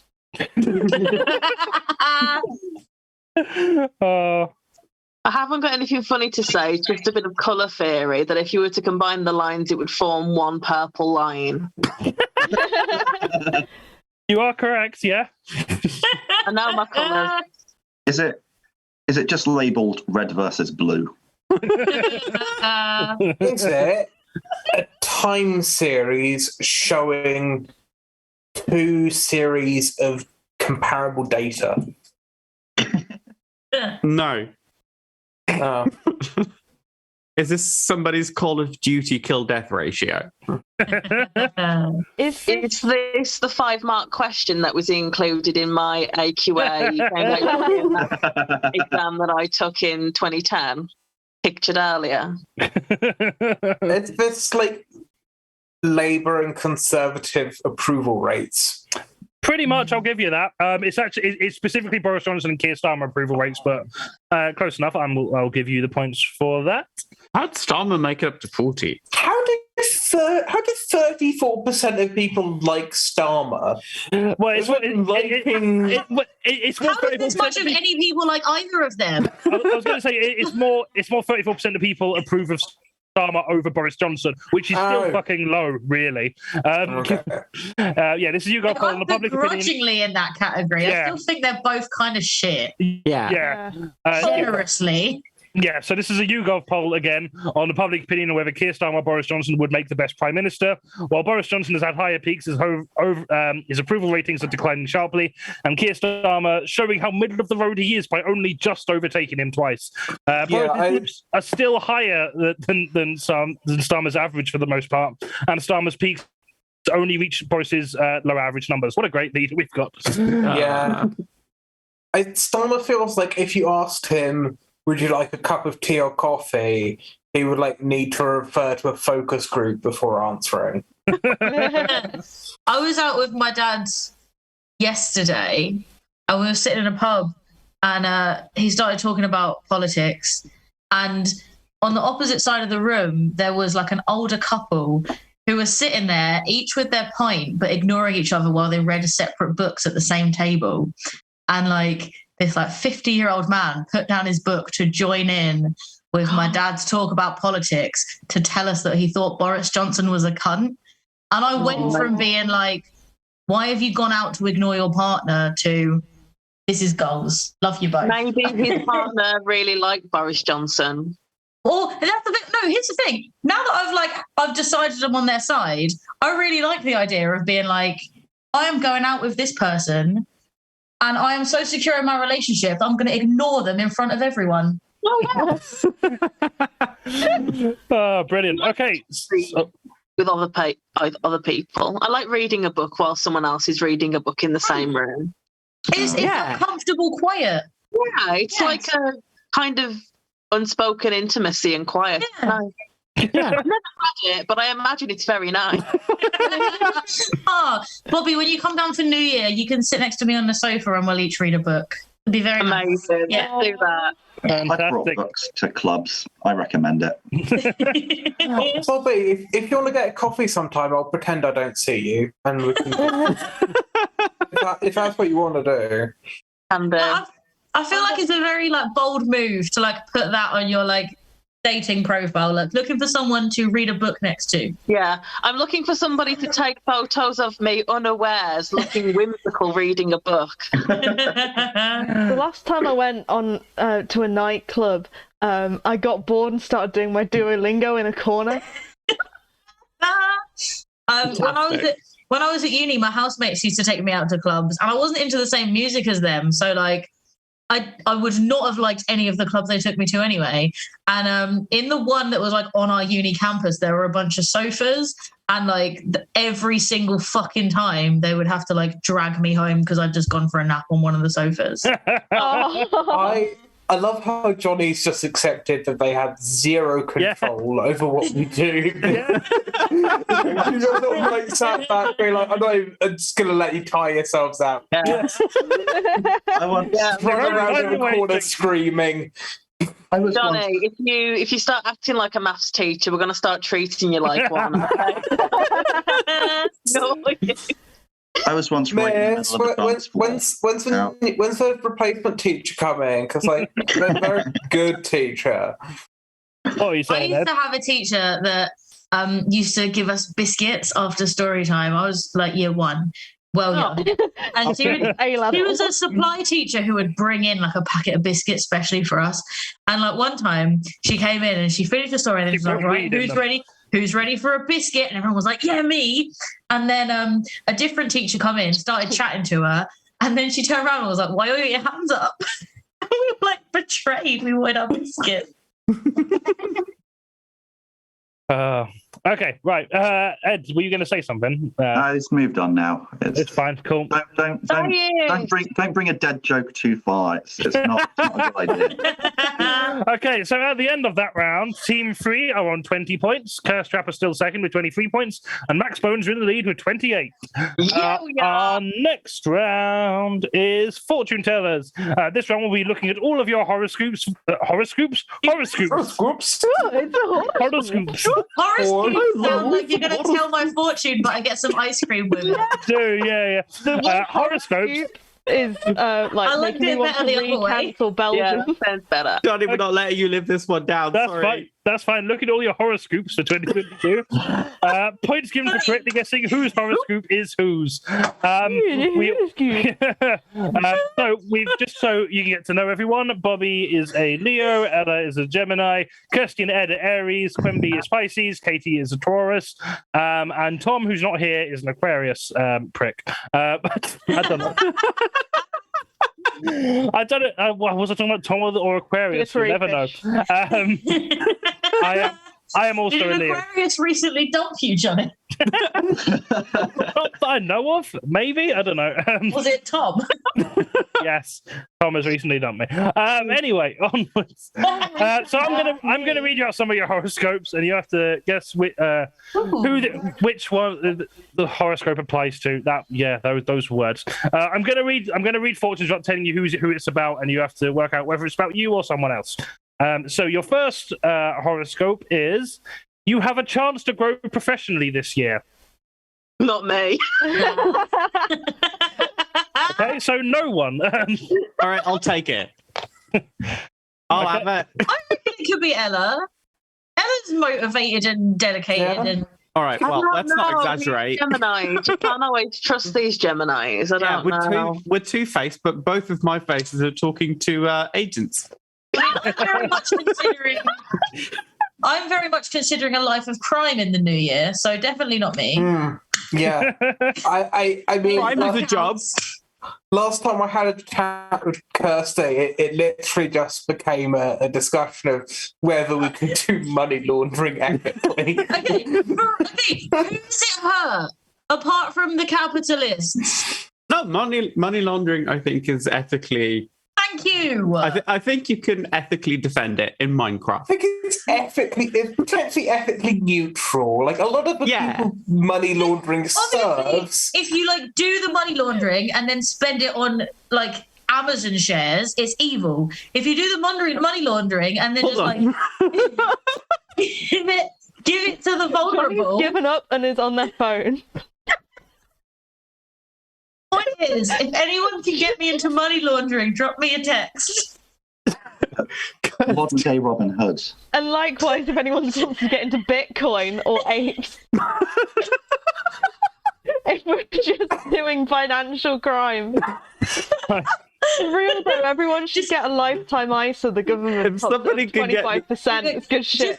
Get me into the kind of financial crime that will most fuck up the capitalists. That's what I want to do with my life, please. If somebody can get me into tax evasion.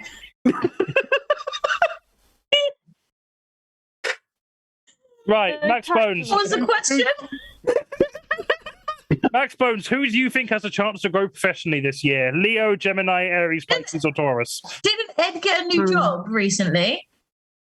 Wait, no. At the start, not really recently anymore. It's in March. So it was Also, to it being Ella. This is your 2022 horoscope as well. So I'm doing a gig next year. I'm gonna manifest it by saying Gemini. You're saying Gemini, okay? I'll say it in favour of my fellow boner. Yeah. Thank you. Bonus.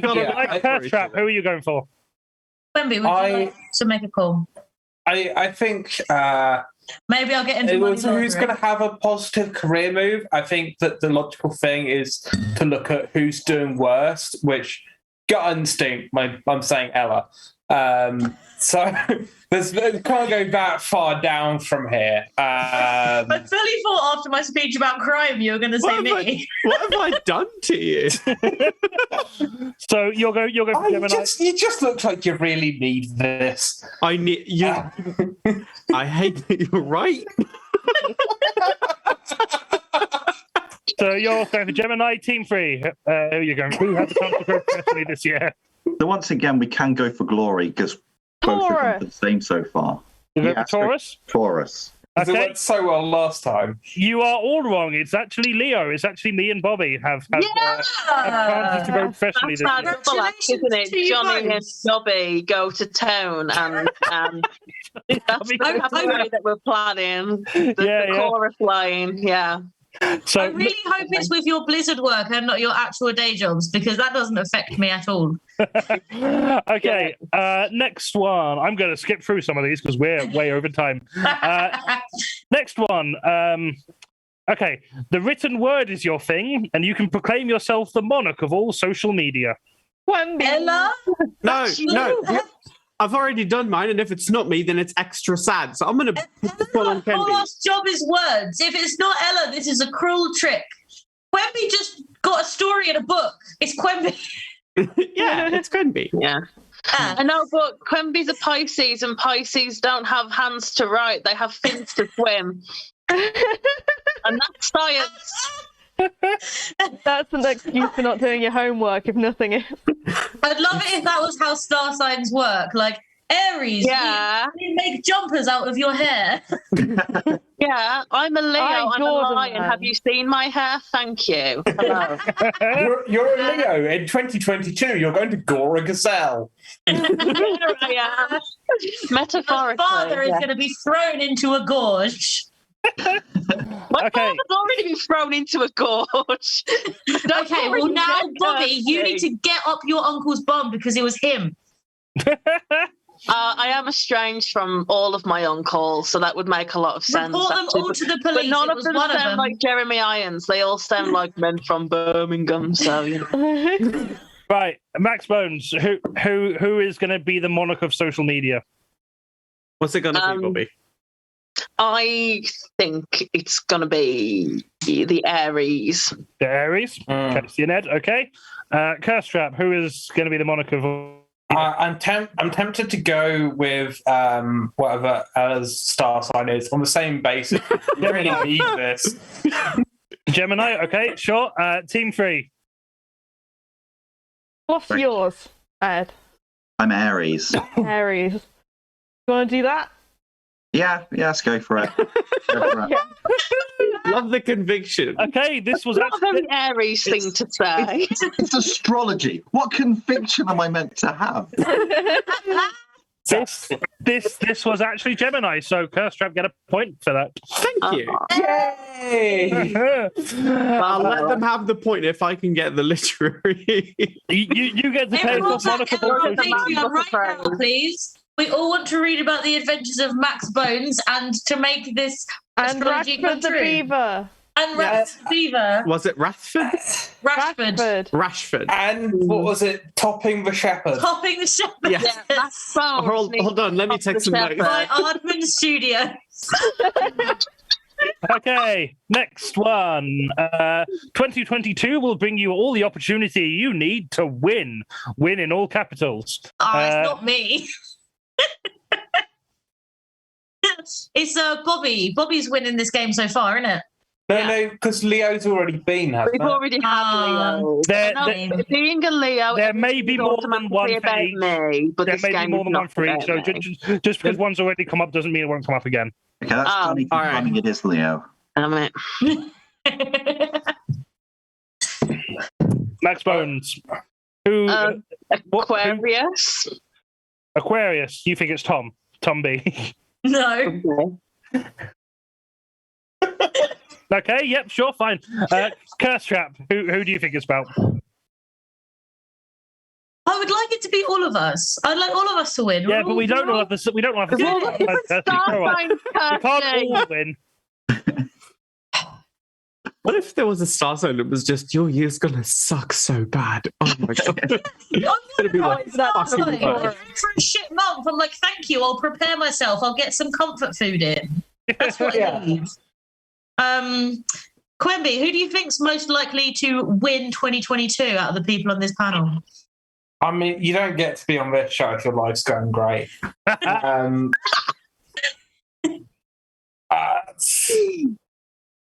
I think your life's going pretty great on this show because you're friends with Johnny. Yeah.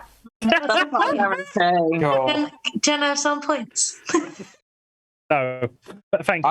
I think the real star sign is the friends we made along the way. So you're going for the friends you made along the way, right? Okay. Yeah. No, let's go for Pisces. We said the cute answer. Now I want to chance some points. Yeah. Pisces. Okay, team Yeah. 3. I have. Who's going to win? Taurus again. Taurus. Yeah. Taurus again. I've forgotten who Max Bones went for. Can you remind me? Taurus Johnson. Max Bones, who did you go for again? We went. Well, I said Aquarius, but And I'm going with whatever Bobbie. Because Bobbie knows things about astrology. I know things about the planets and the stars and the waves and the things. Yes, but is Aquarius? It's all completely fucking made up. So does having some knowledge of it that does make this game a lot harder. Yeah. It makes it much easier because it's just pick a random star sign. It's a set of beliefs and practices that transcends the last few centuries across various different civilizations across the globe. So I don't think you should pass it off. But it cannot be used in any way to accurately predict anything. Probably not. No. Right, they're all accurate. Johnny's just changed a minor detail in each of them. Nice. Back to my original question. Back to you, Johnny. Are we still counting Aquarius predictions as part of this game or not? I have taken the Aquarius ones out now. I did have some, but we are overrunning, so I took them out. So yeah. Ella, what do you think? Pisces. You're going for QUENBY as well? So we've got we've got Pisces, Taurus. You're all wrong. That was Aries. That's Kirsty and Ed are going to win 2022. Good, I need a fucking win. So do we. Okay. Okay, next one. Chances are you've been feeling the universe pushing you to change and grow for a bit now, thanks to Sirius Saturn squaring off against rebellious Uranus. Okay, who has the most rebellious Uranus? All right. So many words. What? So when you were talking about the first bit, I was like, "Oh, that's me. I'm going to get into a life of crime." And then you started talking about a rebellious anus, and I feel like there might be someone better qualified in the room. Rebellious Uranus. Well, essentially, it just went 2021's been shit, innit? But you had some pretty good.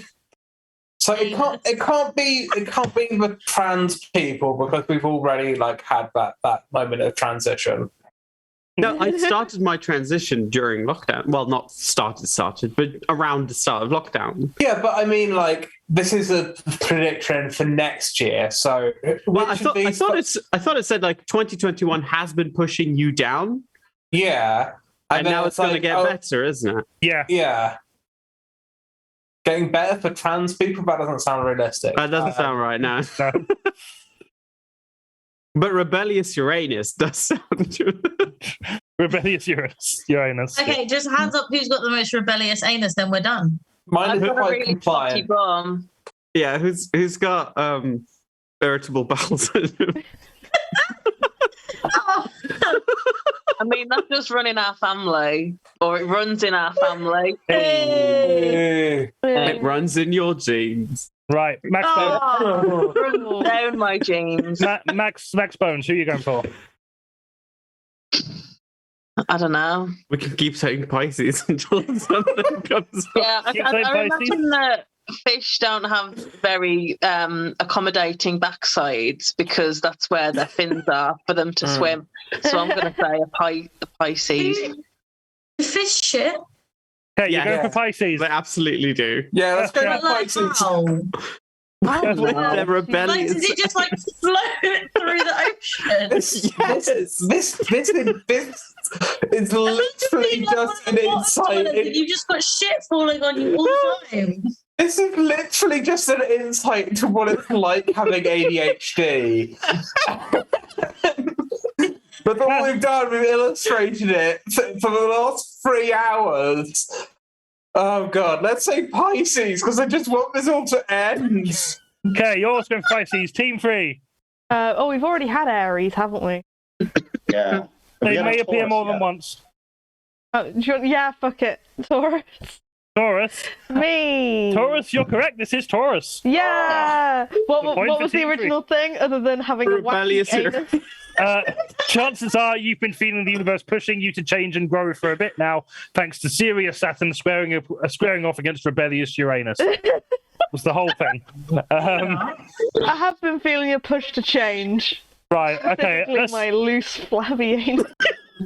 Okay. Let's do one more. Let me find the funniest one I've got here. Right.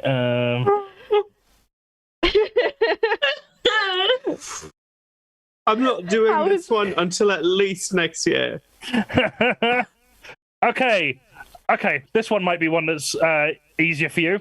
There will be unavoidable mistakes, mishaps, and miscommunications. He's trying to get into That's me. Did everyone just say that's me all at once? Yeah. Yeah. Except That's Ed. so hashtag relatable, Johnny. No, Ed didn't. Ed didn't. I didn't, and that's because I think that sounds like the hilarious story of two lieutenants. Fucking hell. Are they doing well? Are they healthy, these lieutenants? They Well, got they're married. not. They got married last week. Aww. Good for them. Right, And it Max was really Bones, sad because they had no one to be the best man. because they're all dead. They're all dead. Max Bones, who will be unavoidable mistakes, mishaps, and miscommunications in 2022? I think that is a very Taurus-like trait. You're going Taurus? Okay. Yeah, Curse why trap. not? Did you say you took Tom's one out of it? I did, yes. Yep, confirm this is not Aquarius. Like, I love Tom, but miscommunication is absolutely his specialty. Who hasn't been? Pisces hasn't come up yet. Should we guess Pisces and hope? Sure. Yeah, Fuck it. let's do that one. Guessing Pisces, okay. And Team I'm 3? autistic. I miscommunicate. It's fine.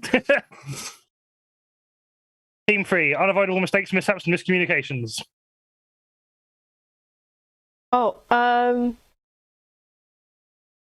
Yeah, Katie maybe not. Mitchell. You're just thinking about the lieutenants. You can't stop. No, I can't. I got hypnotized by just thinking about that poor dead man. And the beautiful romance that blossomed in the grief. I can't remember any star signs. I don't know about you, Ed. Do you have anything that is pulling you? Is it Gemini? I'm just randomly guessing. It's Gemini? Gemini. Is it Gemini? I think it might be Gemini. You're guessing Gemini? Once again, you are correct. It is Gemini. Maybe this is real. Maybe it's real. The So, writer is going to twice- suffer the miscommunications, Yeah. is it? QUENBY twice went, well, Ella needs a win. Let's give her that. And, well, the actual horoscope is Ella's going to have a shit year. You know what? I almost said realistically, looking at Ella, you look like you're going to miscommunicate and fuck things up. But I didn't because, I thought I'd been too mean. And look where being nice got me. Yeah. It looks like It's true. It looks like you miscommunicate. That sounds like a horoscope. This is where being nice has got you. Be more mean. Actually, no, that sounds like an insult. Right. So, after that round, Max Bones and KIRSTIE are both in 28, but Team 3 are now in the lead with 30 points. Ooh! So it's getting Good close. on We're going you. to have another break while I go for another piss. Exciting, I know.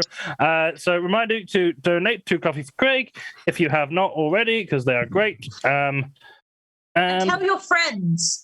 Tell If your you're friends to not donate. watching, tell your friends what a good Yeah, place Coffee good for Craig cause, are and get them to donate too. Yeah. Do that. They don't need to see the show to do a good deed. Right, I'm really Christmas. going for a piss. You see in a minute. Also, if your friends are like, I don't know if I want to watch this, it might not be funny enough. We've been on Tell this your call. richest friends. We've been on this call for 5 fucking hours.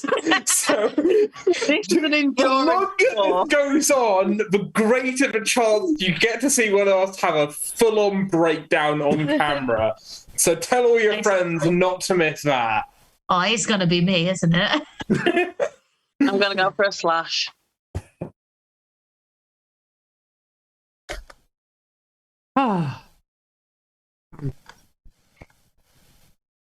No, you weren't wrong when you said this is what ADHD is like.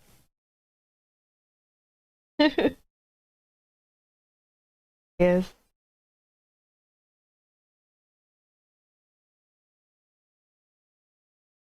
So like on Boxing Day last year, my fiance proposed to me.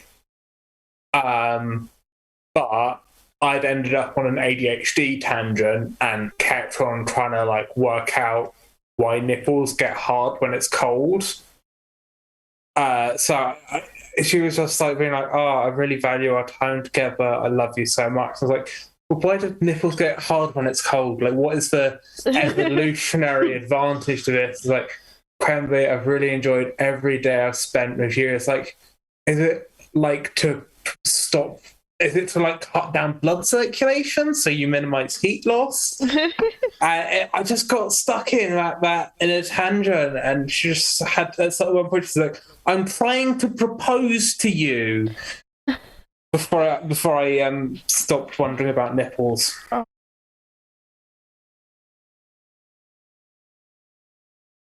I think they get hard when it's cold to kind of guide the way.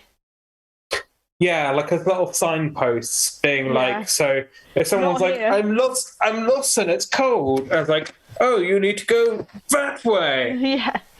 Don't get us demonetized now or taken off Twitch. You're making money off of this? Charity is. Oh, yeah.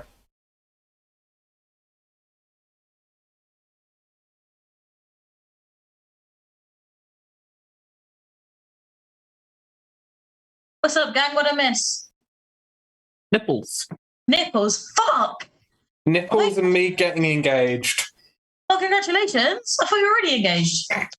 Yeah, I was telling the story of how I got engaged last year and like had like an ADHD tangent like just beforehand where I was like trying to work out why nipples get hard when it's cold. That's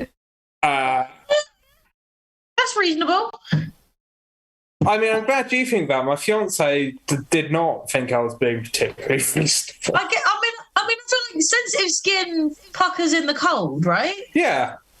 So, like, there's the same reason, like, your eyes water and your lips crack. It's not the same skin. Why don't your nipples water though? Oh, ducts, Ella. Well, well, they do have ducts. They have a different crack. kind of ducts. Maybe breastfeeding mothers like do leak in the winter, and it's just not. They're just used to leaking, so they don't notice that it's Ella, a winter thing. I think these are important questions that we should explore in Topping the Shepherd. Shepherdess, right? Yeah. The shepherd is very chilly. I'm not right about a man. Fuck's sake. I can't have that. No. Does anybody else get it? You know when you're really poorly and you get like the shivers? Like, do you get it where like your nipples get so hard it's actually painful and they feel like they could fall off? Yeah. Or is that just me? I haven't had that, but I don't like the sound of it. Oh, I haven't had that. I get like the flu or something. It's like really, really painful. I have to put a hot water bottle on my chest. Oh, that doesn't. I hope a doctor can help you so that doesn't happen forever, Bobbie. Yeah. I mean, it's not a medical complaint. Bobbie Jones has been admitted to hospital with extra hard nipples. Putting people's I think you know, if you're looking for like a Tinder bio, then I think you found it. Nipples extra hard. Domination style extra soft. I think Nipples so hard you can cut glass. Just right. I think the next charity stream that we do should be getting a pair of guinea pigs just to put on Bobbie's nipples. I've got some too cold. I was really wondering where you were going with that. I've got some friends who will let their guinea pig sit on Bobbie's boobs when she needs it. There you go. You know, Absolutely. Excellent. Thank you. Yeah. Thank you so much. You're all so kind. I'll text them out, but I'm sure they will do. They're good guinea pigs. I'm glad. Yeah, you'll have to like hold like a piece like here where they can't quite reach it, and then they'll sit comfortably on your chest until they're fed it. Because guinea pigs, right? Their eyes are here, and their nose come out here, and their mouth is here. They can't actually see when they eat. So you have to put the food. It either has to be like a lettuce leaf that's so big it's bigger than them and they can see it, Right, or you have to like put it directly in their mouth. You can't like hold a palm full of food like with any other animal because they'll just like bite everything looking for the food they can smell. So they'll bite the shit out your hand before they get to the food. They're a ridiculous fucking animal. I'm amazed they're not extinct. So, Kirsty, are you saying that in order to tackle my extra hard nipples problem, I need to sit topless with guinea pigs on my chest with a massive leaf on my head? Is that what you're telling me? You should wear a necklace of pea flakes and have a guinea pig blanket.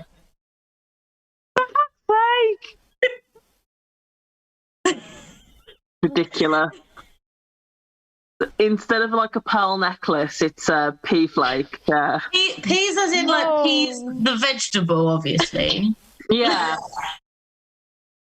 Just a pea flake necklace, and you just have like some little guinea pigs nomming at it.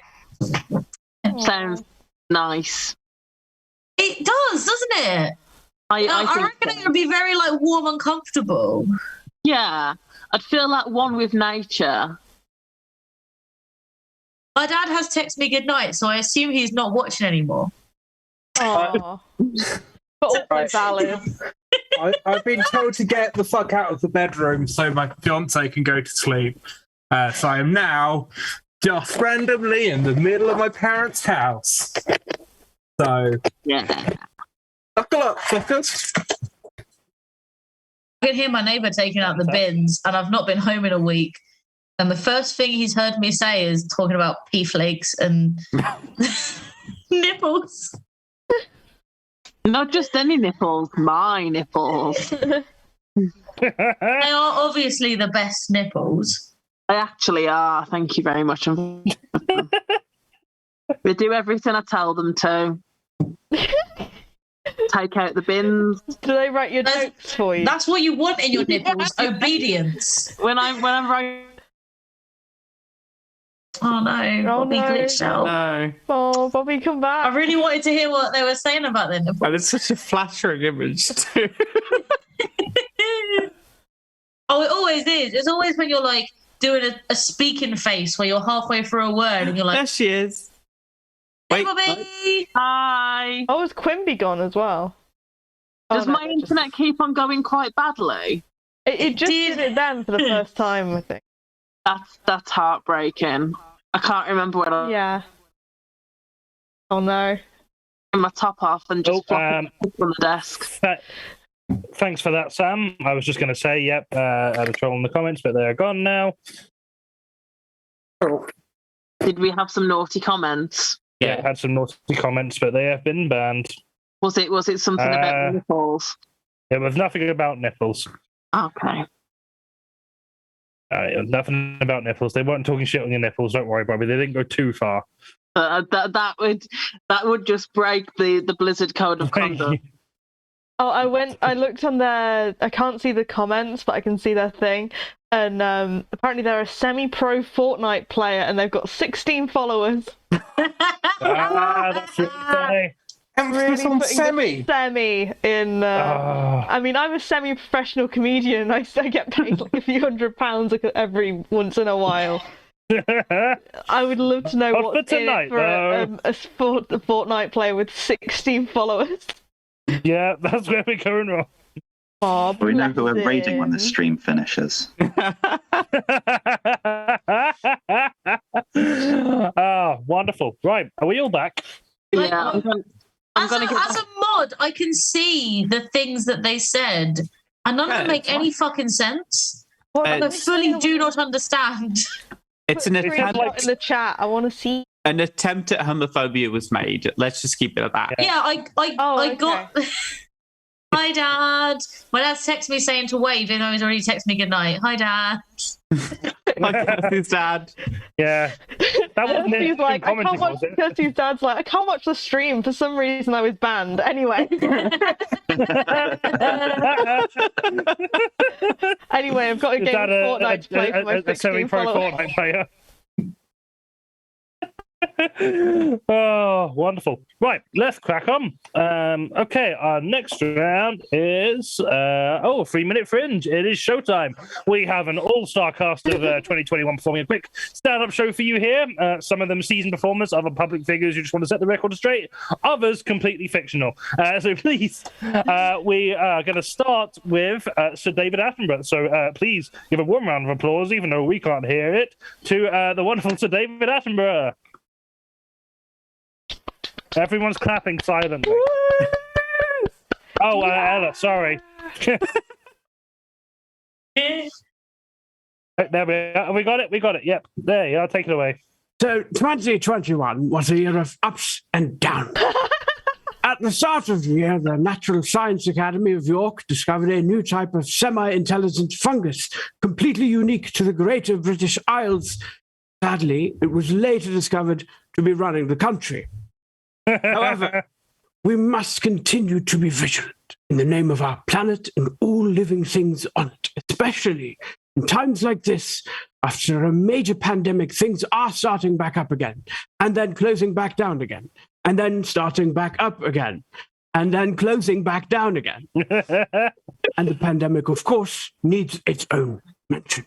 Not only has it normalized staying the fuck away from me on the bus, but it's greatly reduced carbon emissions. Its greatest accomplishment, however, is teaching the general populace several new letters of the Greek alphabet. This time inside, however, has given us some time to reflect on our impact on the planet, on how we spend our time, and how long we can endure before we must all inevitably begin the long, arduous journey of shame to the kitchen holding a dozen mugs. It has brought us together, united in our desire to observe and study the life cycle of England's oldest and rarest breed of leech, Queen Elizabeth II. After almost 100 years, she is now entering the next stage in her life, and we can only hope that when she sprouts wings, she fucks off forever.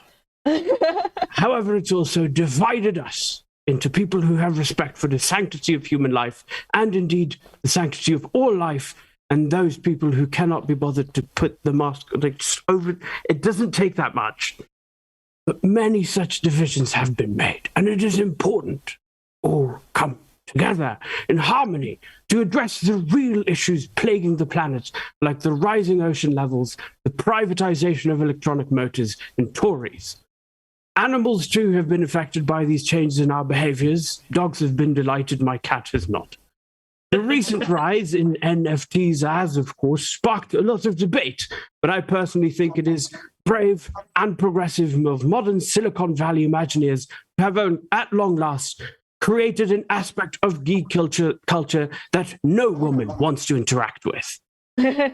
Finally, as the first year of the 21st millennium's third decade draws to a close, it is important that all of us remember, for the sake of our species and our planet, to spay and neuter your local representative.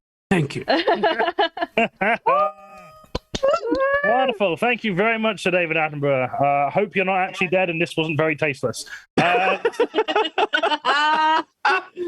no, because I've just seen on Twitter and actually... Right, well, while we're dealing with the fallout from that, let's bring on, from the grave, we've got Geronimo the alpaca, Katie Mitchell. One sec, I thought we were going in order across the screen and I'm not prepared. Oh, that's fine. Someone else can go if you want. This is an arbitrary order. Nothing matters. Sorry, I had a thing I needed to prep, and I feel no, like that's fine. That's fine. Now, can I do it? Can I go after this person? Yeah, that's fine. Bobbie, do you want to go next? Can do. Can I just prepare? Can I just? That's fine. Who's winging it? Who's winging it? You can go next. Who's winging it? So, I've prepared in no way for anything tonight. Right, okay, So- well, okay, we will have QUENBY as Jorts the cat, then Katie as Geronimo the alpaca, then Bobbie as Samus, then Kirstie as Ethical Shopper, and Ed as Keir Starmer. So, QUENBY, Jorts the cat, bring it on.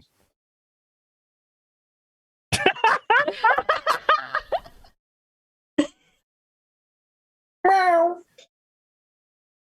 Meow.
I think that's part of it. I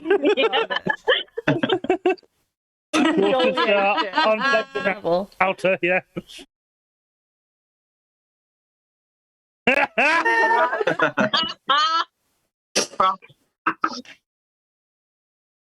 I think I'm about done. Wonderful. Drops the cat, everybody. Brilliant, utterly brilliant. Now we have got another animal. We have got Geronimo the alpaca. Katie Mitchell, take it away. Oh, yes. Geronimo the alpaca. It was hard being raised as an alpaca when I was very young because it is very hard to fit a school blazer over my lovely little woolly arms and legs. Also, I am very cute. I'm so cute. Look at I'm just a little alpaca who is very cute. Look at my lovely eyelashes and eyes. Unfortunately, it was these eyes and foot and mouth disease, and I was cancelled so badly. Not even John Cleese said I should be allowed to live. As a lifelong Labour voter, Keir Starmer wanted me fucking dead. And he said about me that it was a good and right decision that I was died. Here is a picture of me as I was being led to my death, surrounded by policemen and the Daily Mail and like journalists and that, and I was killed. This is the sad bit about 40 minutes in where I say that my father, who was also an alpaca, was killed but for an unrelated reason. We are dead, but I feel like we have learnt a lot about this country, and I would like a Perrier award, please. Thank you. Thank you very much, Geronimo the alpaca. Truly moving stuff. Right, now we are joined by star of one of Nintendo's hottest games this year. We've got Samus. Who's Bobbie Jones? If you hadn't Hello, I'm guessed, Samus, and this is my arm cannon. Nice. This is my first time at the Fringe. It's my first time on Earth. I was brought up on the planet Zebes. Give me a cheer if you're from planet Zebes. Me? Okay. I'm used to doing things on my own. I'm a bounty hunter, you see. I hunt bounties. That's what I find across the galaxy. And I get very lonely. I ended up having sex with a space pirate on Brinstar. And we had a wonderful time. Really great. Very, very long penis. Longer than this. It was wonderful. We came to on the rocks afterwards, and he said to me, Samus, I'm surprised you wanted to sleep with me because I'm actually one of the bad guys. And I said, you fucking what? Bad guys? I was so embarrassed. I could have curled up into a ball. So I did. I just rolled out of there, but it was actually quite good because in this cavern there was actually a secret passage underneath the door that was only accessible to people in ball form. So I ended up finding a missile expansion. Just bounty hunter things. And I talk a lot about sex in my stand-up because I'm a woman in media. Regardless of what I do, I'm going to be sexualized.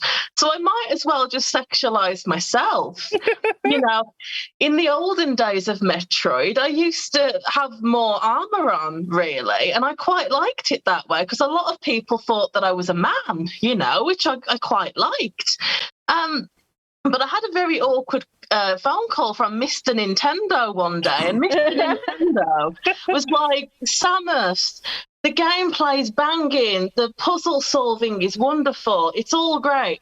However, you're going to have to show more flesh. You know, we've got Lara Croft to compete with, we've got Sophitia from Soul Calibur to compete with, we've got Super Mario Hentai to compete with. We've got so much that we need to go up against. So I'm going to need you to wear a bikini and jump around a stage among the likes of Captain Olimar and Pikachu in Smash Brothers. So, and I had to take it because I needed the money. There wasn't much bounty to be hunted that year, so I was kind of broke, really. And don't get me started on Smash Brothers. Just don't get me started on Smash Brothers. It was so difficult because I'm not used to big crowds. I was homeschooled in the Chozo ruins. You know, I'm not used to people. And I thought, well, at least I know one person. I know Ridley. I mean, Ridley and I have had a very, very tenuous, tense working relationship, but at least I know one person. Did he speak to me the whole time we were there? Did he fuck? He did not speak to me once. The whole time we were there, he was off having scaly antagonistic sex with that fat crocodile from Donkey Kong Country. They were either fucking or they were stealing bananas from unsuspecting primates. And I felt so alone. I thought that comedy would be a good way to make friends.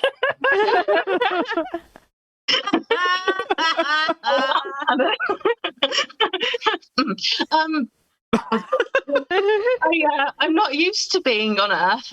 So there's the part of the reason why I'm here is because I want to advertise my latest Metroid game that came out not too long ago. It's apparently very good. I haven't played it myself, but I was in it.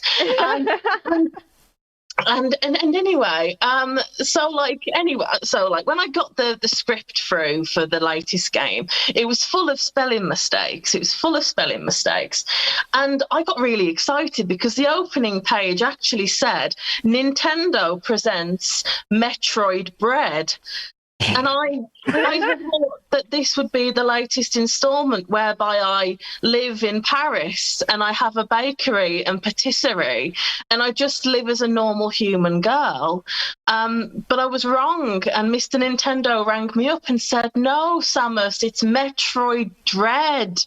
It's Metroid Dread. I was like, oh, great.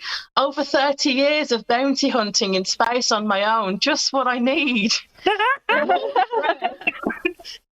That's just what I need. and anyway, I'm starting to overrun now, so I better go. But it costs a lot of money to come up to the Fringe, and so it would be nice if you could put some money into my arm cannon on the way out. And, it's free to get in, but you have to defeat a mini boss to get out again. So, there you go. Wonderful, fucking fantastic. That's Samus. Excellent. We have a couple more acts for you. First, we have KIRSTIE, who is an ethical shopper. Take it away, KIRSTIE. Hello. It has just been Christmas. Have you not noticed how difficult it is to buy lovely presents for all the people that you care about without contributing to evil? Because supply chains are all shit and Amazon is a cancer on the world. Anyway, so gotta be honest with you, I'm just gonna do a rant for a few minutes because this is just like who I am as a person. This isn't even a bit, right? You know how there's that Kellogg's strike? So Kellogg's tried to fire like 400 people because they're unionized, and the union made them pay them like $10 an hour more than like the people who weren't unionized. So they striked because that's what you do when that happens. And then there was a picket. And now, the picket has been scaled back. The people are going back to work. They tried to hire a bunch of scabs. Point is, in February or March, spring next time, you're going to notice a bunch of Kellogg's products are going to go up in price, right? That's what's going to happen. And they're going to say it's because of Brexit or inflation or some bullshit. It's actually because they're trying to make the money back off this picket, and both. And they need to make the money back off because they hired a bunch of scabs who don't know what they're doing. And those scabs made a bunch of mistakes. So they had to refund a bunch of money and need to make that money back. So they're going to hike up their prices. Don't buy Kellogg's even though the picket's finished. Point is, right, I care enough. I don't feel like voting really matters because we live in a capitalist society. And so you kind of vote with your pound. That's how it works. You vote with your money. And it's making me an unbearable person to be around. That's what I don't like about it. Like, Johnny knows. Johnny's laughing because they fucking know. To visit Johnny back in October, and we went to Asda, and they were buying some Pringles, and I went, "Oh, pick it." And they put the Pringles back, and I hadn't noticed they'd bought some cereal bars. They went and put a bunch of Kellogg's cereal bars back, and I was like, "Do you want the cereal bars? Please put them back. I'm sorry. Like you don't have to not buy your cereal bars, right?" But they did because they're very lovely. And then it happened again. Like a couple of weeks later, I went to see my friend's band play, and one of them went to buy some snacks on the way home, and they went, "Hey, I got Pringles and Kit Kats," and I'm like, "You joking, man? Fucking Nestle and Kellogg's, they're the evilest ones. Why have you done this?" But they'd already bought them, and at that point, what else can I do? And fucking hell, like last month, I was coming home for a party. No, it wasn't. Party is a strong word. There was 3 people there. We were just going to see my friend's new flat. But we did have some things that made us intoxicated. And I was coming home in this like really nice warm blanket of edibles. And I got to the shop and I was fucking staring at the confectionery. Like the poor cashier was looking at me wondering what the fuck was wrong. And I was just staring hate at all of the confectionery, trying to figure out which one was the least evil because I had the munchies and I needed some food. But all chocolate is harvested by child labor. I can't deal with this anymore. Like the fact is, I just want to know that I can have a snack without it making someone's life worse. And I fucking can't. And I can't deal with it anymore. And that's my whole bit. I can't do it anymore. Please help me. Yeah, that was very real. Thank you for that, Kirsty. Thank you, Johnny. Kirsty, we appreciate you. Thank you, Ella. I appreciate you too. Right. Well, now to lighten the mood, we have the leader of the Labour Party, Keir Starmer, to finish us off. Take it away. Oh no! Don't finish me off. Keir Starmer's coming to your house to finish you off.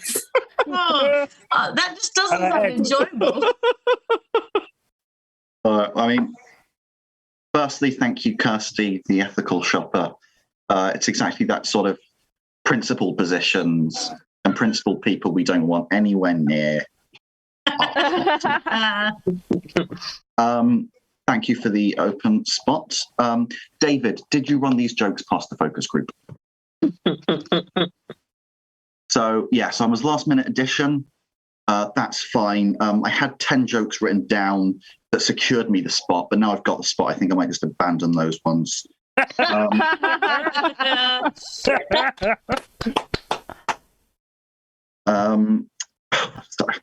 I feel like this joke just goes a bit too far. It's got the word resignation in. I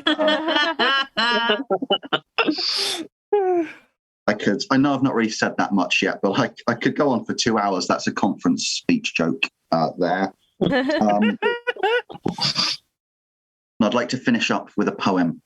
The poem, this is Stopping by Woods on a Snowy Evening by Robert Frost. Whose woods these are, I think I know. His house is in the village, though. He will not see me stopping here to watch his woods fill up with snow.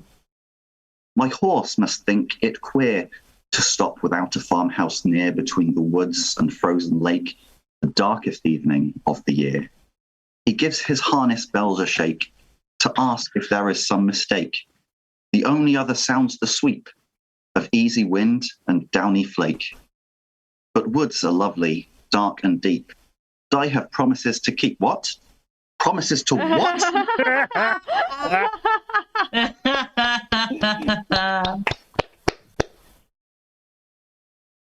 That's the Wonderful. Strong lineup. I think I'm going to give first place prize to Bobbie's rendition of Samus. Yeah, that was spectacular. I think I'm going to give Geronimo the Alpaca's heartfelt fucking genuinely made me cry. That can be second place. And I think I've got to go for Quenby's Jorts the cat. It's because genuinely spectacular, but all of you were great as well. So I could just give you all the same points as would be befitting a socialist quiz show, but then there's not as much excitement going into the final round if you're all even. So at the end of that round, we have KIRSTIE on 29 points, Team 3 on 33 points, but Max Bones are back in the lead with 35 points going into our final round. Final round, what? We're going to be finished before midnight? What the fuck? How did this happen? And finally, we have polled our audience and followers for their own nominations for Dickhead of the Year. We have had over 50 nominations, but five names. I cannot talk. 5 names who kept coming up over and over again. And it is your job to take in turns to name one of our top 5. 5 points for each correct answer and bonus points for any niche 1-vote answers. The round ends as soon as our top 5 leaderboard is named, and we're going to start off. We're going to go in reverse order of score. So we're going to start with KIRSTIE, then Team 3, then Max Bones, and keep looping in that order. So we'll start with KIRSTIE. Who do you think is in our top 5 Dickhead of the Year nominations? I mean, if Boris Johnson isn't in there, then this is not the show that I thought it was. Yeah. Yeah. You go for Boris That's Johnson? probably, yeah. Yep. Yeah. I can probably think of about 10 people who would probably make it into our top 5, to be honest.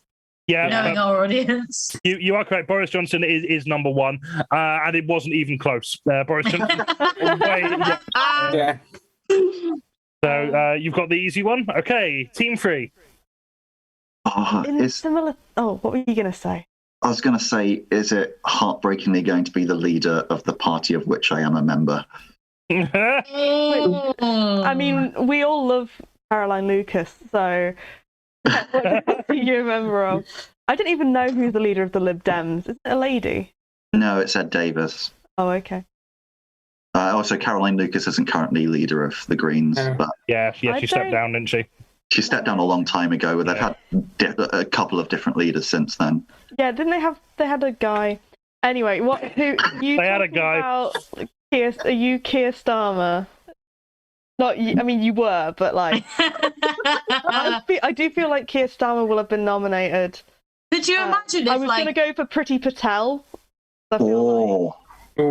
She should be on there. Yeah. I feel like if we keep discussing it, we're just going to be giving answers to everyone else. So you're just going to go for Priti Patel? Keep discussing it. Yeah. Carry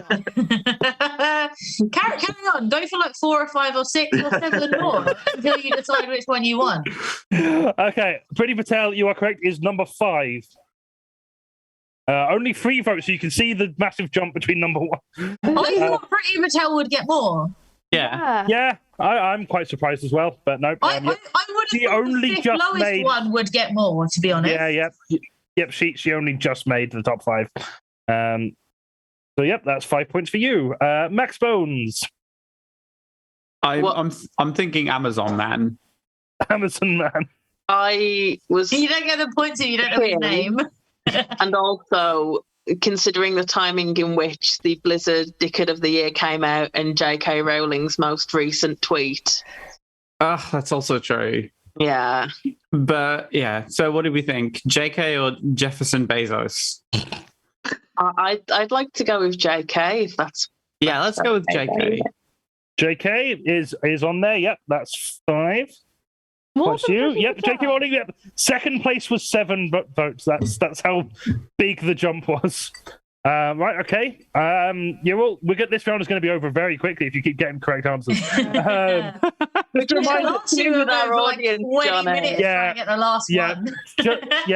Just a reminder that if you guess anyone who's only had one nomination, you do get bonus points for that. Johnny Collins. It is not your turn, Curse Trap. So I agree that Jeff Bezos might be up there. I also think Elon Musk might be up there. I also suspect my brother nominated me if we want to go for someone who got one vote. Yeah, I feel like Bean Dad might have been nominated by like one person.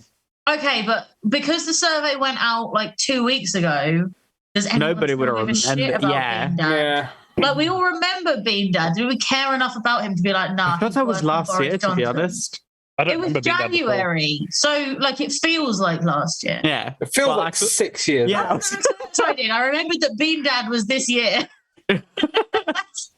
I feel like Elon Musk is more fun to hate than because Jeff Bezos is just like nothing. Our Like, audience he's- fucking hates Elon Musk. But like Bezos also had like the warehouse that killed 6 people. That is true. And that happened quite recently.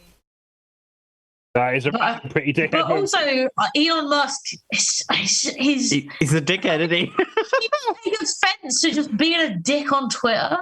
You know? I think Elon Musk, if we want to go for like I'm up for Elon Musk if you are. for a safe point, I'm up for Elon Musk if you are. Words that no one has ever uttered. I mean, Grimes apparently did. Show me Elon Musk.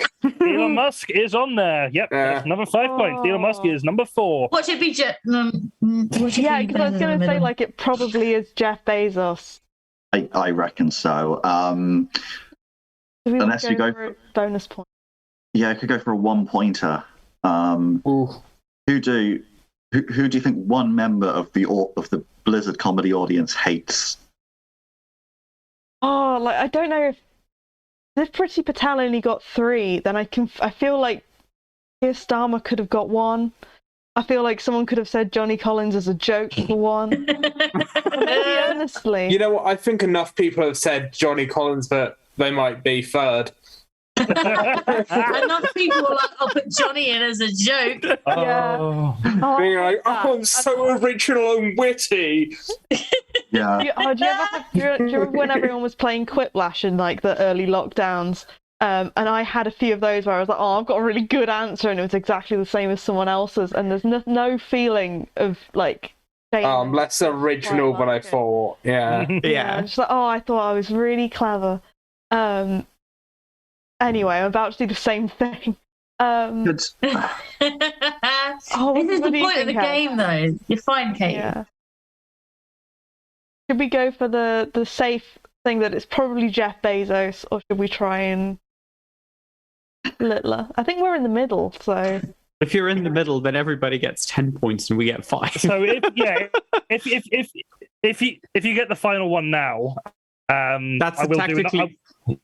How many more guesses do we get for the 1-pointers? Yeah, that's what I was going to say. I'll do like another few rounds to get some 1-pointers after that, because otherwise this is going to be over way sooner than I anticipated. Okay. Well, in that, if They we've got say some more as we chances- overrun. Yeah. If we've got chance for single pointers later, I think we should just scoop up that little Jeffrey Bezos now, put him in our pocket. Don't make Jeff Bezos sound cute. You shiny his little head. We're going to look very silly if it's wrong. We are, and that's a chance I'm willing to take.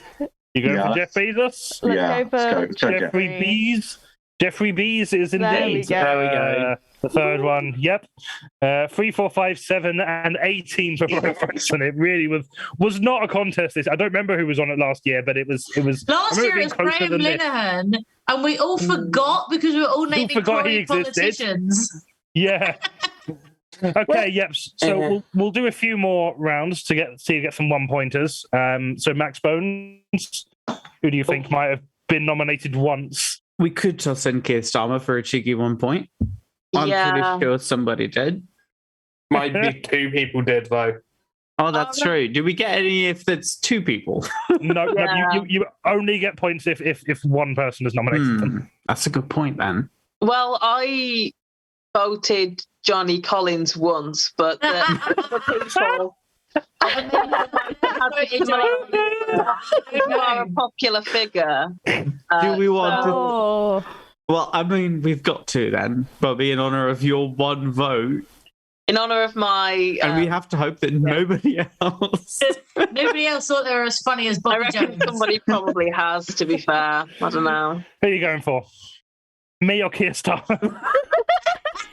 If only Johnny, Listen, audience, hate more. Johnny, if I have to choose between you and Keir Starmer, the choice is made very easily, very quickly. I mean, hey.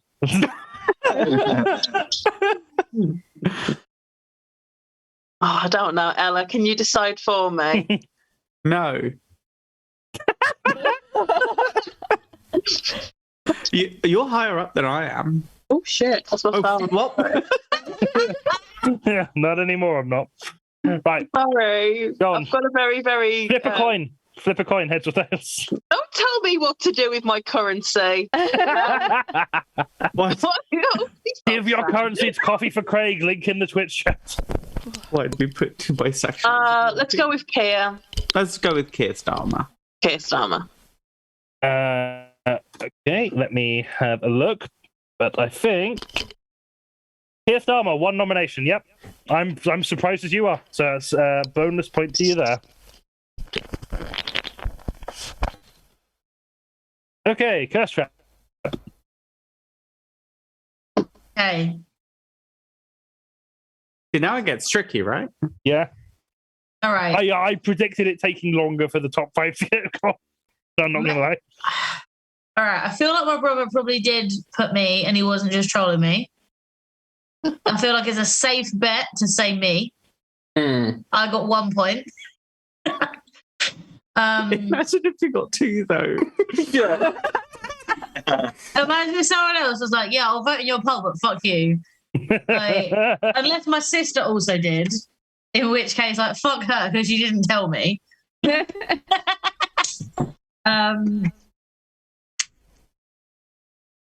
But yeah, like I said, if you've got any other,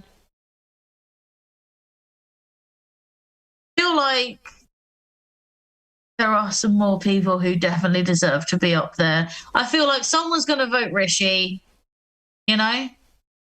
Someone's going to vote Michael Gove. Someone's going to vote. I want Bean Some there other to be in the random mix, but story. I don't know if it's going to work. I think let's go for you. It's safe bet. My little brother voted me because he's a dickhead. Runs and in the a bunch family. of people might have voted for the Tory politicians because they deserve it. Also, can I just say, like, Sam, you don't need to like stereotype bisexuals. Like, you know, I can make a choice. I cannot make a choice. QUENBY has also voted me Dickhead of the Year because they were on a team with me today. So you're going for yourself? QUENBY? Yeah. Yep. You are actually not on here at all. No! No. Right. I'm disappointed I didn't get the points, but I'm really happy my brother loves me. This Christmas, you get the gift of familial love. Well done. Yeah. I'm sorry, QUENBY. I thought my brother was a proper little troll, and he's not. He's a nice boy. I'm disappointed in your brother for being not shit. We should vote for Kirstie's brother. Yeah. Okay, team 3. You'll crack at a 1-pointer. I mean, we know that Johnny's got at least 1. Sorry. Yeah, but that was the reasoning from Kirstie, and Well, yeah.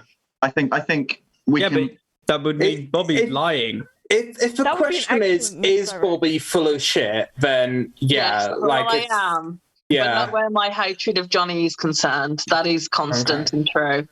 Wow. Merry Christmas, everyone. God bless us. It's a miracle. Bobby made a decision. I do feel like Graham Linehan could be a good shout. If he was number one last year, I think he would have at least one this year. Did he do anything this year? He has been a lot quieter. He moaned a few weeks ago that he was kicked out of the Father Ted musical because they've. Oh yeah. Yeah. Oh, someone messaged me on Christmas Eve, just like, look at this news story, and I'm like, all right, I'm fine with this. Yeah. Yeah, I don't think that was what they were expecting. So it's hard for him to have like a. Yeah, I mean, the other thing would be like, could it be a Tory politician? Which Tory politician? Because there are. They all qualify. Yeah, They all absolutely have qualifying factors. Yeah, I mean, Starmer got 1 and Priti Patel got 3, but I think Priti Patel is more than 3 times worse than. Yeah, absolutely. Yeah. But then does that mean the rest of the Tory politicians got 2 and the shitty Labour politicians got like 0.5? That's how vote votes. That is how votes work. I don't know. I think, well, we could go for like the high profile ones because I mean, no one's gonna have guessed. I don't know. Marcus Fish, is that the name of one of them? Maggie Group. No one's going for Maggie Group. Yeah, I thought that was the weatherman. Stephen Crowder. Yeah, Michael. There is a politician. Stephen Crowder is a person. Yes. Is it Stephen Crowder is a person? Yeah. Debatable. Ed? Could be an American politician. Ooh. Could have been one that was behind the insurrection or something. Is Donald Trump on there? Let's go for Donald Trump. Ooh. Let's vote for Donald Trump.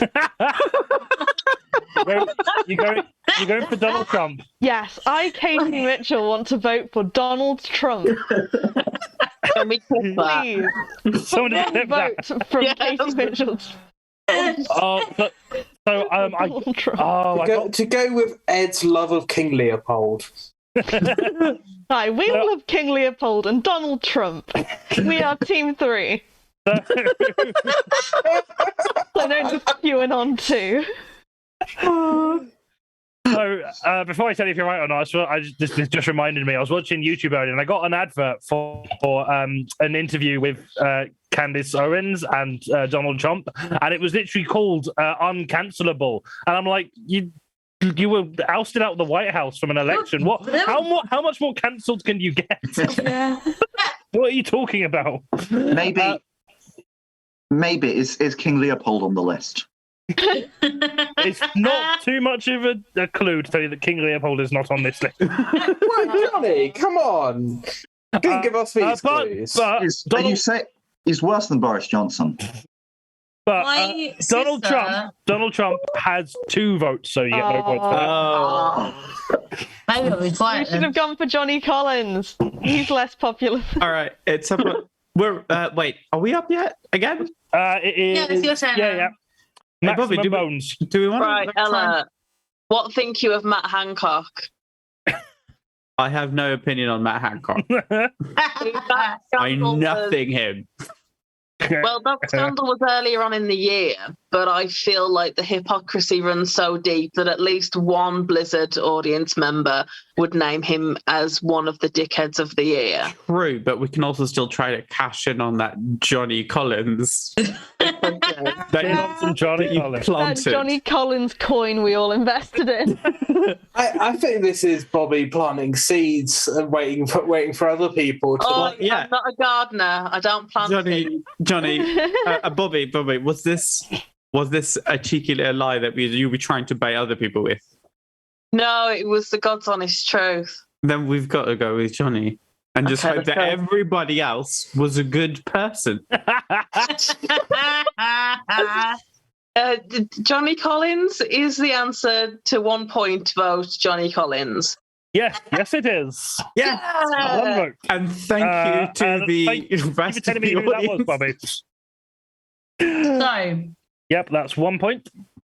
So I think Matt Hancock is a good shout, but also my sister that she would vote for Jeffrey Epstein until I reminded her that he had died already before 2021. He did, yeah. But I can't remember if I told her that before she voted or not. Kirsty, don't take this personally, but I don't believe it. Fuck, I don't know shit what you're about me to say. We're a bunch of fucking liars. They've let us down before, they'll let us down again. My sister was straight already to say that Jeffrey Epstein was one of the worst people of 2021. But maybe she voted before I reminded her that he was dead before 2021. Maybe she didn't. Or someone else has said Ghislaine Maxwell. You don't know. I'm just going to take a moment. Like, if Kirsty Sad is still watching, you raised a bunch of fucking liars. You did a bad job. He fucking knows. He taught us this. Also, Kirsty, why do your family actually care about your business? Because my siblings couldn't give a shit about what I do. Yeah. I know. My dad's moral message to us was, you can't bullshit a bullshit. Don't fucking lie to me. I'll bullshit you back. That's something that they put above bars at pubs. You know that, right? Yeah. My family's Irish. Spend a lot of time in pubs, Ella. Right. So it's not me, even though my brother said it was. He's a fucking liar. Mm-mm. It might be Jeffrey Epstein, but also maybe my sister. Your sister's rotten to the core. Maybe my sister remembered that he was dead. It might be Ghislaine Maxwell, because maybe she didn't remember she remembered he was dead and then voted for someone else. I feel like someone was mouthing off about Zach Goldsmith, and I was like, I don't remember him. I know that. I can't tell you why. Oh, was he the mayor of London guy? No, he wasn't. He was the one who stood again. Be the mayor of London. Yeah, that's what I mean. But I feel like someone I know who lives in London nominated him because they're in his constituency and he's probably a cunt because he's a Conservative in Richmond, so of course he would be. So that's, in terms of the ones I think I'm probably reasonable, maybe Zach Goldsmith might be worth going for, because I feel like Tories are worth going for, because someone's going to vote a Tory as the worst person in the country. Kirsty. Fucking everyone hates a Tory. I feel like you have to decide which one person hates the most. I feel like Rishi Sunak might be a good bet. Rishi might be up there, yeah. Yeah. Yeah. You gonna go for Rishi? I don't know. I've forgotten everything except how disappointed I am in Kirsty's family. Excuse me, they all hate the Tories. They're doing fine. Kirsty's family. Your family care about what you do. And they give me apple pies and brewdog.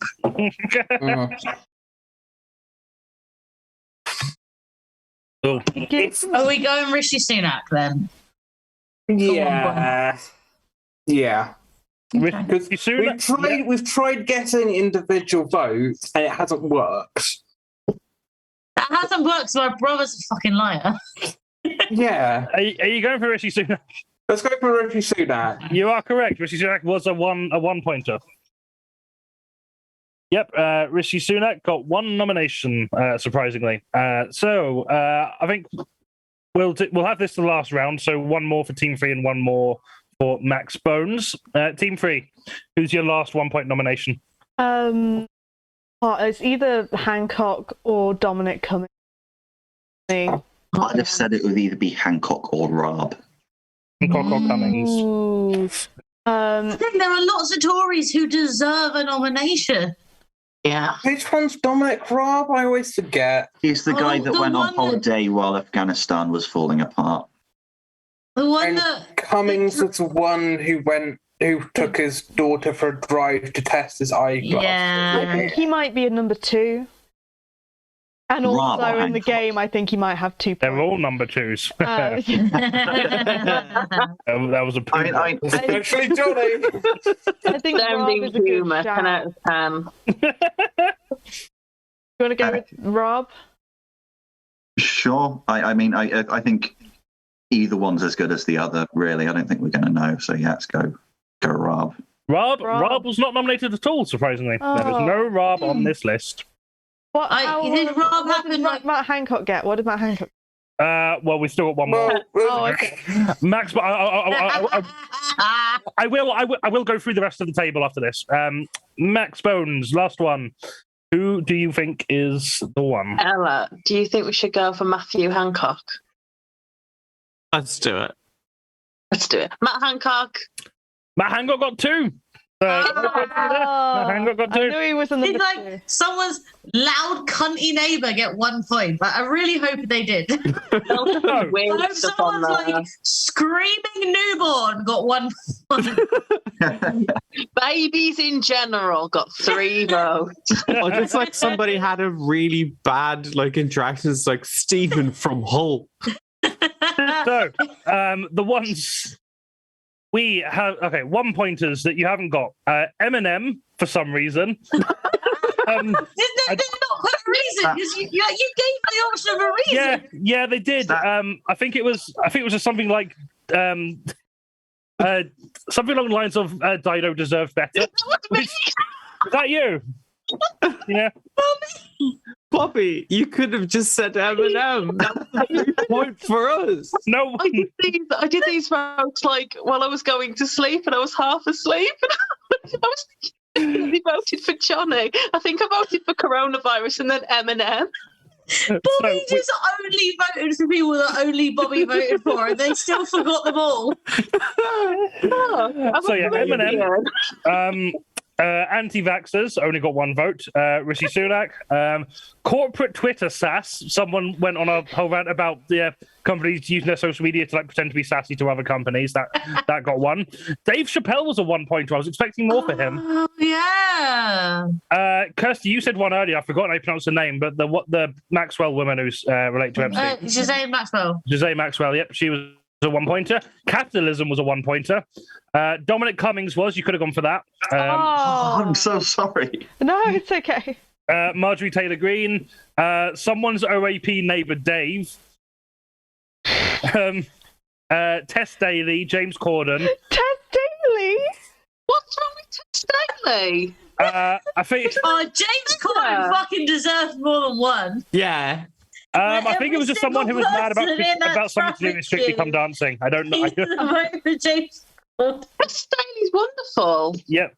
The QAnon shaman got 1 vote. I've forgotten his actual name. I remember that man from the. Yeah. From 4 years ago. No, from January, which feels like 4 years ago. Listen, we've had a really rough decade this year. It's hard to remember things. Coronavirus got 1. The writers of Money Heist. I've never seen it. I don't know what beef that they had with that. Ben Shapiro got 1. Joe Biden got 1. Eric Clapton got 1. They all deserve 1. They did. Jacob Rees-Mogg was a 1 pointer. I thought he might be in part there. Yep. Splendid man of politics. I'm surprised no one tried to guess Jacob Rees-Mogg. He definitely deserves at least a 1. And there were a couple of 2 pointers. One of them being Bobby Kotick, Activision CEO, and another one which I really enjoyed, which was actually 2 votes from the same person. Is that guy in the Conservative Christmas party picture who's lying down holding a champagne glass, wearing suspenders like Gordon fucking Gecko. I love how someone was like, look, of all of the shit that's happened this year, this guy is the worst twice. To be honest, Kirsty, I thought that might have been you for a minute. I didn't even vote. I thought it was Callum's cheating. Yeah, can you imagine submitting your own answers? Whereas like half of the answers came from Bobbie. But not Eminem. Not Eminem. Not Eminem. Right, okay, I will now send Sam the final scores over Zoom. Close. May I shout out my Uncle Wayne for getting me the rest of the beer that I've drunk since I finished the one from my nan? He's Please not do. watching, but That is the most slurred thing I've ever heard in I my know, life. I'm so slurred. yeah, we need- I've had 5 Yeah. of these ones, 4 Yeah. from my nan, and half a bottle of Advocat. So this was God. incredibly Oh, close. mate, I'm sitting upright, to babes. hear yourself. It's very good. Oh, Okay, I'm getting flashbacks Hi, to the guys. flashbacks to the Social Distance Warriors 24-hour streams. Right, before I announce the final scores, just one more push for Coffee for Craig donations. The whole reason we are here today, and I've been streaming since like 6:30 or however many hours. I can't do a night maths. shift. Yeah, Yeah. it's past midnight for me. It's past midnight. It is bedtime. So yeah. Thank you so much, all of you, for watching. Whether you've just joined us or whether you've been watching the entire time, really do appreciate you. Our next show, we don't have a live show in January. We pulled that one for Omicron, but we do have another stream on the 31st of January with team captains Kirstie Summers and Katie Mitchell, and guests Jake Pickford, Eleanor Morton, Kieran Lawless, and Jonathan Murray, where we'll be discussing the news events of January, including Darren Grimes has crafty wank on Question Time. Noel Lesmond starts a new cryptocurrency called Blobby Coin, and Graham Linehan just doesn't do anything all month. So, on that note, the final scores are: Purstrap has 40 points, Max Bones has 42, but just taking it. Team 3 has 43 points. What? Nice.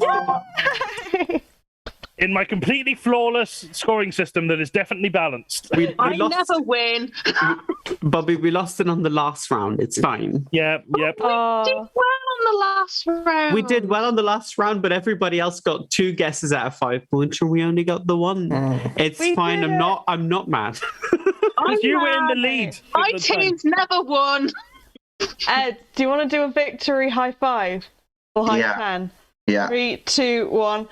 Kablam! Yeah. That's adorable. It's fine. I'm so happy for you. It's fine. I'm actually really happy with how tight this game was. Right? Like, sometimes someone gets 10 points in the last round. I'm like, excuse me, fuck you, I was 8 points ahead of you. What the fuck is going on? And like, this whole show, it's just been like Neck and neck. close Back and and forth, like yeah. neck and neck for everyone. And now Well, I'm not like, back you and know what? forth. We were in the lead the entire time. Okay, like, you were, but sharp. The real winner was fair play. The real winner is the fact that every single episode that I'm on it, Johnny goes, "Oh, my favourite's on," and I still never fucking win. Aww.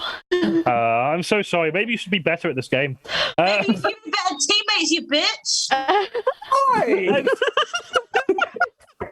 I mean, I've never won, Just but QUENBY, just every other show. Normally I have 2.